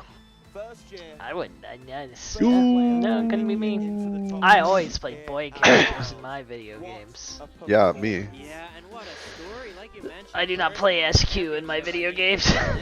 I always play boy characters in video games. Not even dropping a match. We saw the adjustments he made between games 1 and then 2 and 3. He was able to come back from that loss. I mean, we talked about before the game, right? As a newer player, when you're on stage, if you get dealt a loss early, I mean, it's, you know, you might crumble under the pressure, but we saw Abdullah not at all. He adjusted phenomenally and really. So I think I just have to wait for at its highest. I mean, he was in control, seemingly almost that entire game. That is an incredible performance, to be honest with you. Like, game 1, it really just didn't work out, right? He didn't really feel like he had a handle in that game at any point. I was like, oh, is this what's going to happen in game 2? Absolutely not. No, he decides to lean into the Amoonguss, and it is such a vital point of games 2 and 3. It just applied some weird pressure, and I think that is an all-time great performance to be one of our first names in Top Car. He has so much to be proud of, and honestly, he's putting a target on his back in his very, very first year. Yeah, it's really interesting too because we saw that match could have gone the other way. It could have been Mao 2-0 if that Amoonguss just got fainted, but Abdullah stayed strong and pulled that out. Yeah, let's take a look at how this one shook out. We're way back in game number 1, if you can remember that far. This Golden Go got very little done. It did get a nasty pot up, but then it got Shadow Balled down. Mao was making great trades in that one. The Urshifu taken out by the Wild Charge. And that game was a lot quicker, I think, just back and forth. But really, Abdullah giving up more. In game number 2, there were some mix-ups. We saw a lot of pressure from that Landorus, but it just wasn't enough against the Amoonguss, thanks to the defensive terrestrialization. And then this Golden Go, putting in work, making it rain all over the other side, and then able to tidy up with Shadow Balls. Game number 3. This was the big one. The Leaf Storm Amoonguss takes out the Urshifu. Mao just not expecting that It's still insane to me that Pokemon was that obvious and made the 1000th Pokemon a pile of money. Like, it's I never really insane. thought about it like that. In his first year in Top Cup, the World Championship. It's just simply wild. They're like, look, this is what we won't spend on our video games, but you'll spend it. Oh yeah. There's still more adjusting that I can make to have an even better performance, and we saw the performance slowly got better. Lost game 1, won game 2 in a very close game, but then game 3, I mean, just cleaned up. Game 3 was an absolute masterclass. I was impressed with 2, but I was more impressed with 3. We do need to hear from one of Do you think they even realized what they did, or are they like, yeah, we're so clever? Well, I think the Go guys designed it, so maybe the Go guys pulled one over on them. I don't know.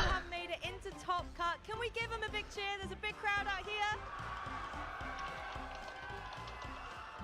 Tell us, Abdullah, what does this mean to you? This is your first year competing. You must be over the moon right now.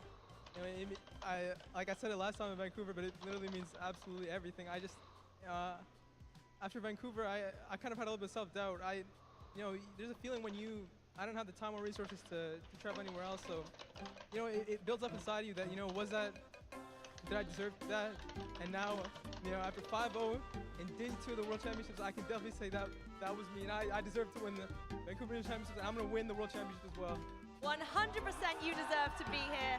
That's the fighting spirit we want to hear, and we will. What is she wearing? Through the rest of the tournament. She's wearing a kimono that is made out of stained glass evolutions. But she's not wearing it like a kimono. Well, Maybe it's just maybe like it's like a coat. happy thing. I know that from Yeah. Final Fantasy 14. It's her Moonfire Fest Power Ranger suit. Flying coverage, I have Pelipper for flying coverage. The thing is, you need to flying coverage is some of the only things that hit Amoongus consistently. So I got a little bit I got a little bit ahead of myself in game 1, and I expected him to respect Amoongus quite a lot, because in the matchup, it's very, very tedious, right? You have a couple Grass Terras, you have Landers, he had Landers for safety goggles. Other than that, everything just gets scored. So I expected him to respect the Amoongus a lot more, right? And that was my bad. So I brought like... You're so lucky we're not playing Pokemon, because I would be all over Amoongus and or Fisher Star Tingle. Wars Impact. No, thank you. Momentum. I tried to catch it back with some wacky reads, but At least we play with Sleep Cause though. Imagine not playing with Imagine the cancer that I would bring if we didn't play with Sleep Claws. Gosh, I don't want to even think about it.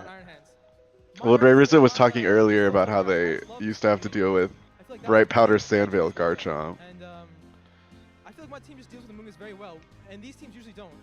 This core it's very hard to deal with Amoongus, especially because you need to tear the Landers just to get any damage on it. Yeah, otherwise I feel like I played around Amoongus much better in second and third game.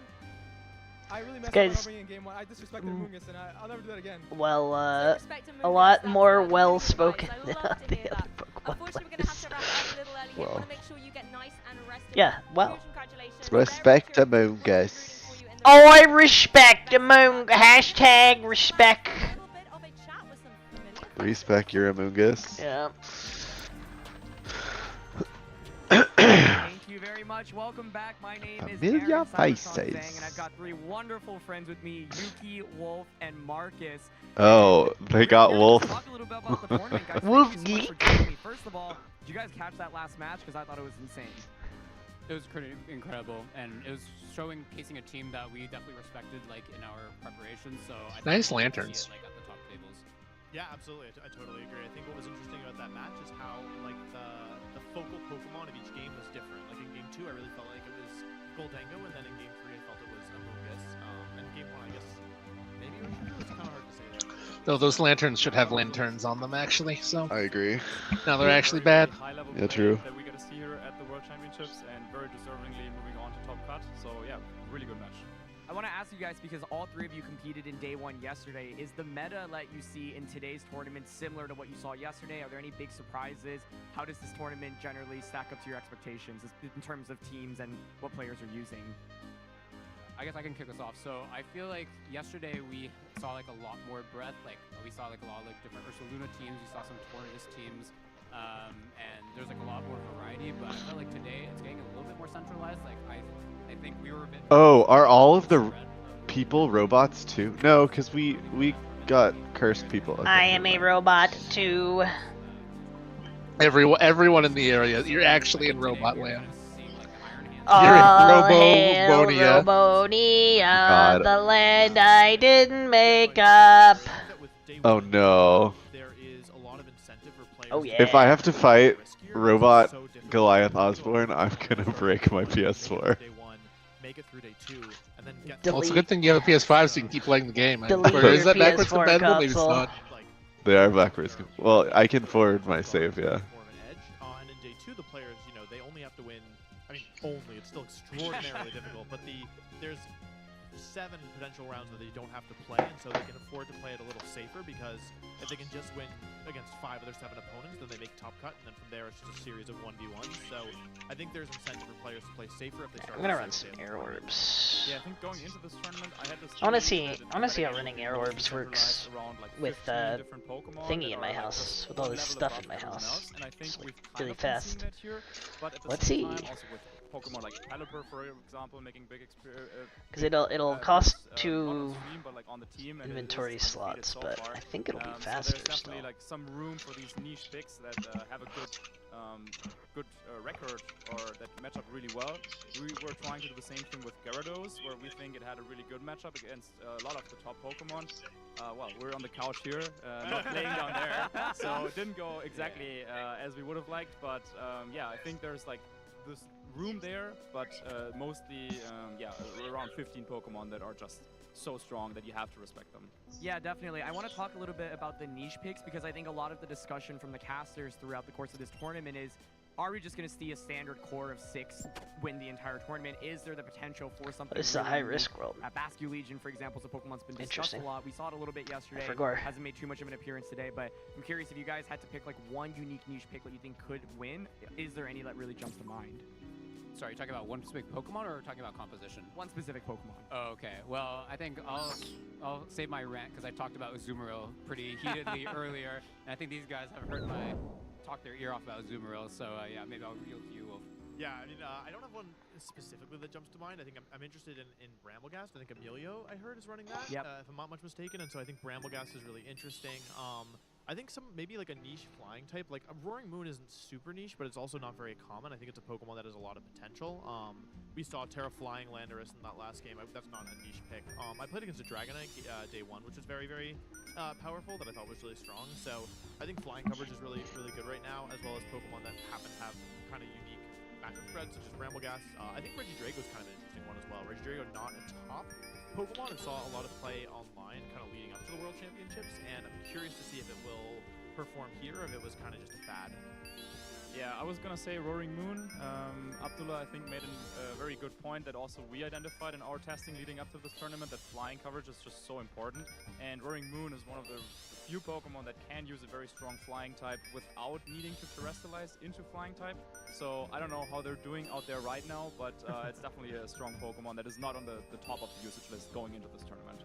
Yeah, I know you guys all prepared with each other for the tournament, and obviously day 1 probably not as good as expected, but I think one thing that is fascinating, of course, is learning a little bit more about the preparation process, especially because the World Championships is just such a difficult tournament. You know, there were so many incredible players who were eliminated yesterday, but everyone has their own individual process, so would love to hear a little bit about how you guys approached this tournament specifically. Yeah, I think what we really started, or maybe Wolf, I feel like you probably kicked off the process for us. Yeah, so Marcus was actually visiting me, and so we were working on things that we thought could be strong for the World Championships, and we ended up working together on a team kind of built around different forms of speed control. We had Regieleki, which is really fast, and we kind of finished it off with Farigiraf and Basculegion, with Basculegion being an incredibly potent Pokemon in the late game because of its attack Last Respect, which is stronger the more teammates have fainted.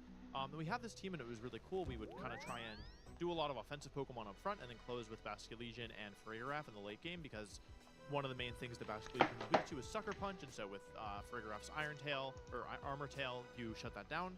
But it was just really hard to play at the pace that we wanted to play at, because in order for Basculegion to get strong, you need your Pokemon to faint. And basically we were always caught between our Pokemon were fainting too fast or they weren't fainting fast enough.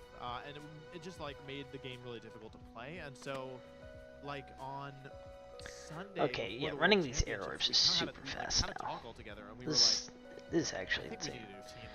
And I can buy the cosmic runes, just straight up. It's freaking wild. Which is about 15-20 minutes from here. Hello, they went to Rockinjima Island. Not that we experienced that much of it, because we Q. pulled up in Gamer House, and we pretty much just spent a couple 16-hour days just really thinking through what we expected to play against, what we thought was strong.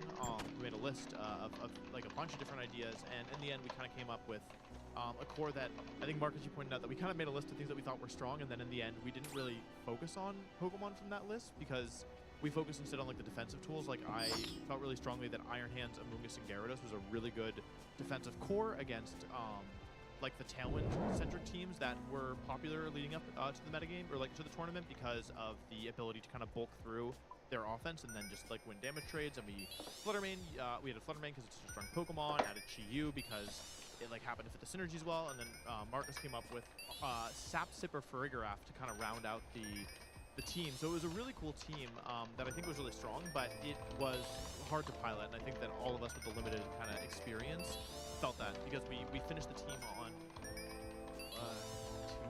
Tuesday. Did we finish the team? Yeah. I think the team had very good elements, but yeah, I think all of us would have liked just a little bit more time to get even more familiar with running the sport in this format. As some people have pointed out, this is actually a team that you could have used. What if Pi was playing Mafia right now? Do you think he's ever gonna play Mafia again, or are we gonna have to wait a year? I think so. He mentioned the time that I tuned in, that he was doing when he was doing whatever he does. He was like, "Oh, we might play Mafia tonight or RuneScape. I haven't decided." Yeah, I know he's been playing a lot of RuneScape. Only losers would play that, in my opinion. What? You should friend request him. No. Going into some of the future tournaments, but yeah, for this tournament it didn't work out for us again. One thing I want to touch back on is like the Bastard Legion team we were working on, and I think it was like a good learning lesson for all of us in team building in like an early format where it felt like the teams were a little bit immature when we felt like that team was really strong. Like for example, like there was not like any crunch Chan Pao, so like you said, Sucker Punch is the biggest weakness, but if it has a crunch, then you know it can still damage Bastard Legion without having to have Arbor Tail. And yeah, I think Marcus also identified some issues we had against a popular team with Goldango and Reggie Drago. So I think we have a lot to like. Goldango ate more baby. A tournament that's in so early format. Definitely. I want to get your guys' insight on where you think this World Championship is going. We just Cursed golden dingoes. Some players have already qualified. Ain't more baby, dude. Right, about 32 players, maybe slightly under, but I have a couple. Oh, I can run so many air staffs. I'm an air staff bot. I'm air staff Rick. I turned myself into an air staff 40. You'll obviously using kind of a rain kind of pseudo mode with. God, I'm just gonna get paid. Similar to what you guys actually end up bringing to this tournament, win on stream as well. So, any archetype that really sticks out to you guys as you think world champion winning?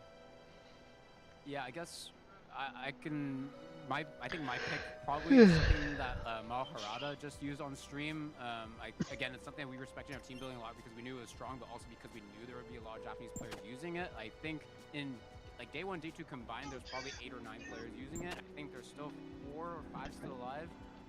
So from like a clear like quantity perspective, they definitely have a solid chance. And yeah, sorry, I lost my train of thought, but maybe Wolf, you can elaborate. Yeah, I think, like the team is really strong. I would classify it as something that we call typically like good stuffs, which is an archetype where there's not really one central thread for the team. Like it's not like, oh, I set up my Tailwind or my Trick Room or my Rain or whatever and I win. It's more like these are all good Pokemon and they all kind of like work together and they just have really good stats and really good like attributes in general. I would say good stuffs is probably my pick to win the tournament. I don't really believe in Tailwind because the main Tailwind Pokemon is Tornadus, who tends to use Bleakwind Storm, which I just think is a very inconsistent move, and once the players make it to the top cut, a single loss of a set will mean they're out of the tournament. So while it's possible, and Tornadus is very strong and has won the World Championships before, I just like have a... I think it's a little inconsistent because its main attacking move is just so inaccurate. And I think Trick Room is interesting as well, but I haven't seen that much Trick Room today, it feels like. Hard Trick Room teams that are kind of dedicated to Wolfie like me, he hates 80% 80% accuracy move. Who doesn't? Like a team that has a Trick Room mode, personally, like something with like Cresselia or Ursaluna, but other Pokemon that don't necessarily work there. I think that like the real winners of this tournament feel like Amoonguss and Iron Hands, and so those Pokemon can kind of work on every archetype, which is why I feel like because they're flexible and like all types of speed control and stuff, that's why I think Good Stuffs is one of the strongest archetypes, is because it doesn't really need speed control in order to like win personally. Yeah, I feel like being the third to talk about some of these hurts me a little bit. Marcus, we'll start with you on the next one then. Thank you, Aaron. No, but yeah, I was going to bring up the Amoonguss and Iron Hands core. We saw it featured on both teams in the previous round, and I just think it's so versatile. It has the defensive capabilities to just like lock down some games with Pollen Puff and Spore, where you just really can slow down your opponent. But then it can also go on the offense. Yeah, we've seen Leaf Storm Amoonguss make a big impact here at Worlds. Streamers, if you haven't already started to trying to have one featured clip per stream, start doing it now. This feature is only going to get more useful for Discovery once they roll out the actual Discovery feed. See that it's already making up half finalists. Still Half a of long my way views is to go there, fantastic. but, that was a common duo. Definitely. The next question I had was Now! more towards regions. Are there any regions in particular you think look really strong?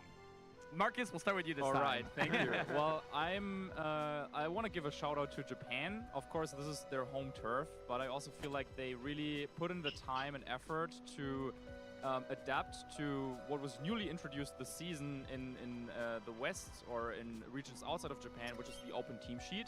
And I think they came up, from talking to some Japanese players at the tournament and also before, they came up with some really clever strategies or ideas how to use the open team sheet and how to use a game 1 in a best of 3 to identify how are some of your opponent's Pokemon trained, not necessarily by, for example, with Flutter maining as Flutter main. That's an important one, right?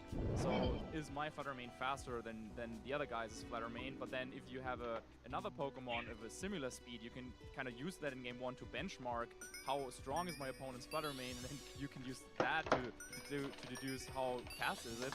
So I think applying some of these strategies from a region that historically has been using the best of 1 tournament format often, I thought that was very impressive, and I will be rooting for them on their home turf. But yeah, anyone can do it, of course, who made it that far. Yeah, absolutely. I agree with Marcus. I think Japan is definitely one of the top contenders to win. I think what's interesting is that typically my personal kind of regional rankings, not to be too controversial, is that Japan is at the top, alongside like Europe personally, because I think Europe has some pretty strong regions. Italy in particular has been really strong, and then Spain as well. I mean, honestly, a lot of the European players are really, really good. And then I probably put the US at number 3 in my personal top 3 regional rankings. But I actually think that this year the US is looking really strong. I think that there's been a lot of consistency across not only events in North America, but events like international events as well. I mean, we saw the US pretty much dominate Oceania regionals in a way that was probably the most dominant the US has been in a tournament outside of the US maybe ever, and also took home the championship at EUIC as well. They didn't defend, North America with Alex Gomez from Spain winning there, so I don't think it's like the US is so much better than the other regions, but I think there's been a number of players who have been incredibly consistent this season. I mean, we just saw Abdullah win on stream and be one of the first players to qualify for the World Championships. Joseph Ugarte is one who's had a ton of success and consistency this year. Emilio Forbes has been a player who players have are really aware. Nick Navarre as well is another player who's been very consistent, and it's just it's a level of consistency that I don't think the US has seen very often in past years, and so even though normally I don't think that I think US players in general tend to really hype up their own region, and normally I'm okay, maybe this is a little bit maybe we're talking a little bit too much of a big game. This year I think that it actually could be a US player who wins the whole thing. I think a lot of players are looking very strong. Yeah, I think I was on a segment earlier with Ray and Scott, and back then I talked a little bit about Japan that I think Marcus kind of dove deeper into, so I'm not going to go more into that, but I do want to bring up Europe again because I think we kind of underappreciate that they're the one region that gets 16 players in day 2. So again, from a numbers perspective, I think they're pretty advantaged. And there's actually a lot of phenomenal players, there's Victor Medina, who has gotten top 4 2 ICs in a row, and we have Eric Rios is also a favorite. And the part I want to talk about is the community aspects. I think I talked earlier about how Japan, as a grassroots, they have a lot of mechanisms to practice this open team sheet that they're not usually used to, and I think they're pretty well prepared through that. And I think Italy and Spain in particular have these really tight-knit communities where they can really practice a lot, and I think that's really what you need to get to become the very best in a format where you just don't have as much time. Love it, guys. We are going to have to wrap up because I believe we're ready to start the next round. Only 2 rounds left in Swiss before we determine the final elimination bracket for this World Championships. Yuki, if they're Marcus, so Swiss, so why are they in giving us Japan? So much insight into what True. life of a pro player is like and your predictions for this tournament. It's really, really great to have you all here, and I believe we're ready to throw it down to the casters. Thank you so much, Aaron, and you are back here behind the desk of me. My name is Lee Provost, and I am going to have the pleasure to share with Lou Wiser at Gospromi. How are you doing, Lou? I'm good. You're stuck with me all weekend, Lee, unfortunately. But, it's a great thing, though. us and Gastrodon. Okay, the story of us is... Bwaiza is how you pronounce her name? Alright, sure. Much of a secret, I'm going to be honest. No, the secret's out now, I think. Long ago. 100%. And speaking of Gastrodon, there is currently a Gastrodon at 4-1 in the tournament. So just one win away from making it into that top cut at Pokemon World Championships. And there, I believe, are another 2 Gastrodon at X2. So as long as they can keep winning, we might see a couple of Gastrodon flipping into that top. It has eluded us so far this weekend. I'm a little But maybe it's outraged. just keeping itself for that like final moment, the pinnacle of the event this weekend. So, you know, I'm happy to be patient, to wait it out, to see it finally and hopefully top cut. A Gastrodon match will be mine. It will be ours. Yes. Okay, there will be a Gastrodon match at some point, even if we have to go out into the audience to find it. It'll happen. We will make it happen. But focusing on the matches that we've had so far, day 2 has been so intense. It's been a really nice diversity of players and archetypes. Honestly, for me, that winners interview we just had with Abdullah, Yeah. what a beautiful moment for him to have his belief in himself reinstated. Amazing. It's just a fairy tale story for him, really. It's amazing, you know. It's great for those of you that are new at home to kind of see how Abdullah's kind of come into the scene this year and had so much success, you know, getting his Worlds invite through that one regional performance where his first regionals and he wins. Who does that? and then making up the rest of the points with his locals. It's just incredible to see. And then on top of that, to come into this weekend. And The best part about charging air orbs this way isn't even how fast it is, though. It is much faster. It's the fact that I don't have to go through like any menus. I get to cast spells, touch a necklace in my house, and charge the goddamn orbs. Don't have to get in a canoe and tell it where to go. And freaking owns. Freaking owns! I'm owning! I'm owning Rick! Players are just one win away from making it into that top cut. And number 13 there with Francesco, that's the team I want to keep an eye on. Yeah, I think there's, you know, so many different regions here and representation. There's a lot of Japanese players in here, as you would expect, but there is a lot of representation from various regions, you know. Yuki mentioned there about Europe being a strong region. There's good representation from Europe, and again, you know, Wolf mentioning about how strong NA are this year. That there's a lot of strong NA players still performing super well in contention to lock in that top cut for day 2. Yeah, and I want to acknowledge as well, you know, Wolf talking about how the European players are generally quite strong, and we talked about the Italian and Spanish communities, but I want to acknowledge the German communities as well. You know, we've got Michael Couch there as well, who's done really strong to be in this 4-1 position, running a very cool team. And I think the German community, a couple of players, obviously Barish and I believe Salahattin came in as well through day 1 into day 2. Unfortunately, it hasn't gone away for them, but the German community are also really good at this team building, encouraging each other throughout the tournament, and Europe is certainly looking strong. I was having a little bit of a chat with Guillermo and Alex Gomez earlier as well, and I think they were only at round 3 or 4, but they were all really confident, really ready to try and get that champion title, very focused. Yeah, and Guillermo doing extremely well in this tournament so far. Hope he can keep it going and have a repeat performance of the one that he did last year. See the parents for round 6. Yes, I'm very excited for this match. We are going to be bringing you the very top match. Oh, it 100%. Oh my god. What are you gibbling about? I'm right. Right about what? Everyone's a robot? Everyone's Who a I'm robot? about to fight. Oh, Robo Chancellor? I can't believe Q's gonna smash his PS4 live on stream for us. Nani? Oh, it's him. Okay. Matty Morgan from Ireland representing Ireland there. Okay, it's a different robot, but yes. That region, so really nice to see. Matty's had a great season this year, so to see him kind of continuing on into the World Championships day 2 and performing really consistently like he has. It's Arios. But like you say, you know, all the players. But he's a robot. Yeah, all very well known. And Victor Medina, the player that I was just talking about in the lounge.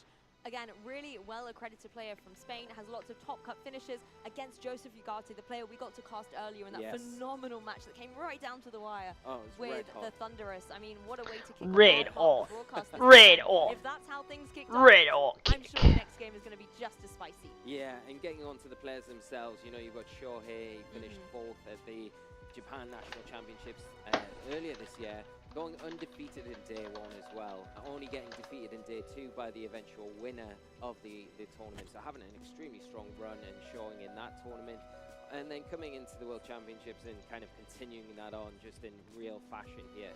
And obviously we know about Marco, previous IC champion. He's a very, very accomplished player in his own right, obviously representing the Italian region. Exactly. Well, speaking of representation, let's go look at our players on the stage. They are already in team preview, getting ready for game 1. The teams are very interesting here. On Marco's side, we've got a lot of very standard choices in terms of Fluttermane, Amoonguss, Iron Hands, Gyarados, but then we've got the Chi-Yu and the Roaring Moon. Yeah. The one thing I would say about probably both players here is that there's been a precedent on how important speed control has been throughout this tournament, for whether that be Tailwind, whether that be Trick Room, or maybe a little bit of reliance on Icy Wind to a certain extent. But both players opting for neither option in this. You know, you've got on Marco's side of the field, he has got the Gyarados, he's got that pseudo speed control and the Thunder Wave, so that is going to be something that he can utilize, and that pseudo kind of speed control with the Dragon Dance on the Roaring Moon. So he's got those kind of modes to give himself a bit of elevation in the match if he needs to. But you look at Shohei's team, he's got no speed control at all, so he's relying on more the natural speed of his Pokemon. Got very fast-paced Pokemon there, the Shenpao, the Fluttermane, very fast Pokemon, and then relying on that support network that you can get from the Amoonguss with the Rage Power, the Redirection, the good defensive synergy as well that Amoonguss offers, and then that Iron Hands that we've seen perform so well today. It's got that fake-out support that is really incredibly useful in this particular format. Exactly, you're right. Marco's got these kind of nods to speed control, but nothing as strong as something like Tailwind or Trick Room.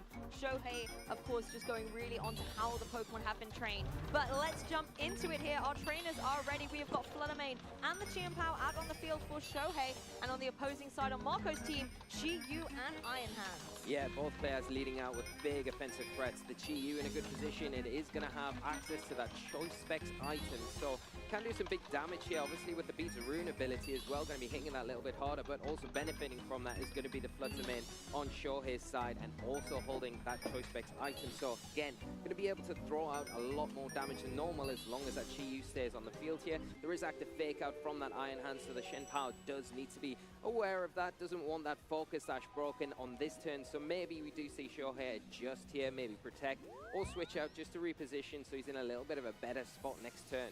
Yeah, not surprised to see the Chi-Yu leave the field as well. Like you mentioned, Lee, it's going to be able to allow that Fluttermane to benefit from its Beads of Ruin ability. Nice adjustment bringing in the Gyarados as well. Can throw a cheeky Intimidate down against that opposing Chi-Yu here, and then maybe able to apply some pressure with something like a Thunder Wave in that next turn and slow down both of Shohei's Pokemon that are really naturally very quick Pokemon. Yeah, we are going to see a Terrestrialization this first turn, and it will be the Iron Hands going for that Terra Water type, giving it, taking away those weaknesses to those big Fairy type attacks that could be coming out from this Fluttermane. Exactly, it's also Pixie Plate boosted, so these Fairy type moves are going to be hitting even harder. So a nice Terra Water there from the Iron Hands, and followed up as well from the Chi-Yu. Actually, this Fluttermane, it's down and out, and I'm getting my Fluttermanes confused. This one was holding the Choice Spec, so it was still a boosted Fairy type move, but just wrong item. The Pixie Plate's on Marco's side. Yeah, the Good Pixie catch. Plate, no, but it's too many Fluttermanes in this tournament. They're That's everywhere. what it is. Number But we one are going to Pokemon. see Marco take an early lead here, and a big drawback. Too there many for Shohei losing that Fluttermanes. Fluttermane. I'm really glad Really Pokemon getting never really bans any wanted. Pokemon. Great Terrestrialization from Marco there. Defensive Terrestrialization. They have to add more Pokemon every time, don't you understand? And getting in a good position. Get the Gyarados switch in now. Ready. That way they can take them all away. See, that they're just forcing the games to follow the meta now. They just take all the Pokemon away.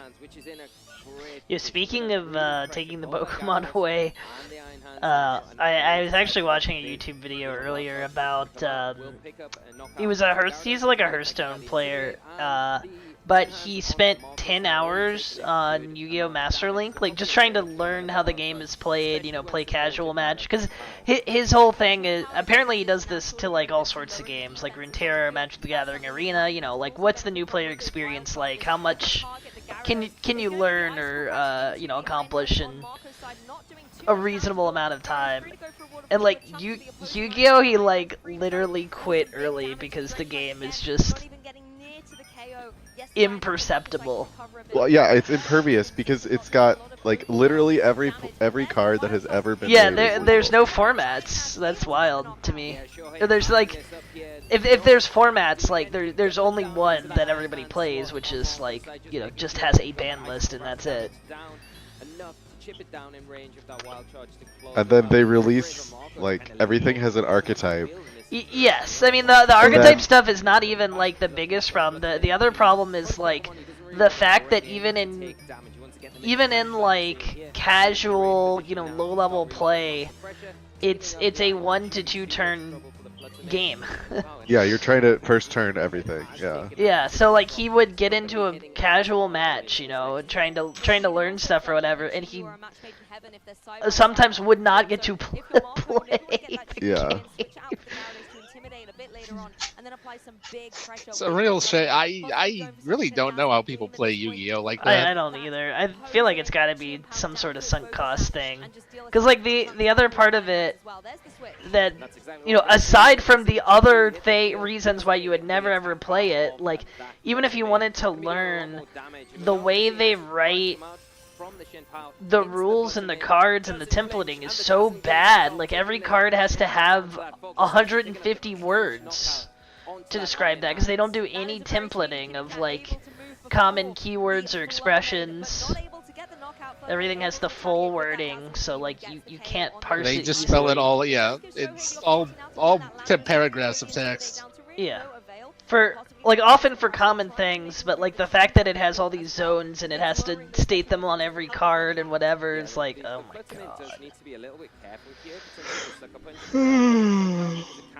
Probably is in range of the sucker punch taking it down here, and if it does I just thought it was really funny because he was very clearly trying to like do it, and like it was I guess it was like a summarization, and like he was narrating over like live streams, and his chat would just like continue to tell him like, just get another streamer to help you learn how to play it. He's like, if you have to get a coach to learn the basics of playing the game, like, it has already failed me.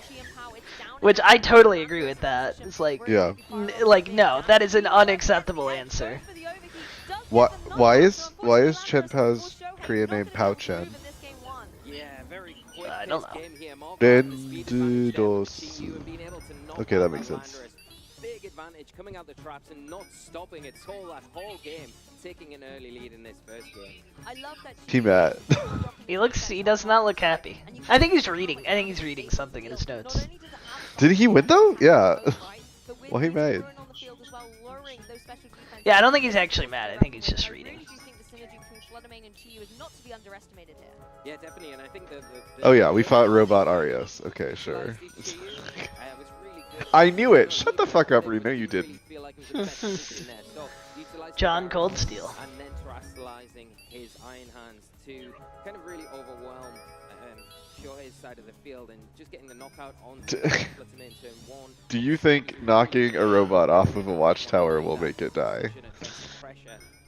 No, no one dies Unless in it's these full of games. small bombs. No one dies in these games. It doesn't happen. It's a complete fabrication. Well, no one dies if you kill the robot instead, because the robot's not a real person. The Landorus is a big thing. The Landorus there gets an attack off.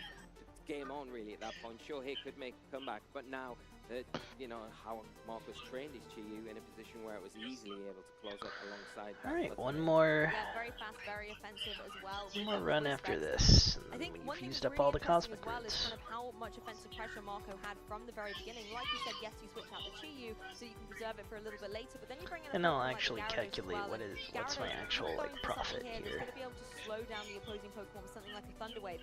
It's something that Shohei is then forced to play around, and then essentially Shohei now has to play defensively, has to be able to switch things around, and isn't in the driving seat that Marco is currently piloting.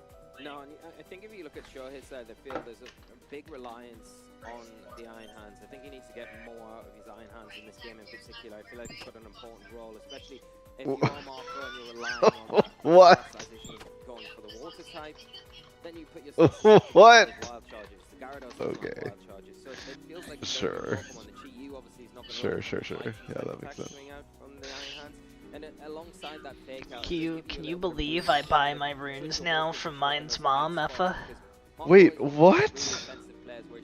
It's true. I think he's a little busy. I know. No, okay. Explain. Huh. Elaborate. So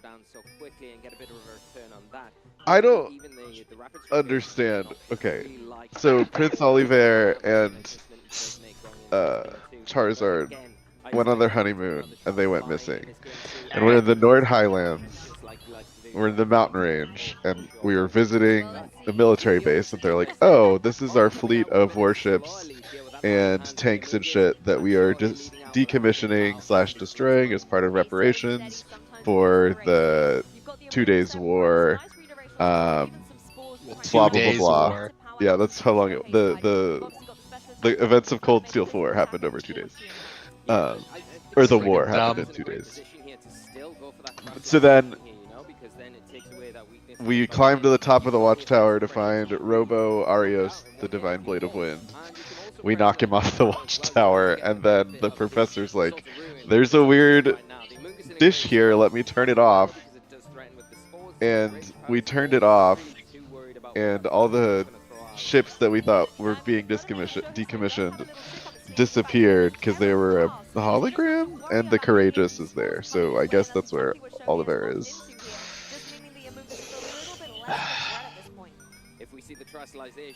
A hologram?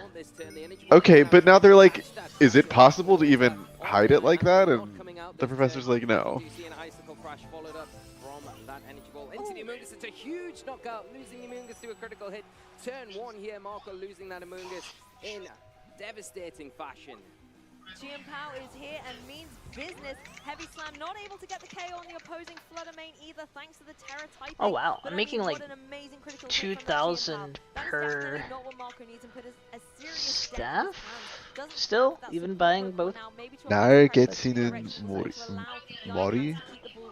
Yeah, it's a big loss for Marco there. Unfortunate, great for sure. So that means each of these I'm getting 25. Each of these runs is getting me 50k. That's wild. That's wild. That's wild. That's wild. I can make 50k in like 2 minutes. The heavy slam, big survival because it gives him another turn to kind of get some extra damage off onto the field right now. Money's fake. Really important against that Chen Pao. That is going to reduce that attack power, so not going to be hitting as hard going into this next turn. Then the one thing that you could say Marco still has in favor is that he can still terastallize, which might give him a bit of an edge to try and get that momentum swing like he had in that first game again. I mean, that's the thing, you don't want to go for the Terra Water on the Iron Hands though when you've got a Terra Grass Flutter main with that energy ball opposing from you. Maybe the Gyarados, you know, is running every day I can buy 60 battle staves. But gonna be adjustments straight away from Shohei here. Iron Hands a piece on the battlefield as Gyarados actually leaves the field, says I need to intimidate like physical up to attackers 120k and we're per gonna see day. the Roaring Moon. Now this is risky. I mean, Roaring Moon coming in, you know at least that the Flutter main, because it is choice specs, is going to be locked into the energy ball. You don't have to worry about any fairy type moves, but you want to make sure that it doesn't have to take any unnecessary damage in the next couple of turns. Now the choice spec's kind of a little bit of a hindrance here for Shohei, not really getting the damage that he wants out on here, and the Iron Hands now going to go for a Drain Punch, not picking up the knockout. I didn't realize Cosmic Rings. But it gives Marco a lot of room. They don't make any dent in the price because they're so freaking cheap. Thank the elves. Why do they make their Cosmic Runes so cheap? They're the only place where you can buy them. It's great.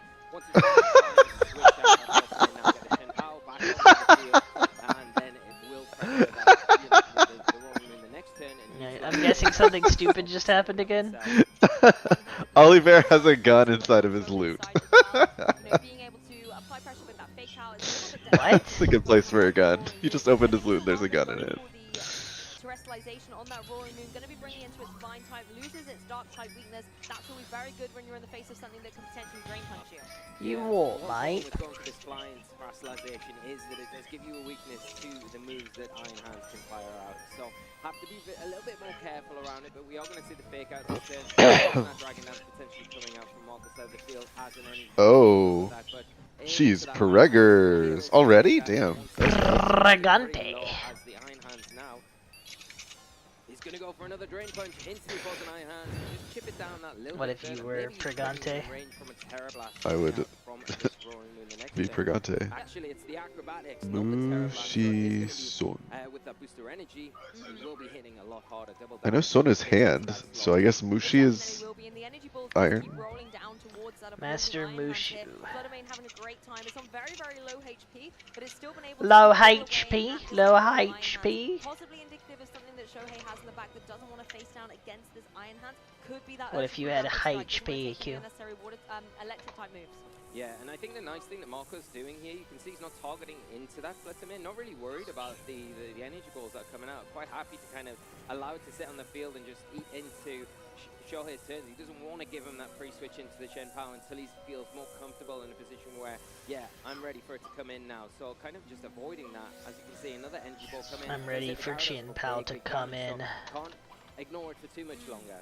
Yeah, exactly. Gyarados at risk of not necessarily being able to take another one of those. The Citrus Berry helping out though, might just be able to push it over the edge from an energy ball in the following turn, but not if the Roaring Moon has something to say about it. It's going to go down into that opposing Iron Hands, however, and get the KO there. Once again, Fluttermane just sitting pretty on the field.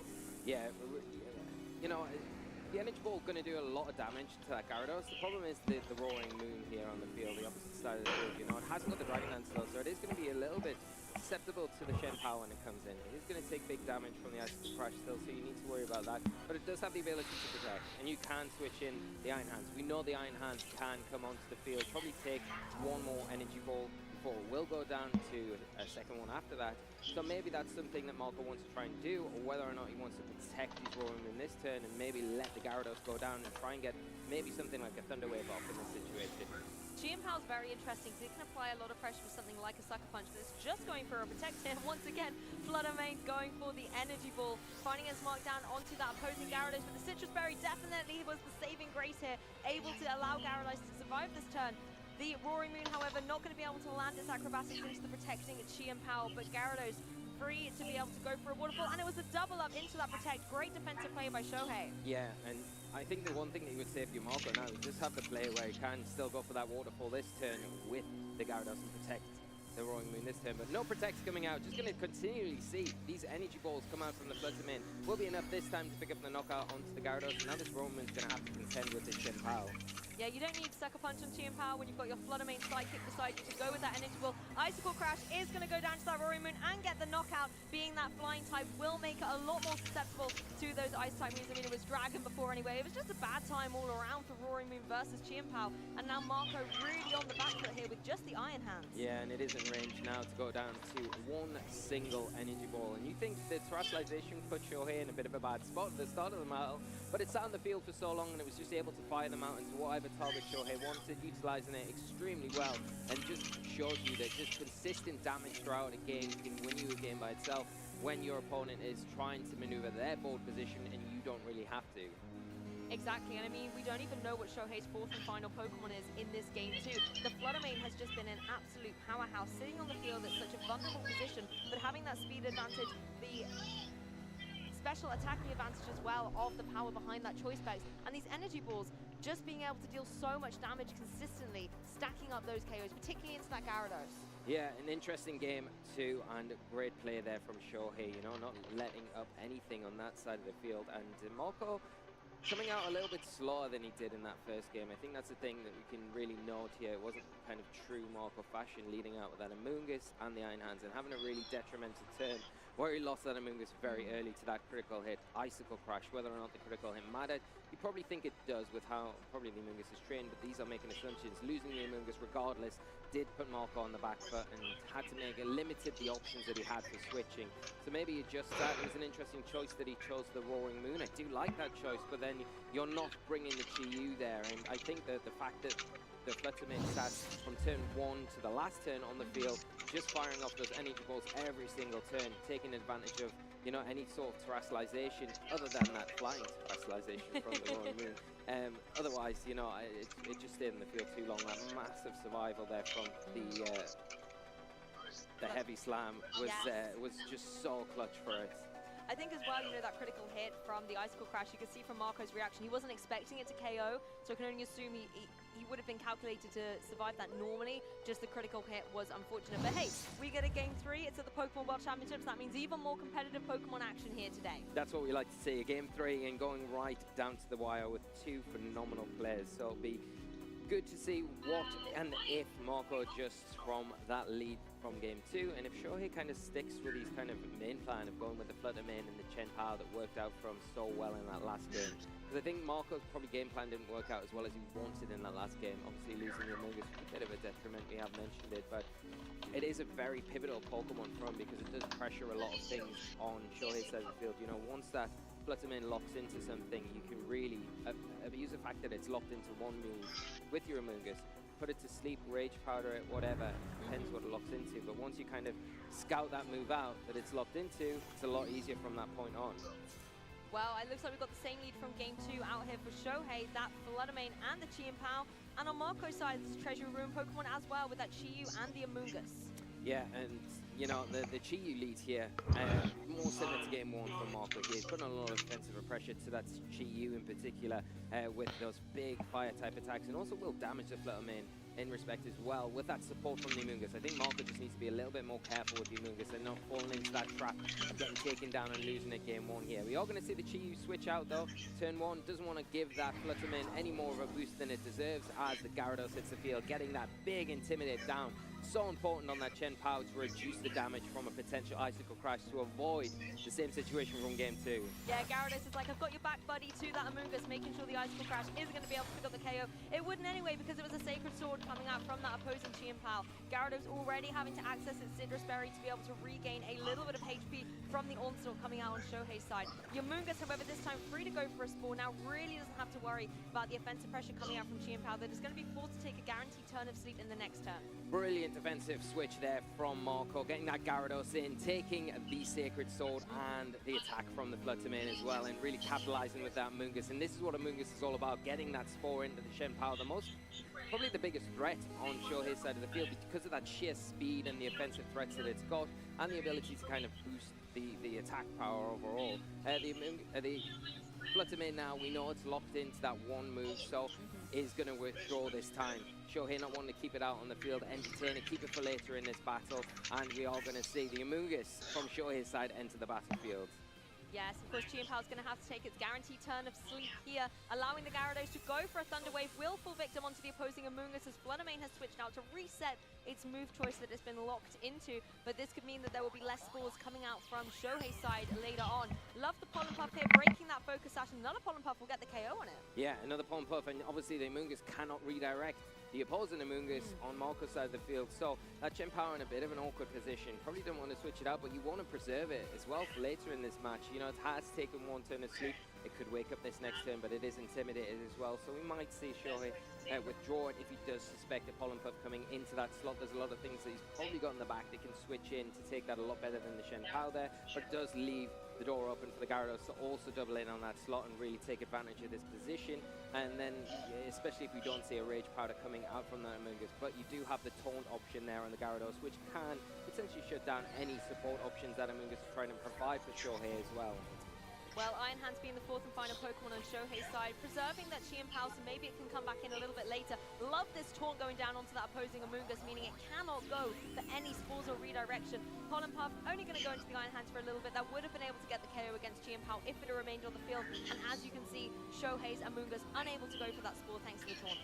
Yeah, the Taunt there is a great option from the Gyarados. One of the reasons why it's such a versatile support Pokemon. Got the option to just shut down that Spore, protecting yourself as well. Pollen Puff going into that Iron Hands, not doing too much damage, but the chip's always appreciated there. But the Gyarados in a little bit of an awkward position itself this turn. Obviously, the Iron Hands does have Fake Out. It can stop it moving this turn, but it can also threaten with that big Wild Charge that it's got access to, and threaten a big knockout. And Marco really doesn't want to lose the Gyarados before that Chen Pao goes down. You need to keep that intimidated, and I think that's a priority for him going into this next turn. One of the issues you've got though now with your Marco is the two Pokemon in the field are pretty passive.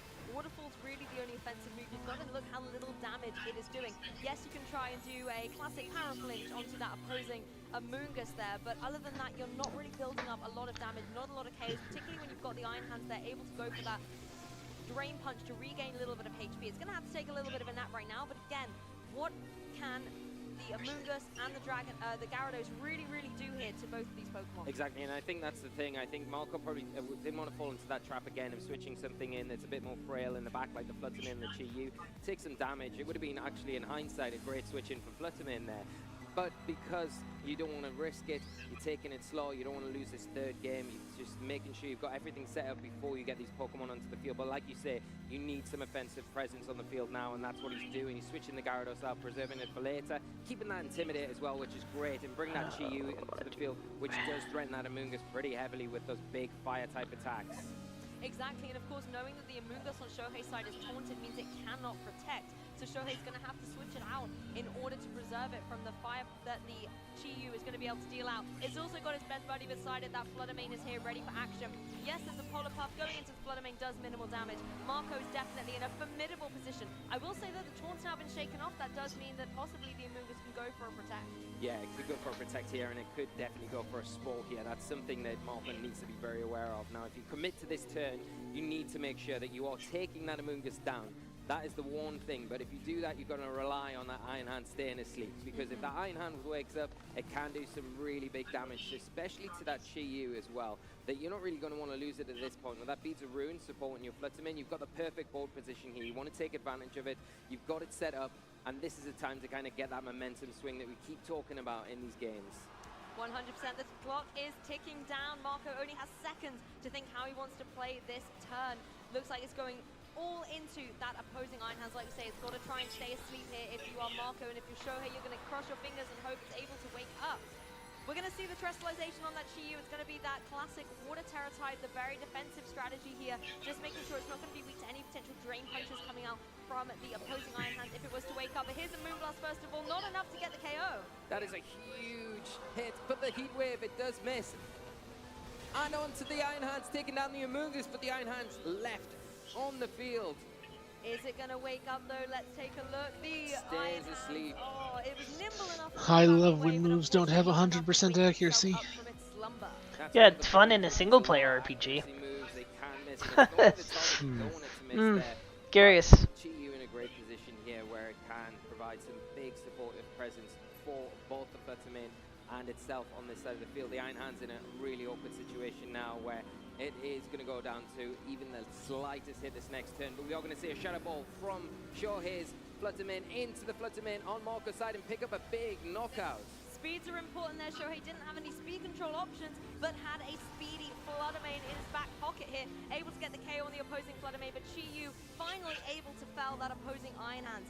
The issue, however, is the speed of this opposing Fluttermane, and now you've got the Chien-Pao coming in from the back as well. But I think Chien-Pao is asleep, am I right? Chien-Pao is still asleep, and it has its sash broken, so it's not in the best of spots right now. The Amoonguss ready to kind of come in if Marco wants it to, but opting, as we see for the Gyarados, probably more important to get that Intimidate down onto the field. If the Chien-Pao does happen to wake up, it has taken one turn of sleep, so it potentially has the chance to wake up this next turn. Swords and Runes activated, and this Fluttermane will be hitting a lot harder with that Chi-Yu on the field here. Now, whether Marco wants to switch the Chi-Yu out to take away the Beads of Ruin might be an option, and you go for the Waterfall into that Fluttermane to pick up the knockout, get the Amoonguss onto the field, and then you kind of preserve the Chi-Yu to come back in later. Not opting for that. The Shadow Ball coming straight out into the Gyarados, enough to pick it up, but it does leave that Chi-Yu untouched, free to go for an attack if the Chien-Pao doesn't wake up this turn. Yeah, it's still sleeping, so all beady eyes are down onto that opposing Chi-Yu. It goes for the Heat Wave, connects on both Pokemon. That's a double KO. Marco Hermantha Caldula Silva is going to be advancing into top cut. Chi-Yu coming back with Owned. the minions there, taking Owned. the double knockout. Beaten by a Making fish. sure it was on target, picking up both Pokemon there. So I don't know what good turning water type did him. To claiming the He's World wet. Championship, you know, doing so well this weekend, and what a game for us to go into in round 6. One round of Swiss left. Marco setting himself up perfectly going into I've that muted. last It round. removed its Gonna fairy feel weakness good because about it's how Fire we Dark. closed that game 3. Oh, Ew. It's wet. Speak now or forever hold your peace. That was phenomenal. Amazing to be able to see the Heat Wave get that double knockout right at the end and be able to support the Fluttermane so well with those Beads of Ruin ability. Fantastic play. Congratulations, Marco. Yeah, and I love how he played the Amoonguss in that game 3, because I think after what happened in game 2, where he lost it in that turn 1, it was really detrimental to his entire game plan. I think Shohei probably was under the assumption that you're probably going to want to protect it a little bit more than you did in that game 2, and that's why we probably saw the double up into the partner slot. But, you know, Marco reading through that, clear as day, and just really taking advantage of that position, getting the Spore onto the Chien-Pao, And from that point on, the Chempar wasn't able to really have much of an impact at all in that game and really left the door open for Marco to kind of close the whole game up. Exactly. For me, in that game 3, the pivotal moment was when you got Chiyu and Fluttermane on the field at the same time. You were just able to run through that synergy. Taking a closer look at that game 3 replay, obviously the Iron Hands has been a formidable threat throughout this entire set, but not able to get the victory for Shohei at this point. Yeah, both Fluttermanes as well performed pretty well on both sides of the field, you know, proved really pivotal Pokemon to both players. Unfortunately for Marco, he didn't really get much use out of his Fluttermane once Shohei's came onto the field. The speed advantage there really showed through, and the beats of Ruin boost really helped get that knockout with the Shadow Ball was really important. I think the adjustment in game 2 was probably not the best one for Marco, but again, showing why he's such a good player, adjusting back to what he knew worked from game 1, bringing that Chiyu, and we did see a Frostlight in that end game as well, which I don't know if it played much of a part really in you know, the end game there, but it was there just in case he needed it while he got the knockout with that heat wave, and that's all the reliance he needed. He needed those heat waves to hit when it missed earlier on the Iron Hands. You thought, oh, it's going to be, you know, repeat it all over again, but no, they managed to connect in that last turn, and that was really nice to see from moving on in this tournament undefeated. Exactly, and Shohei's Fluttermane as well was incredibly impressive, particularly running that Terra Grass and the energy balls that were just constantly rolling towards Marco's team and not able to get the KO against that opposing Iron Hands despite its efforts. I think the Assault Vest obviously really paying off there as well and stopping the momentum the Fluttermane was trying to gain. But the fact that Shohei had that Fluttermane on, I think you said from the beginning of the match to the very end of that game 2, just meant that it was still a threat to be reckoned with and was still able to deal out big damage. Yeah, and you can kind of see from Marco's perspective why he didn't want to bring the Chiyu, because I think every time that the Fluttermane was on the field for Shohei, you kind of don't want to be giving it any more of an advantage than it already has. So that's why we probably saw him withdrawing it a lot of the time, keeping it back until that Fluttermane went down. But, you know, what are my thoughts anyway? Let's hear from Marco himself, because we have him ready on stage for an interview. Thank you, casters. I am joined by the winner of your last match, Marco. I've got to ask, you just top cut the World Championships. How you feeling? It's really amazing because I worked for this in the last 3 years. I played in the Master Division World Championship in 2019 in last year, and yeah, I was never able to make top cut. I did make top cut in 2018 in the senior division, but yeah, this is my first time. Yeah, I know you've been working really hard at this. Now, obviously, you still have a couple rounds of Swiss left to play, but now that you've qualified for the top cut, how are you feeling about your chances here at the World Championship? I forgot we have teleport While building skills. working on this team, I kind of wanted to basically have a chance into like most of the common teams. So yeah, I really think I have a chance, but yeah, of course, when it comes to like a single elimination tournament, like at least like that part of the bracket, it kind of really depends on what type of match you play. So yeah, I'm comfortable that at least I can play against whatever team. Well, I gotta ask about the team, because in Regulation D, we've gotten introduced to a lot of new Pokemon, but your team is entirely a Regulation C team. What was it like building that team, and walk me through the thought process that you went through to build this team?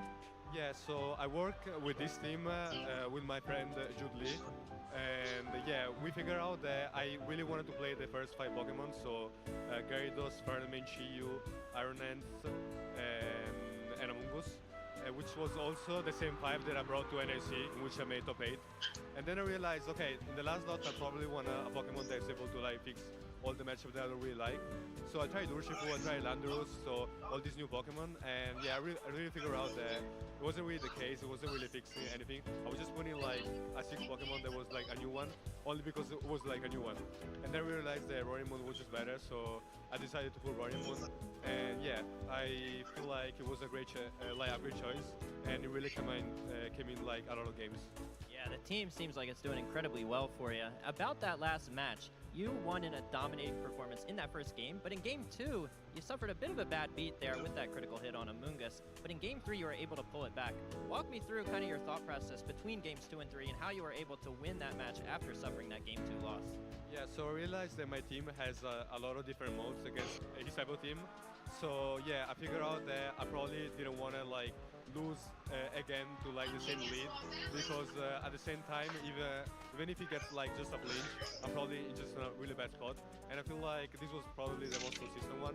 And yeah, I really like the fact that I just had like many different options that probably work as well as the others. All right, last question. You're here at the first World Championship held in Japan in the video game championship history. What's it like competing here? I gotta say that I'm a really big fan of all the Japanese players. I really study a lot of the teams. I basically started when I didn't have the chance to compete in many events. I used to only play on ladder and also in IC, in the online IC. So yeah, I really like the way they play and the way they build. So yeah, I really feel like this is probably like the best performance I ever had, and probably the best experience in general in the World Championship. That's awesome. Well, Marco, best of luck the rest of the way. We'll be rooting for you, but we're going to toss it to a break. Guys, don't touch that browser. We'll be right back with Don't touch that browser. No! I'm going to touch that browser. Can't stop me. Touching my browser right now. No, you're not allowed. I said no.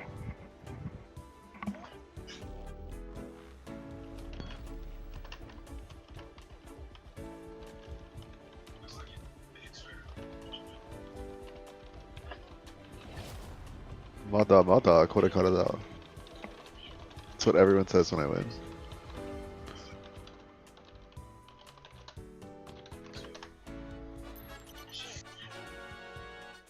My name's Abdullah, and I'm from Calgary, Alberta, Canada.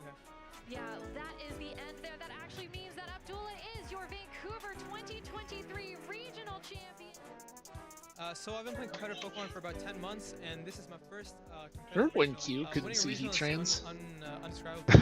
No. I can't That never describe it. happened. It's just so amazing. My experience with Pokemon so far has just been so amazing. Like, apart from winning, the friends I've made, the support I've gotten, and the fun I've had is just so amazing that I'll never stop playing Pokemon.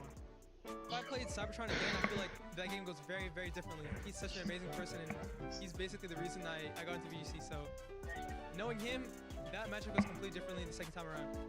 So I wasn't planning on trying to make it to Worlds, but after this experience, after the friends I've made and the time I've had, I'll definitely consider it. The friends I've made. Welcome back to the World Championship Series 2023 from Yokohama, Japan. With me, I have the one and only Valiant Vish from the APAC region. Valiant, welcome. The technology levels are now currently comparable to artifacts and magic. So could you tell us a little bit about Great. what team you brought here today at the championship? Yes, so I'm running Metachamp, Leckitung, Stunfisk, Lantern, and then 2 Shadow Pokemon in Shadow Charizard and Shadow Venusaur. I think my sort of strategy is more sort of inspired from Rise to Occasion and what he ran at NAIC. Okay, they just switched to the card game. They're talking to a card game guy. No, he's talking. He's a Pokemon Go guy. Oh, Go. Okay, I just heard like Shadow Charizard, and I was like, this is not VGC. Yeah, that's fake. Please tell us a little bit more about Shadow Pokemon aren't real. running up against today that maybe causing you a little bit of problems, or maybe some things that didn't catch you off guard. No problems as of yet. I think I've made a pretty good call on the meta so far. I've had one interesting decision point in my round 2, where I had to face a Dynamic Punch Metachamp, so I had to sort of finagle my way around it with Shadow Zard there to close out the game. But no, nothing sort of special overall. I think the world's meta, it's in flux at the moment. And so you have to be prepared with a whole bunch of different ways to actually execute win conditions. So I think I'm prepared for that. Yeah. Awesome. So let's pivot a little bit and talk a little bit more about Japan. So could you tell us a little bit more about your trip to Japan and how it's been since you got here? Maybe even something about the venue that you really enjoy. Yeah, so it's my first time in Japan, and I've been here since last week. So just been doing a lot of traveling with my wife, really enjoying. It's really weird that Charizard is not allowed to battle. I was in Kyoto for a really. Wait, is it not? For a couple of days actually.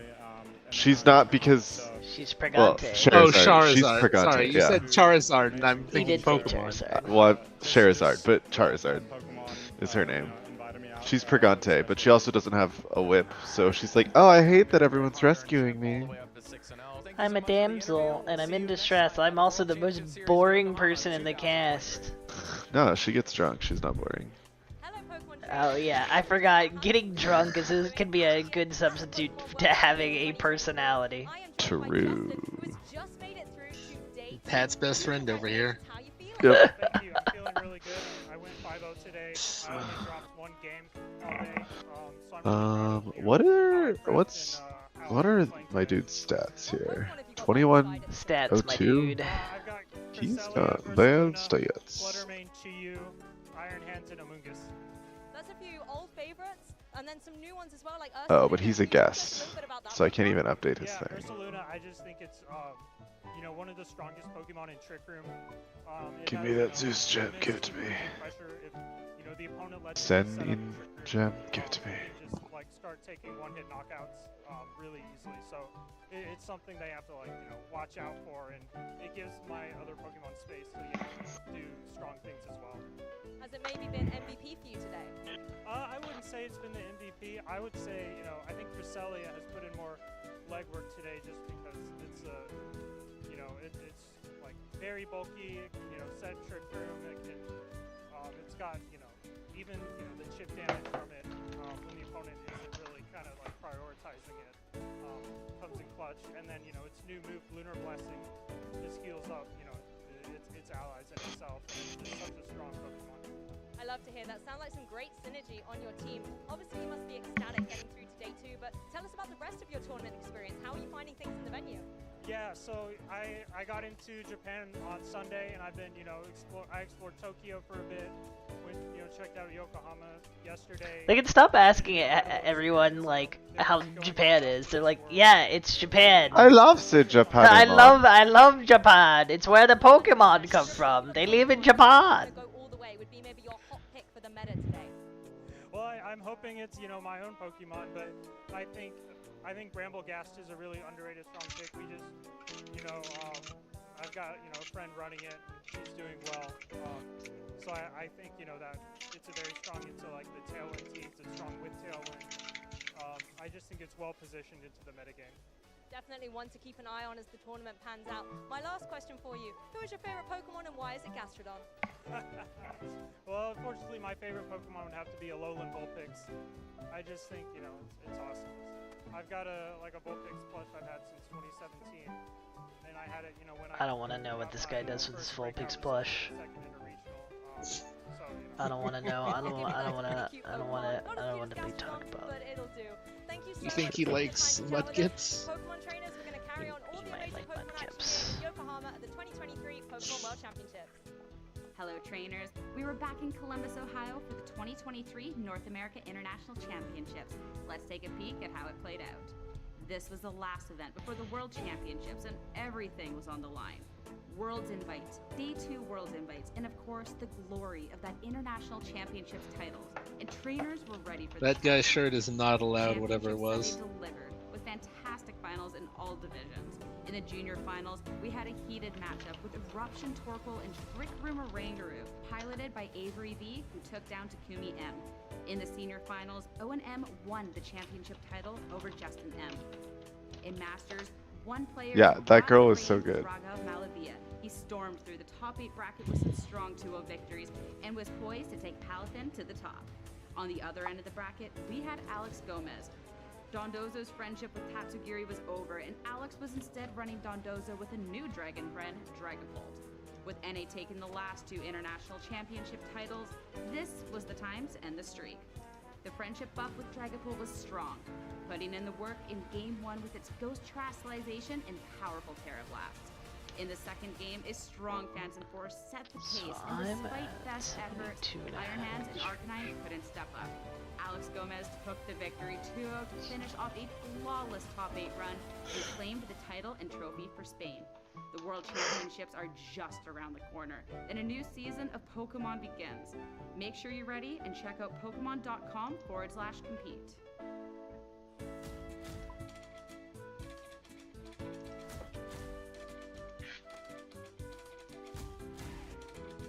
But they told us not to touch our browser, and now they want us to touch our browser? Yeah, what the heck? I'm getting mixed messages here, and I didn't sign up for this.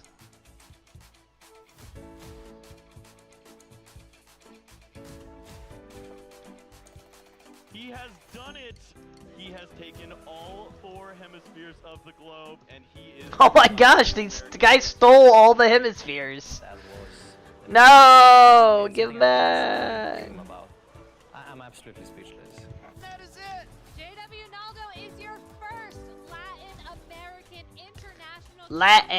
Latin. What they hate T's. Everybody commentating hates T's. I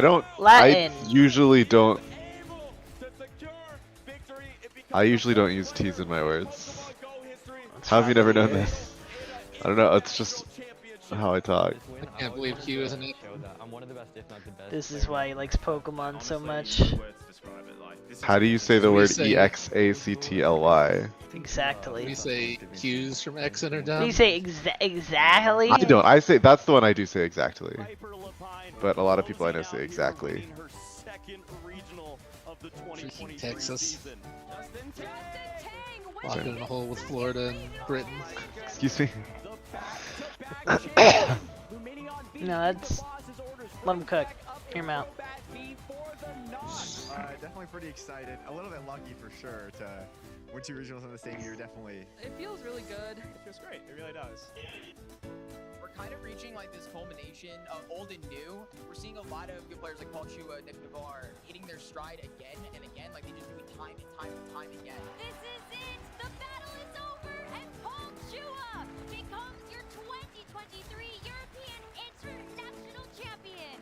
Winning EUIC means a lot. I haven't been able to win an international. Being able to finally get past 2nd place feels pretty good. But we're getting a lot of new players as well, like Justin Tang, who just kind of pop up, and they're incredible. Justin Tang, your Knoxville Regional Champion. First regional competition that he has competed at, and he's taking down the entire thing. I was confident in my skills to do well, but I did not expect to go away. This is my first. What is all this censorship on the stream? College shirts, probably.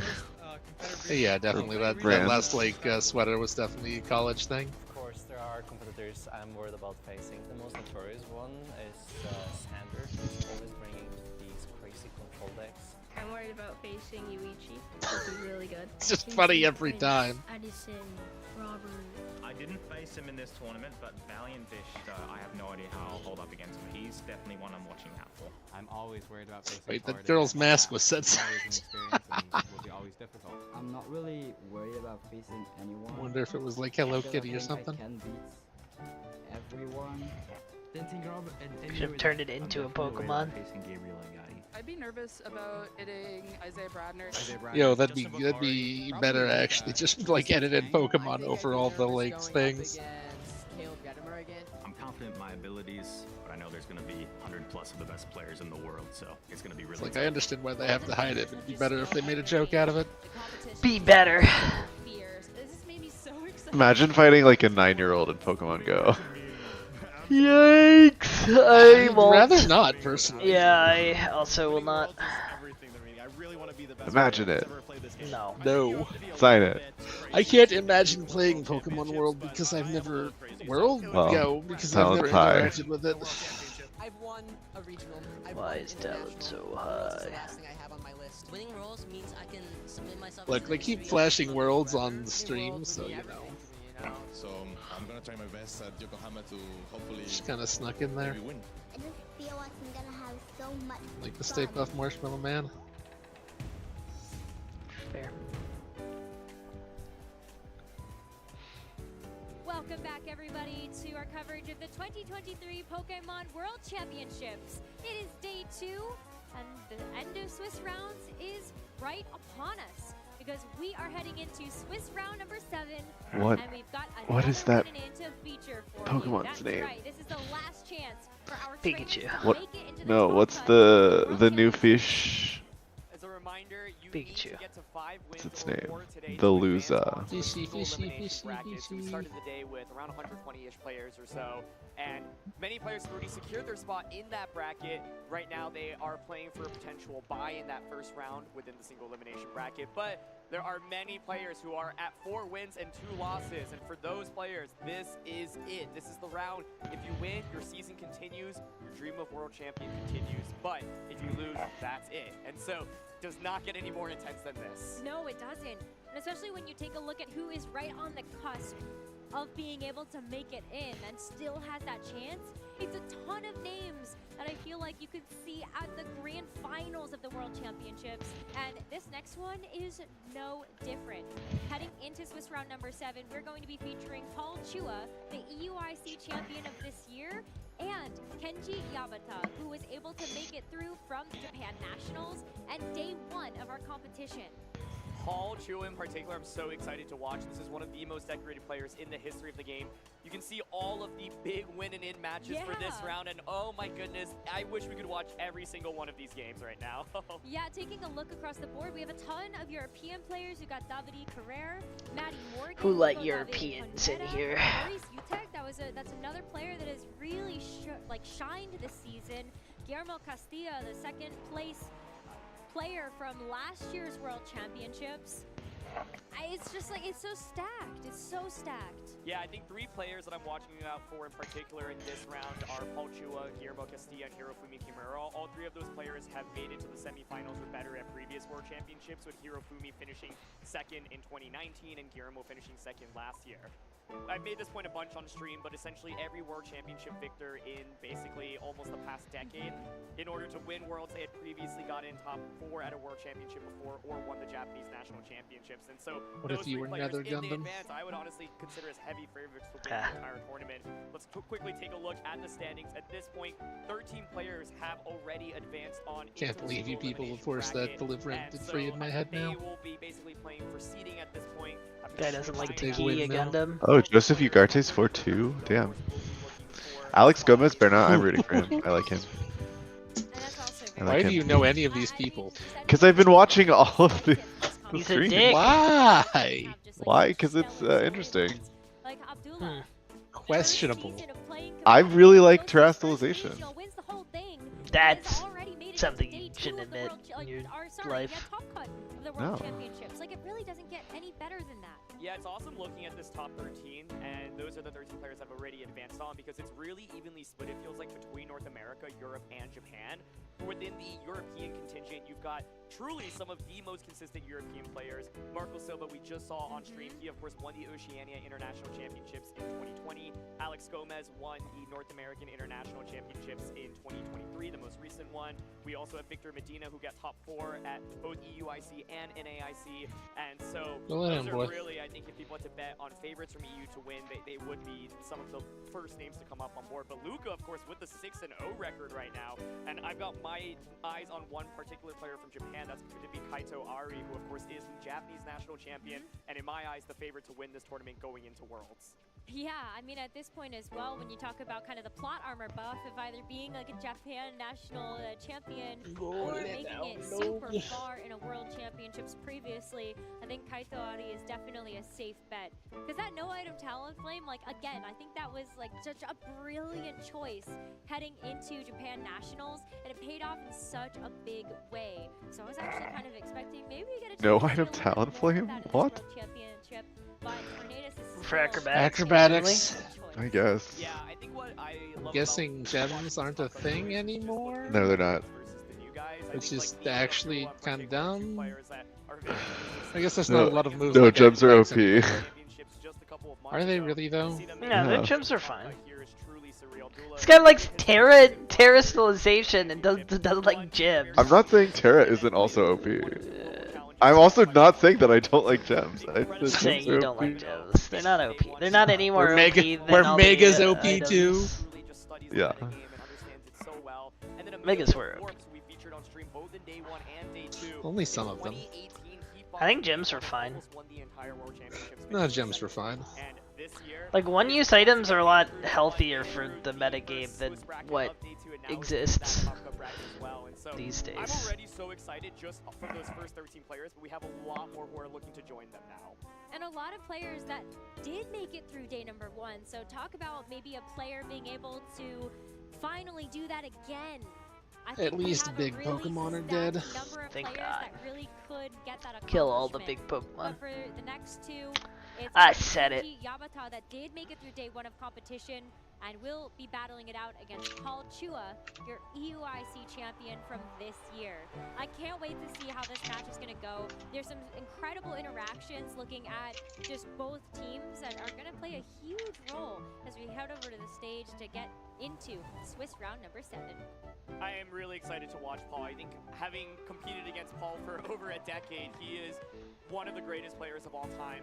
And I think if you were to list the players who have not won a world championship, but are really, favorites to win, I think Paul is easily on top of the list, maybe even number 1 on that list. He has top cut worked multiple times in the last couple of years, of course top 4ing last year and then winning EUIC this year as well. And so lots of pressure on the line here. Paul's a player that generally uses fairly conventional team compositions, but can just pilot them better than most players, if not every player in the world. And so he's rocking a lot of Pokemon that we've seen have strong impact throughout this tournament. He's got the Iron Hands and the Amoonguss. That's a core that a lot of people have been talking about. He's got the Choice Scarf Landorus variant, the Chien-Pao, the Fluttermane, and the Urshifu.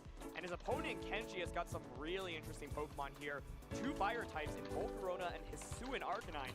Solo Dondozo, and then Grimmsnarl as well. So definitely a team that we have not really seen feature too much throughout the course of this tournament and plays in a very different manner from some of these very offensive teams. And one of the things I really like about Kenji's team, you talk about the double fire types, but what about Volcarona with the flame body? Now it's like Volcarona, Zapdos, 2 Pokemon that people started to put on their radar, specifically for their abilities. And you can see the Terra Water being a great defensive Terra type for something like the Rapid Strike Urshifu on Paul's side.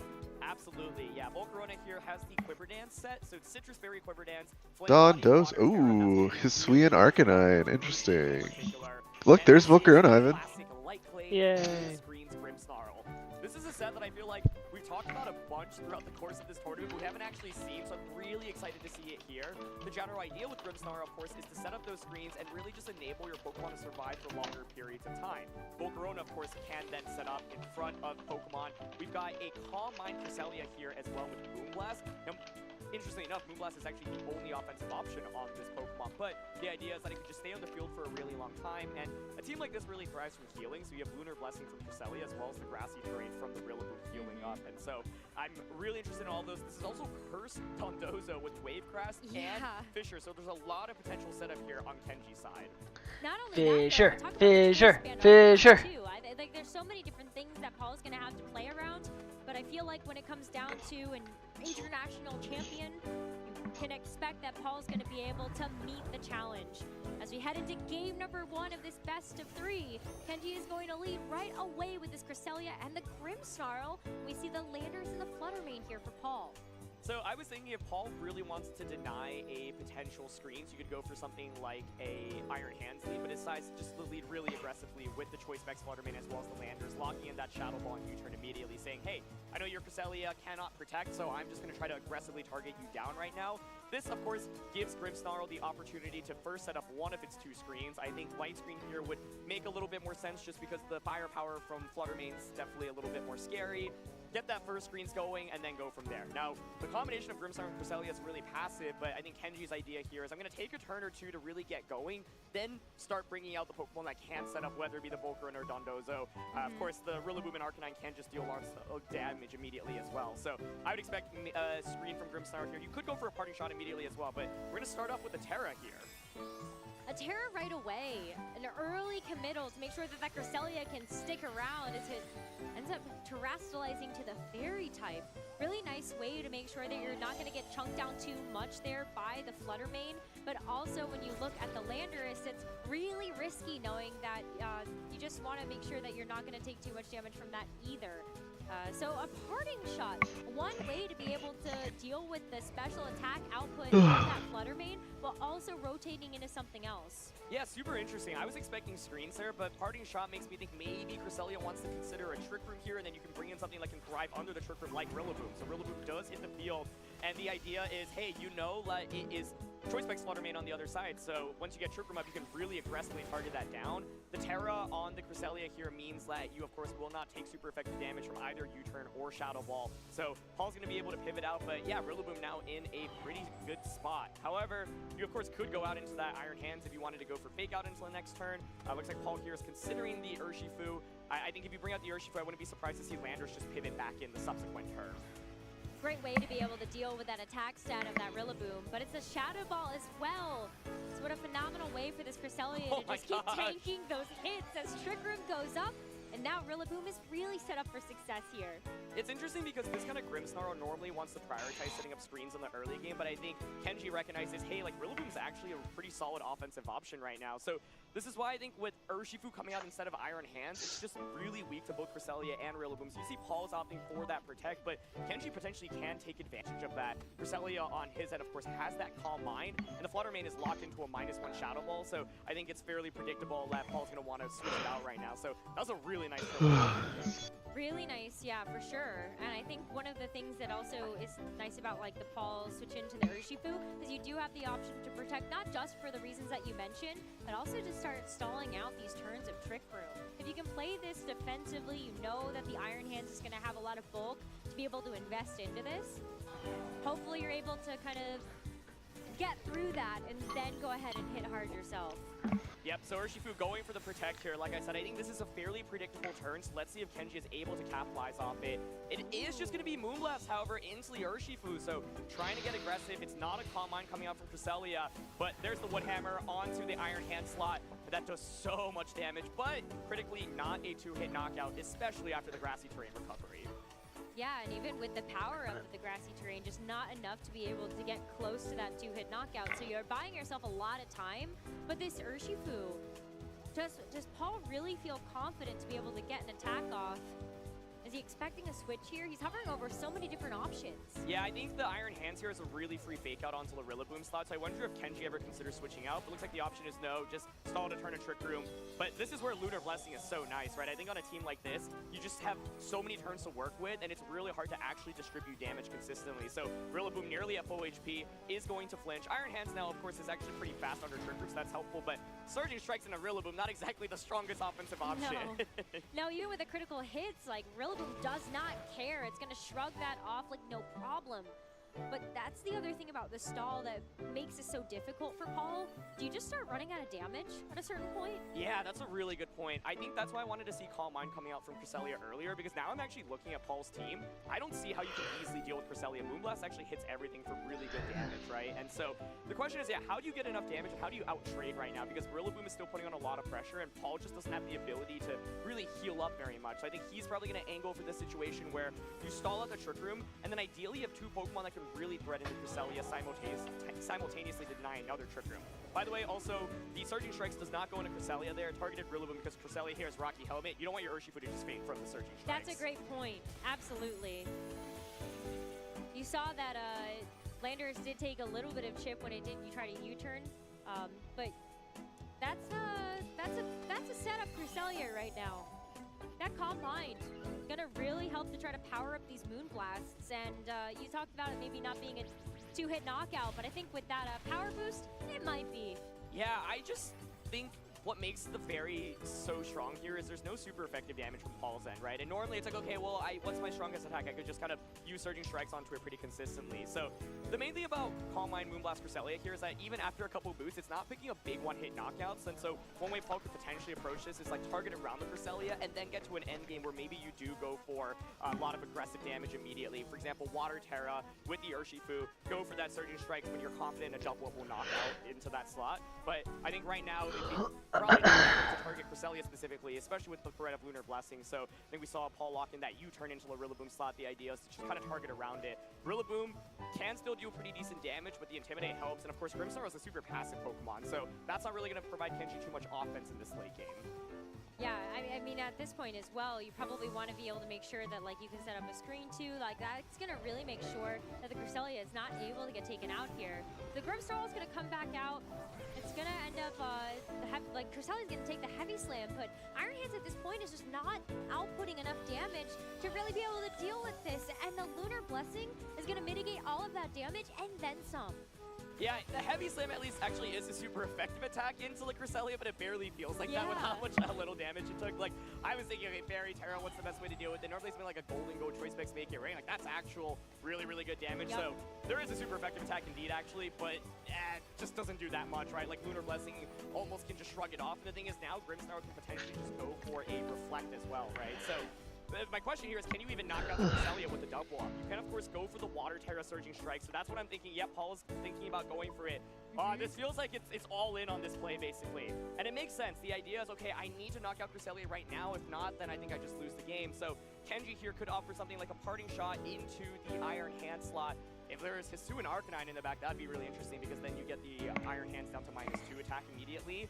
So the Intimidate, of course, or the Parting Shots, the Reflex, that's not really going to help out against Urshifu. So now my question is, how much does Urshifu do? It has Mystic Water. It's going for that Water Terror as well. Can you get the knockout onto Cresselia with this double up? It's going to be make or break here for Paul. Yeah.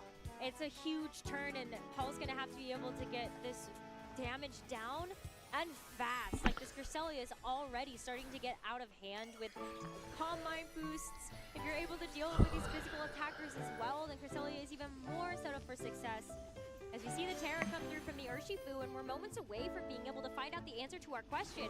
A free Reflect, though. You're standing in front of 2 physical attackers, and while it doesn't really help you from the Urshifu, it may be enough to stop you from any of that damage coming in from the Iron Hands. But this isn't even close right now. And the Rocky Helmet damage. So it's going to do a decent amount, but based off how much that Heavy Slam did earlier with Reflect up now, I want to say Cresselia is going to survive, so let's see.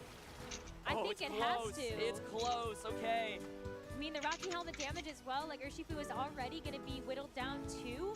But the Moonblast, it's not even going to be a Trick Room here. It is just going to try to go for that damage out to the Iron Hands. Oh, just gets a knockout, okay, yeah. And I guess we will never see whether or not the Heavy Slam's going to be able to finish the job. The upside for Paul here is at least you've done pretty significant damage to the Cresselia, right? And so now you actually get the Flutter Mane out. And so there's actually a lot of great offensive positioning right now. And I think my question is, what is Kenji's last Pokemon? Because now you can, go for that Dazzling Gleam. You can just go for another Surging Strikes onto... I would think you'd want to target the Cresselia slot in case Dazzling Gleam doesn't get the knockout, because, of course, Grimmsnarl can set up a light screen right now. So my main question now kind of turns to, okay, Paul has found a really effective way to deal with the Cresselia, finding a position to kind of deny Trick Room, saying, okay, well, if you want a Trick Room, you're just going to take up so much damage, I can just Aqua Jet you the subsequent turn to finish you off. So you're not going to get that second Trick Room round, and Cresselia is not going to be able to just sweep. Really smart for Paul to time things in a way that Urshifu comes out basically as soon as Trick Room expires. So now the question is, okay, Kenji, your Grimmsnarl's not really going to do that much damage. Rillaboom in the back, honestly, a really solid option. What is that 4th and final Pokemon as well?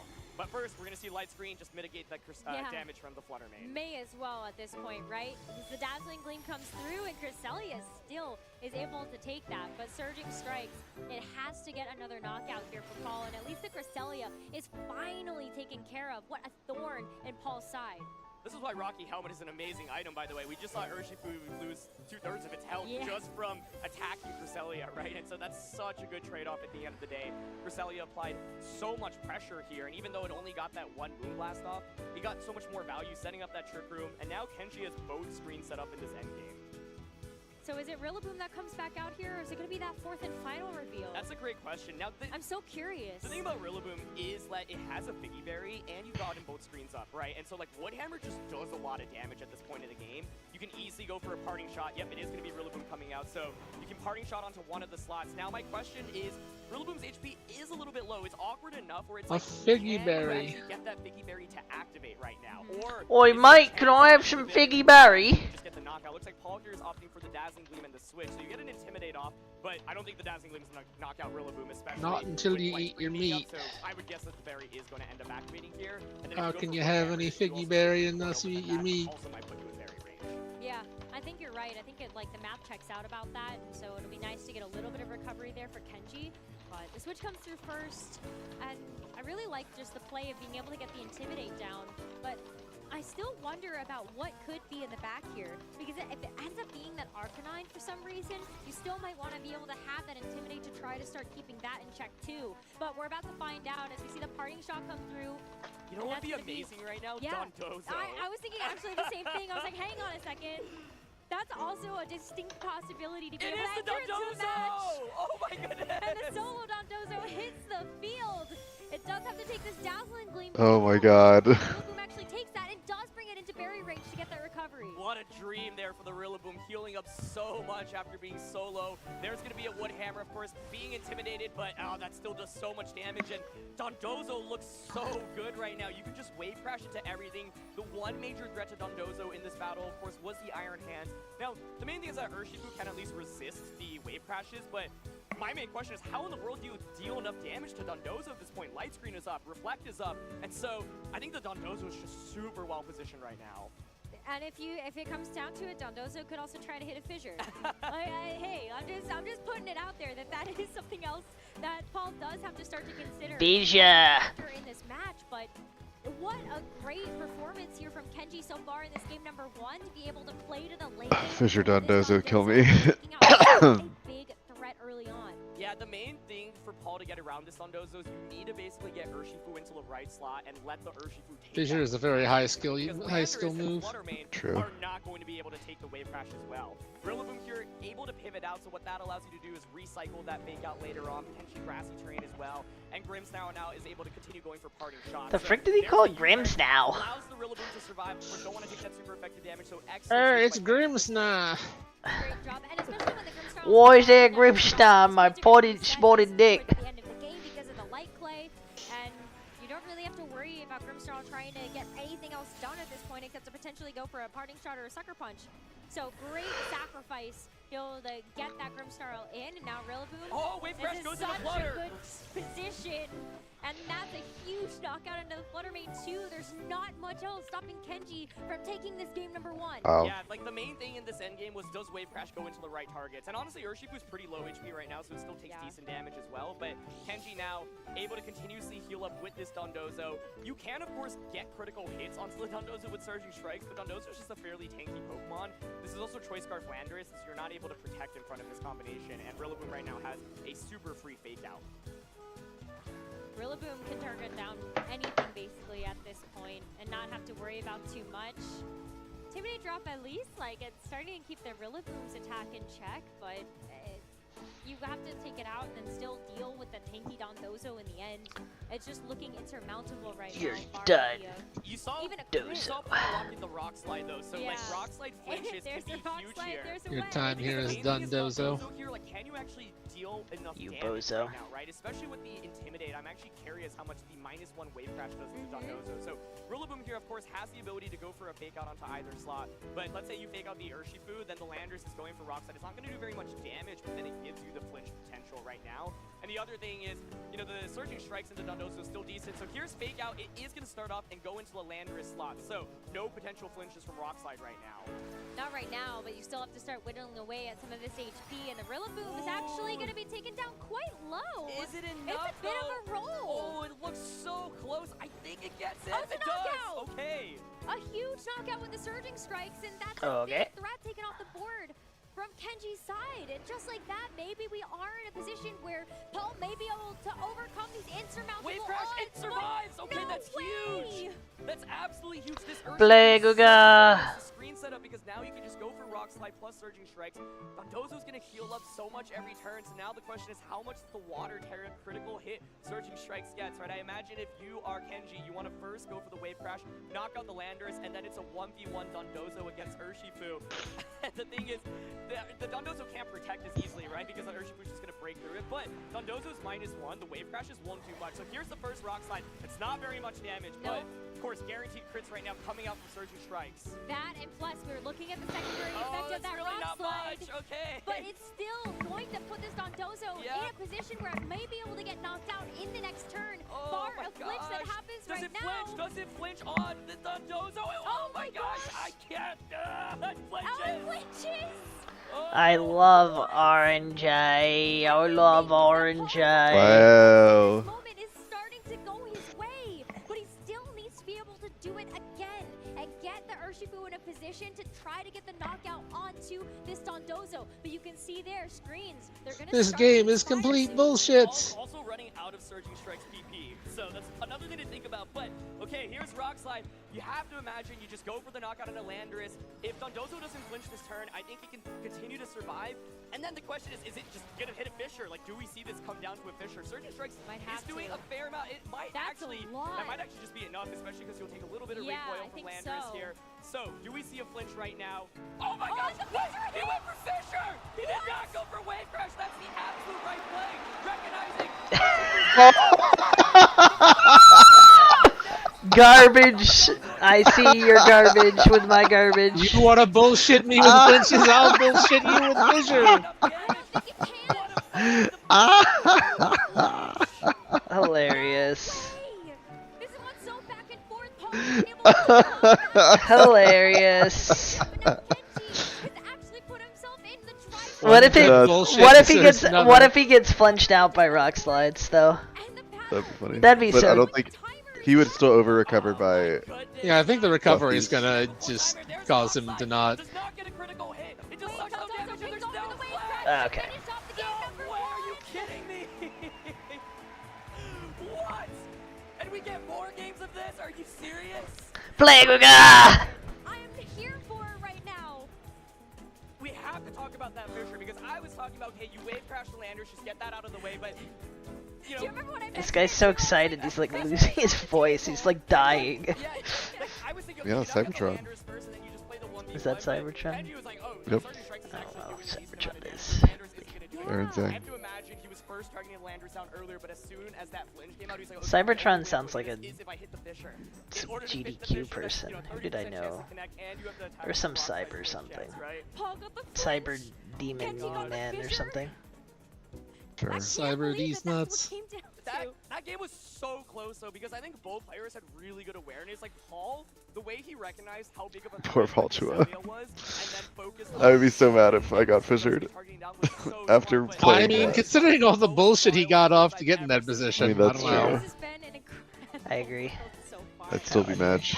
There's just so much to be able to take away from the positioning. Kenji played fabulous. Literally one good bullshit deserves another. Yeah. Playing to his outs in that Talon ain't wrong. But the Fisher, oh my god. That might be the most fun Fisher I've ever seen at a World Championship. Yeah, I think so. But now, I think when people think about Fisher, they're like, well, I mean, the accuracy is so low, why would you ever use it? But the thing is, Kenji's team just stays around for so long. You have screen support, you have intimidate support, you have parting shot support. So Fisher on a team like this makes so much more sense because often it's really difficult for teams to deal with Dondozo. I think the most critical part of this matchup for Paul is that Urshifu on his team is so critical. Getting those guaranteed critical hits is so absolutely critical. Getting those guaranteed criticals. Critical. But we are already getting into we get it. It's critical. It's gonna be a run back here for Kenji. You see the Grim Snarl and the Cresselia on the field, but Paul is locked in so fast for this turn number 1 when he's got the Landorus and the Flutter Mane. I think one thing that Paul is also probably thinking about is, hey, like, I have Iron Hands, and that can be really valuable into Dondozo, so maybe I can serve the Iron Hands a little bit more. I think Kenji in that previous game had an opportunity to maybe go for Calm Mind the turn that it Moonblasted into the Urshifu slot, and so I'm wondering, okay, if Cresselia just gets one extra turn to get going, start doing those, you know, Calm Minds earlier and then get those Moonblasts earlier, can you distribute more damage with that? So that's one approach, but we're going to see the run back here as Cresselia goes for that Fairy Terror up. Well, it paid off in such a big way, but this time around, Kenji's going to go for the screen. The flight screen now is up as the U-turn goes into the Grimsnarl this time around. So, bit of a pivot coming through as Grimsnarl starts to take a little bit of chip. Paul now has an opportunity to Oi, mate, you got any chips? But we haven't seen this Cresselia Little bit, just a little bit of chip. I do. I got some chips in the fish here, mate. Good eye. So this time around, this next turn you can consider going for Parting Shot onto the Flutter Mane slot and then bring out the Rillaboom. I think Paul here, considering just going for that Dazzling Blade, saying, okay, you know, even if you Parting Shot, I still get some free damage off. I think a switch also makes a lot of sense. Iron Hands being, yeah, super safe. I love the way how Paul's thinking about this. This is kind of how he approached that previous game as well. The main thing in doing this is now you open the door for Cresselia to start going for Calm Mind a little bit earlier, and that's what I was talking about in the beginning of this battle. Yeah. it's still a really tough position to be in, but I think the other thing here too is Paul is trying to conserve the Terra. He doesn't want to try to commit that too early. He is vulnerable to a Moonblast coming through from the Cresselia just to be able to chunk down its HP. So just conserve the Terra, make sure you are able to weave it in at the right moment. Absolutely. So I think, you know, Kenji here, if he ends up going for Parting Shot into Flutter Mane and gets a Calm Mind off of Cresselia, that Grimstar then can pivot out into a Rillaboom. And Iron Hands is faster than Rillaboom under Trick Room, so can go for a fake up, and the Cresselia is looking really scary. So this is a pivotal turn. Do we see a Calm Mind on the Cresselia, or is it just another Moonblast? First, it's going to be the Parting Shot, and it does correctly go into Iron Hands. Not much reason to go for Parting Shot onto Urshifu, other than to reduce close combat damage, or you think Urshifu's going to switch out. But the Flutter Mane there is super safe target. I think Rillaboom is the perfect Pokemon to bring out in this position if you brought it into this battle. Yeah, it's going to apply so much pressure to this Urshifu, so may as well go ahead and get the Rillaboom onto the field, set up the grassy terrain, get that HP recovery moving just a little bit, so that this Cresselia can go for the Calm Mind and just get set up again. Much earlier in this game number 2, and Kenji looking in such a good position right now in this Trick Room. Yeah, so now you kind of feel forced to fake out into the Rillaboom slot. Oh, this is really interesting. Okay, considering fake out and close combat, just to really burst down onto the Rillaboom immediately.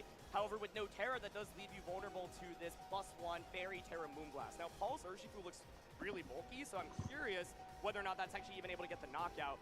Kenji could also make a really clever play here to get around this specific option. I think it's really hard to go for it, but you could theoretically pivot Rillaboom back out into Grimstar just to conserve as much HP on it. But here's the fake out, and Paul's just trying to take advantage of dealing as much damage as possible right now. But here's the Moonblast onto the Urshifu slot. How much does it do? Oh, it does my survive. goodness. There's that bulk paying off. Absolutely critical, because now you get a chance to go for the close combat. At least Urshifu is be able to limit this Rillaboom's HP. It's already down to a quarter, and so that Rillaboom is in a better position to be able to help it out just a touch. One thing that I was so curious about, I was like, does the berry activate right now? And it is just short of that range. Just shy. Yeah, if the berry had activated there, I feel like it'd be so nice, but now the awkward thing about Rillaboom is you are a little bit vulnerable to just getting knocked out, and the main thing here is that Grimstar has not set enough both screens yet, right? And so by going for that Parting Shot earlier and only getting one screen, Paul taking advantage of just the heavy amount of physical damage that he has. But Cresselia is still looking really good right now, and you know, if you get the knockout onto the Urshifu, that was kind of the main problem that previous game, and this time around Paul's already lost almost all of its health. But very critically, the Urshifu did have enough bulk to actually take that attack. Well, Rillaboom's going to pivot out here. It'd be really nice to have it for an endgame position, with being able to cycle through with the fake outs. Dondozo going to be revealed much earlier in this game as well. Makes a lot of sense to rock the same 4 that you were able to win that first game with. But we do have the Landers hitting the field now.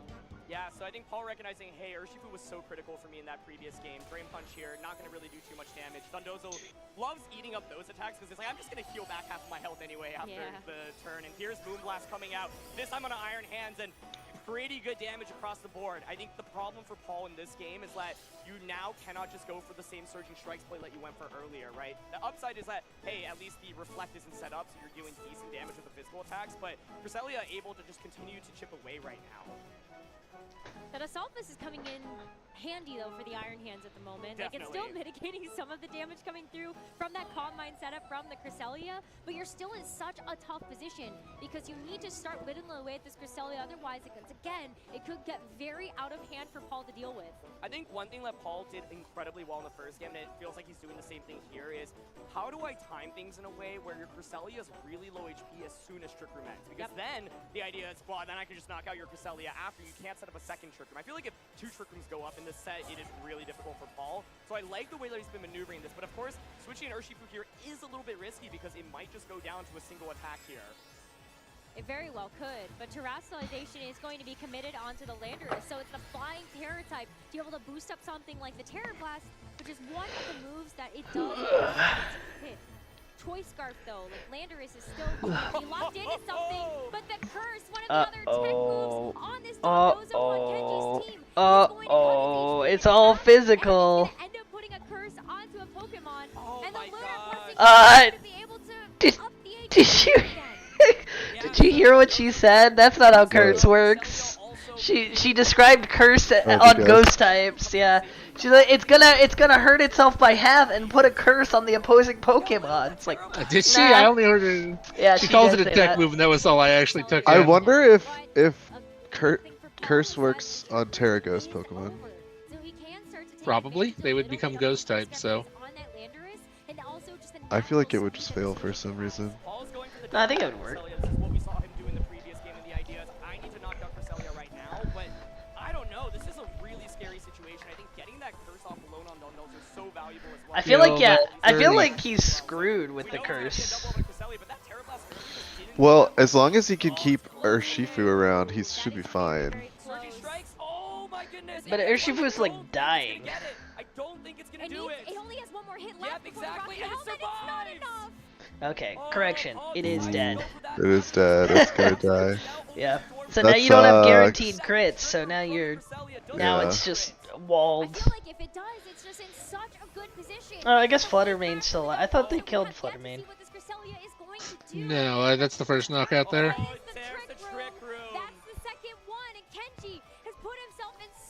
Okay, well, never mind. Trick room. Fluttermane's useless now.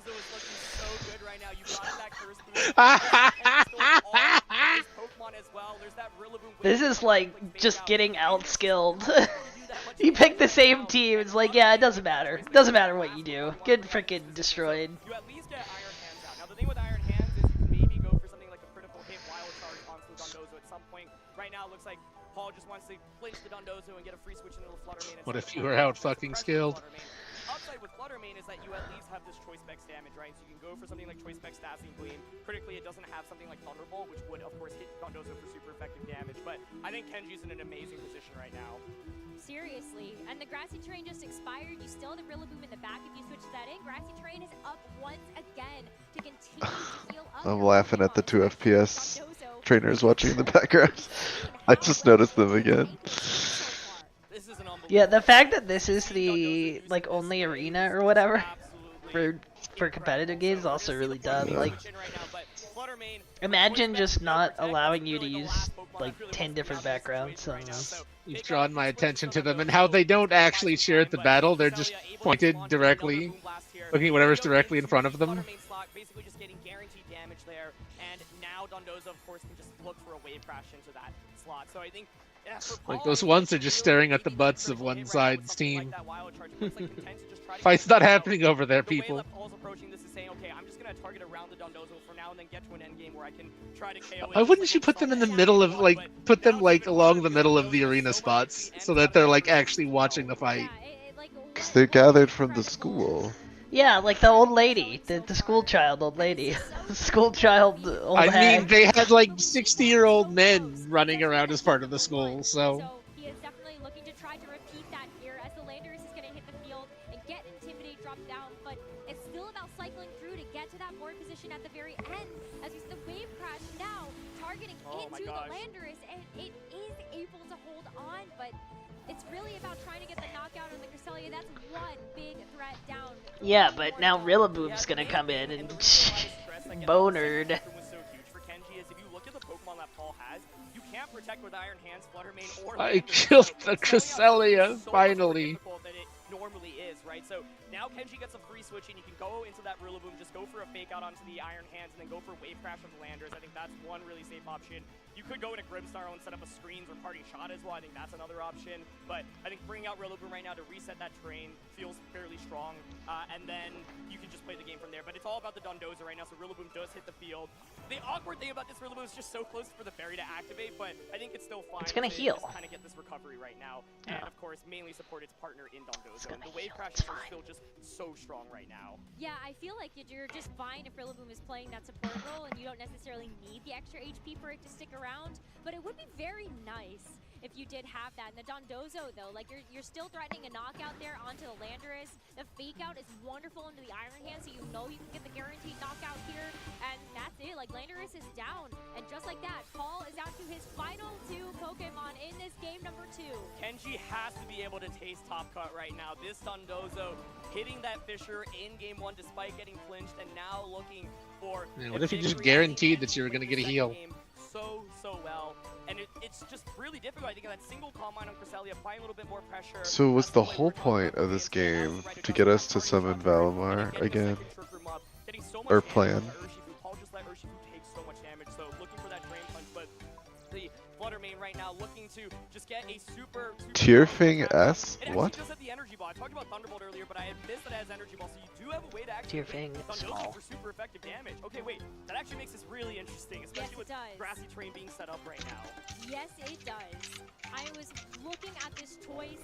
Wave Crash is going to go first. That Flutter Mane is now in such a dangerous position, but after the Wave Crash Does this recoil, KO? Oh, it does my it! goodness! Correct. That was going to be a huge gosh! knockout. If you get that knockout, Completely then you get Shrek. Choice Specs, Grassy Oh my Terrain, god.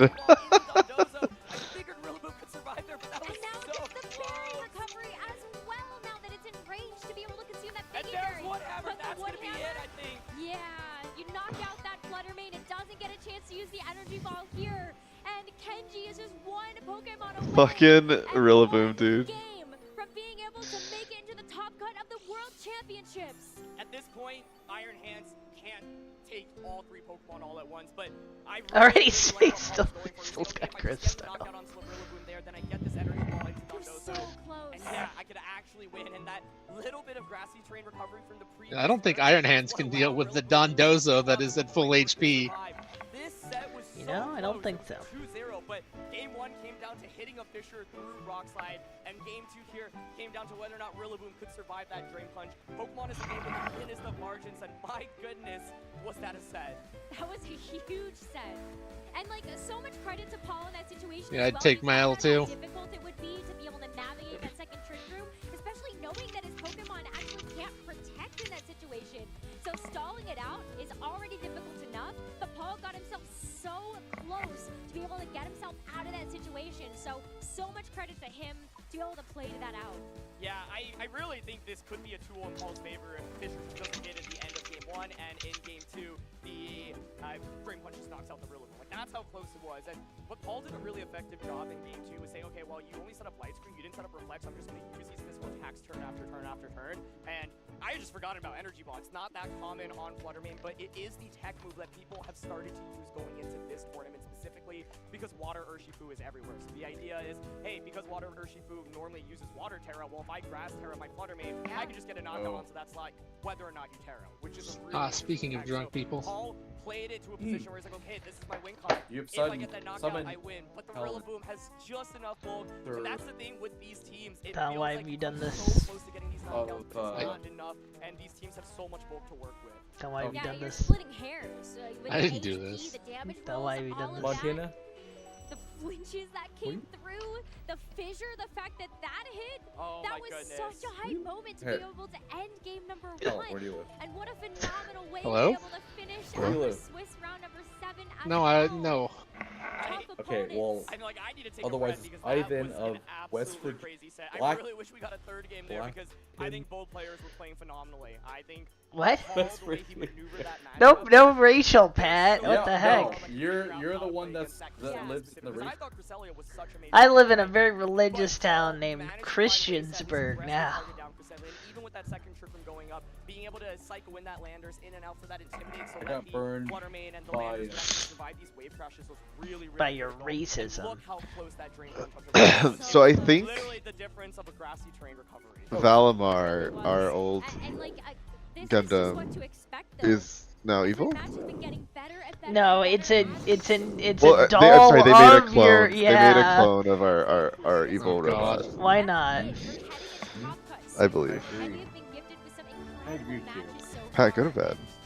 I will not go to bed That until was I splitting hairs. super Like, out I of don't really know how else to call that because it came down Fury to is. just one tiny thing. I was thinking about the end. I think he wants to super auto pets with EQ, but he keeps cutting out. One way. He's very quiet, and I can't right now. I'm watching cutscenes. How am I quiet? Am I quiet? Yeah. Yeah, you were quiet. The fake out is actually not that important. What it allows you to do is just set up a screens immediately. The wave crash onto the lander slot is guaranteed, and you can go from there. So, in the end, doesn't really impact the battle, but it's always interesting to figure out how you can play most optimally. And I wonder if Kenji had accounted for the fact like he knew the Rillaboom was going to survive Drain Punch because it was so close. And yeah, I think if it goes down, I honestly do expect the Energy Ball, Choice Specs boosted, and Terrain boosted to just get the knockout onto the Dondozo. So I cannot believe that set. Oh my goodness, this is what Pokemon Worlds is all about. It really is, though. And to be able to see Kenji as well make it through day number 1, day number 2, now with a shot at the World Championship title, crossing that final hurdle into Like, what a phenomenal performance so far. Our This hair is and eye changed. Hell yeah. Yeah, and I think this might be our first Dondozo on stream as well. You know, Dondozo's been one of the most prominent Pokemon in Scarlet and Violet, but normally paired with that Tatsugiri for so long. Becoming Demon Ring Alex again? Gomez, who also is in the No, I think we're possessed by the spirit of our old robot. So this Dondozo has Curse and Fisher. That combination is not common. It is not used very frequently. And oh my goodness, just the fact that we saw one Fisher attempt that it hit on its very first try through Rockslide is one of the craziest things I have ever seen at Pokemon Worlds. What an incredible performance, incredible match. I cannot wait to hear. Why is Zeit here? What's Go over happening? to the stage for that interview because I need a second. Thank you so much. I am here with Kenji. Congratulations. We all need to know what was going through your head when you used that fissure move. 矢端選手、おめでとうございます。G 割れについてなんですけれども、決まった時何を考えていましたか？昨日の、地割れは 10% も当たりませんでしたが、今日の地割れは最高の場面で当たってくれました。最高の気分でした。It felt great. Yesterday when I used fissure, it only landed about 10% of the time, but I think that the rest, I'm glad that it landed at a very critical point for me today. Yes, we really loved watching your Dondozo. It also knows Curse. Can you tell us about your Dondozo and how you like to use it? ヘイラッシャの使い方についてなんですけれども、技で呪いも覚えさせていたということなんですけれども、使い方について少しでも教えていただけますか？ヘイラッシャは、単体で非常に詰め性能が高いポケモンなので、呪いを使うことで、壁と合わせて大体の物理ポケモンを積ませることができます。なので、物理構築に対しては、ヘイラッシャを使うと決めていました。I decided to use the Dondozo because I knew that with the curse it would be a very effective choice along with the light screen. So that's why I chose it, and I'm glad that it worked well. We'll go into top cut, and you're looking very strong. Do you feel confident going into the rest of the competition? 次はトップカットに入れたということで、残りの試合 No one here. お願いいたします。I can hear you. In the void. I can hear you barely. You weren't talking at all until just now. Well, no, yeah. You're still very quiet. Ever since I was a child, I've always wanted to be a Pokemon master, so I'm going to do my best to make that dream come true. You are very close, and you're home in Japan at a World Championship in Japan. How does that feel? 日本での大会ということで、それについてどう思いますか？今までは海外の大会、世界大会で海外ばかりで、参加は正直見送ってまして、今回は初めて、VGC に参加いたしました。おそらく今回が最初で最後の機会になっていると思いますので、明日は全力を尽くしたいと思います。I know that this will be maybe the first and last time we'll be able to do this, so I'm very glad that I was able to win at this time. There must be a lot of people here that are supporting you, or maybe people Hello. at home who Can help you you hear me? practice. Is there anyone you want sound to the same. thank you to? Fucking Christ Almighty. 応援してくれている皆様へのメッセージはございますか？ Go in. 今 Asai. 日この場に、たどり着くことができたのは、家族や、SNS のフォロワーの皆様、私を、今日見て応援してくれていただいた皆様のおかげだと思っています。ありがとうございます。I'd like to thank my family, my practice team, and also everyone who has been supporting me. Now we will support you going through the rest of the competition. What do you think will be your biggest challenge going forward? How about now? 今後の大会に向けて、何が一番 You're a little better. I don't think he's changed anything at all. 難しいところは何になると思いますか？明日も、はい。ポケモンというゲームは、突き詰めていくと運ゲーになると思っておりますので、運をいかに高めていくかが重要だと思っております。I think that luck will play a big part in it. That's part of the Pokemon game. That's true. There's also Hello. a lot of skill Hello. as well. Hello. And I know before we go to a break, there are a lot of people out there that are thinking someday I want to be on that stage like you. What advice No. would you like to give to Fine. those people? I'm gonna do 山 it. 田 I'm 選 gonna 手 do と同じよう draft. にこのステージに立ちたいと思う方へのメッセージはありますか？ Hello. Hello. It is I. Alright, man. God dang He's got the same. same. It's impressive, really. Shut the fuck up, Talon. Wait, is this woman supposed to be dressed like Lorelai? I don't know. Say no. She looks like it. If you would like to stand on this stage, I think that it's important to practice a lot and think a lot. So if you want to do it, please keep doing your best. Thank you so much. We loved watching your best. We can't wait to watch even more. ありがとうございました。次も頑張ってください。We're going to take a quick break, but we will be right Dude, what back are you with doing? more from the Pokemon World What am I doing? I'm about to go to bed. It is late. You can't go to bed. Why?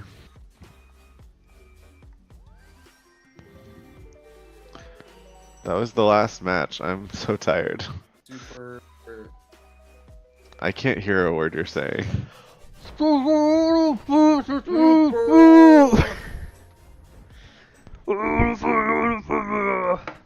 Super fucked up. Super fuck you is what I heard. Good point. Pokemon Scarlet and Pokemon Violet have Pokemon Go! Go! Go! The Terrestrial phenomenon is a way to really let your Pokemon shine in battle. Once per battle, you can choose a Pokemon to terrestrialize, which will stay terrestrialized until the end of the battle. With 18 different Terra types to choose from, there's lots of different combinations and strategies for you to play around with. Full Metal Alchemist is a critique on capitalism? I don't remember that. A Pokemon's Terra type will change its I Where don't. did you hear that? Yeah, I don't think that. Kotaku says that. Okay. I mean Even that. the manga. I read the manga and I don't. That doesn't. Yeah, having read the manga, no, that doesn't make any sense. I mean, actually. I think I can see their line of thinking, which is like consumption-based Oh, it's an society. But no, I mean it's an allegory for humanity and empire. Well, it's a humanity. It's a humanity. It's an allegory for Hitler. No, that's different. That's different, bro. And by allegory, I That's mean just the first anime. It is a direct sequel to World War II.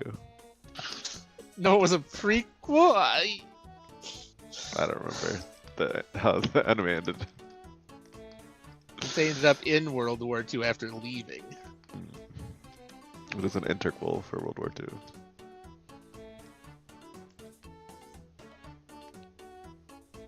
Okay, even though Pat's gonna hate me forever, I'm gonna go to bed because I'm very tired. It's fine, but you won't be able to hear how Pat hates you forever. See ya. Thank you.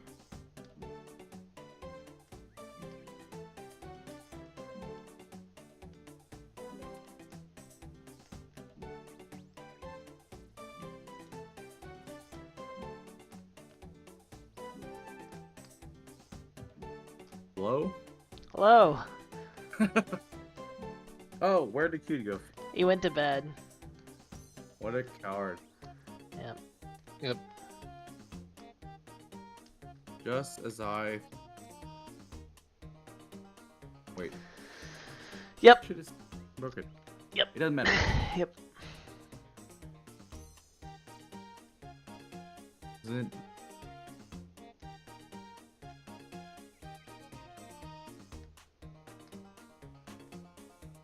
Talon.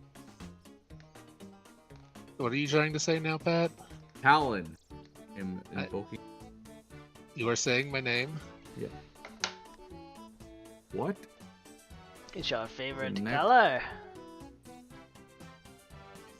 Minecraft mod. I have not given a single thought to any Minecraft mod God, packs. you... Oh, okay.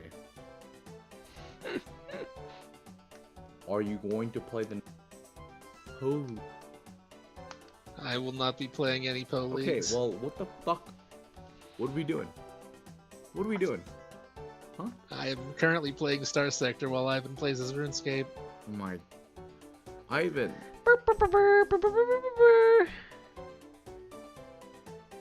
Please end my misery. Die. With either. Die. Die.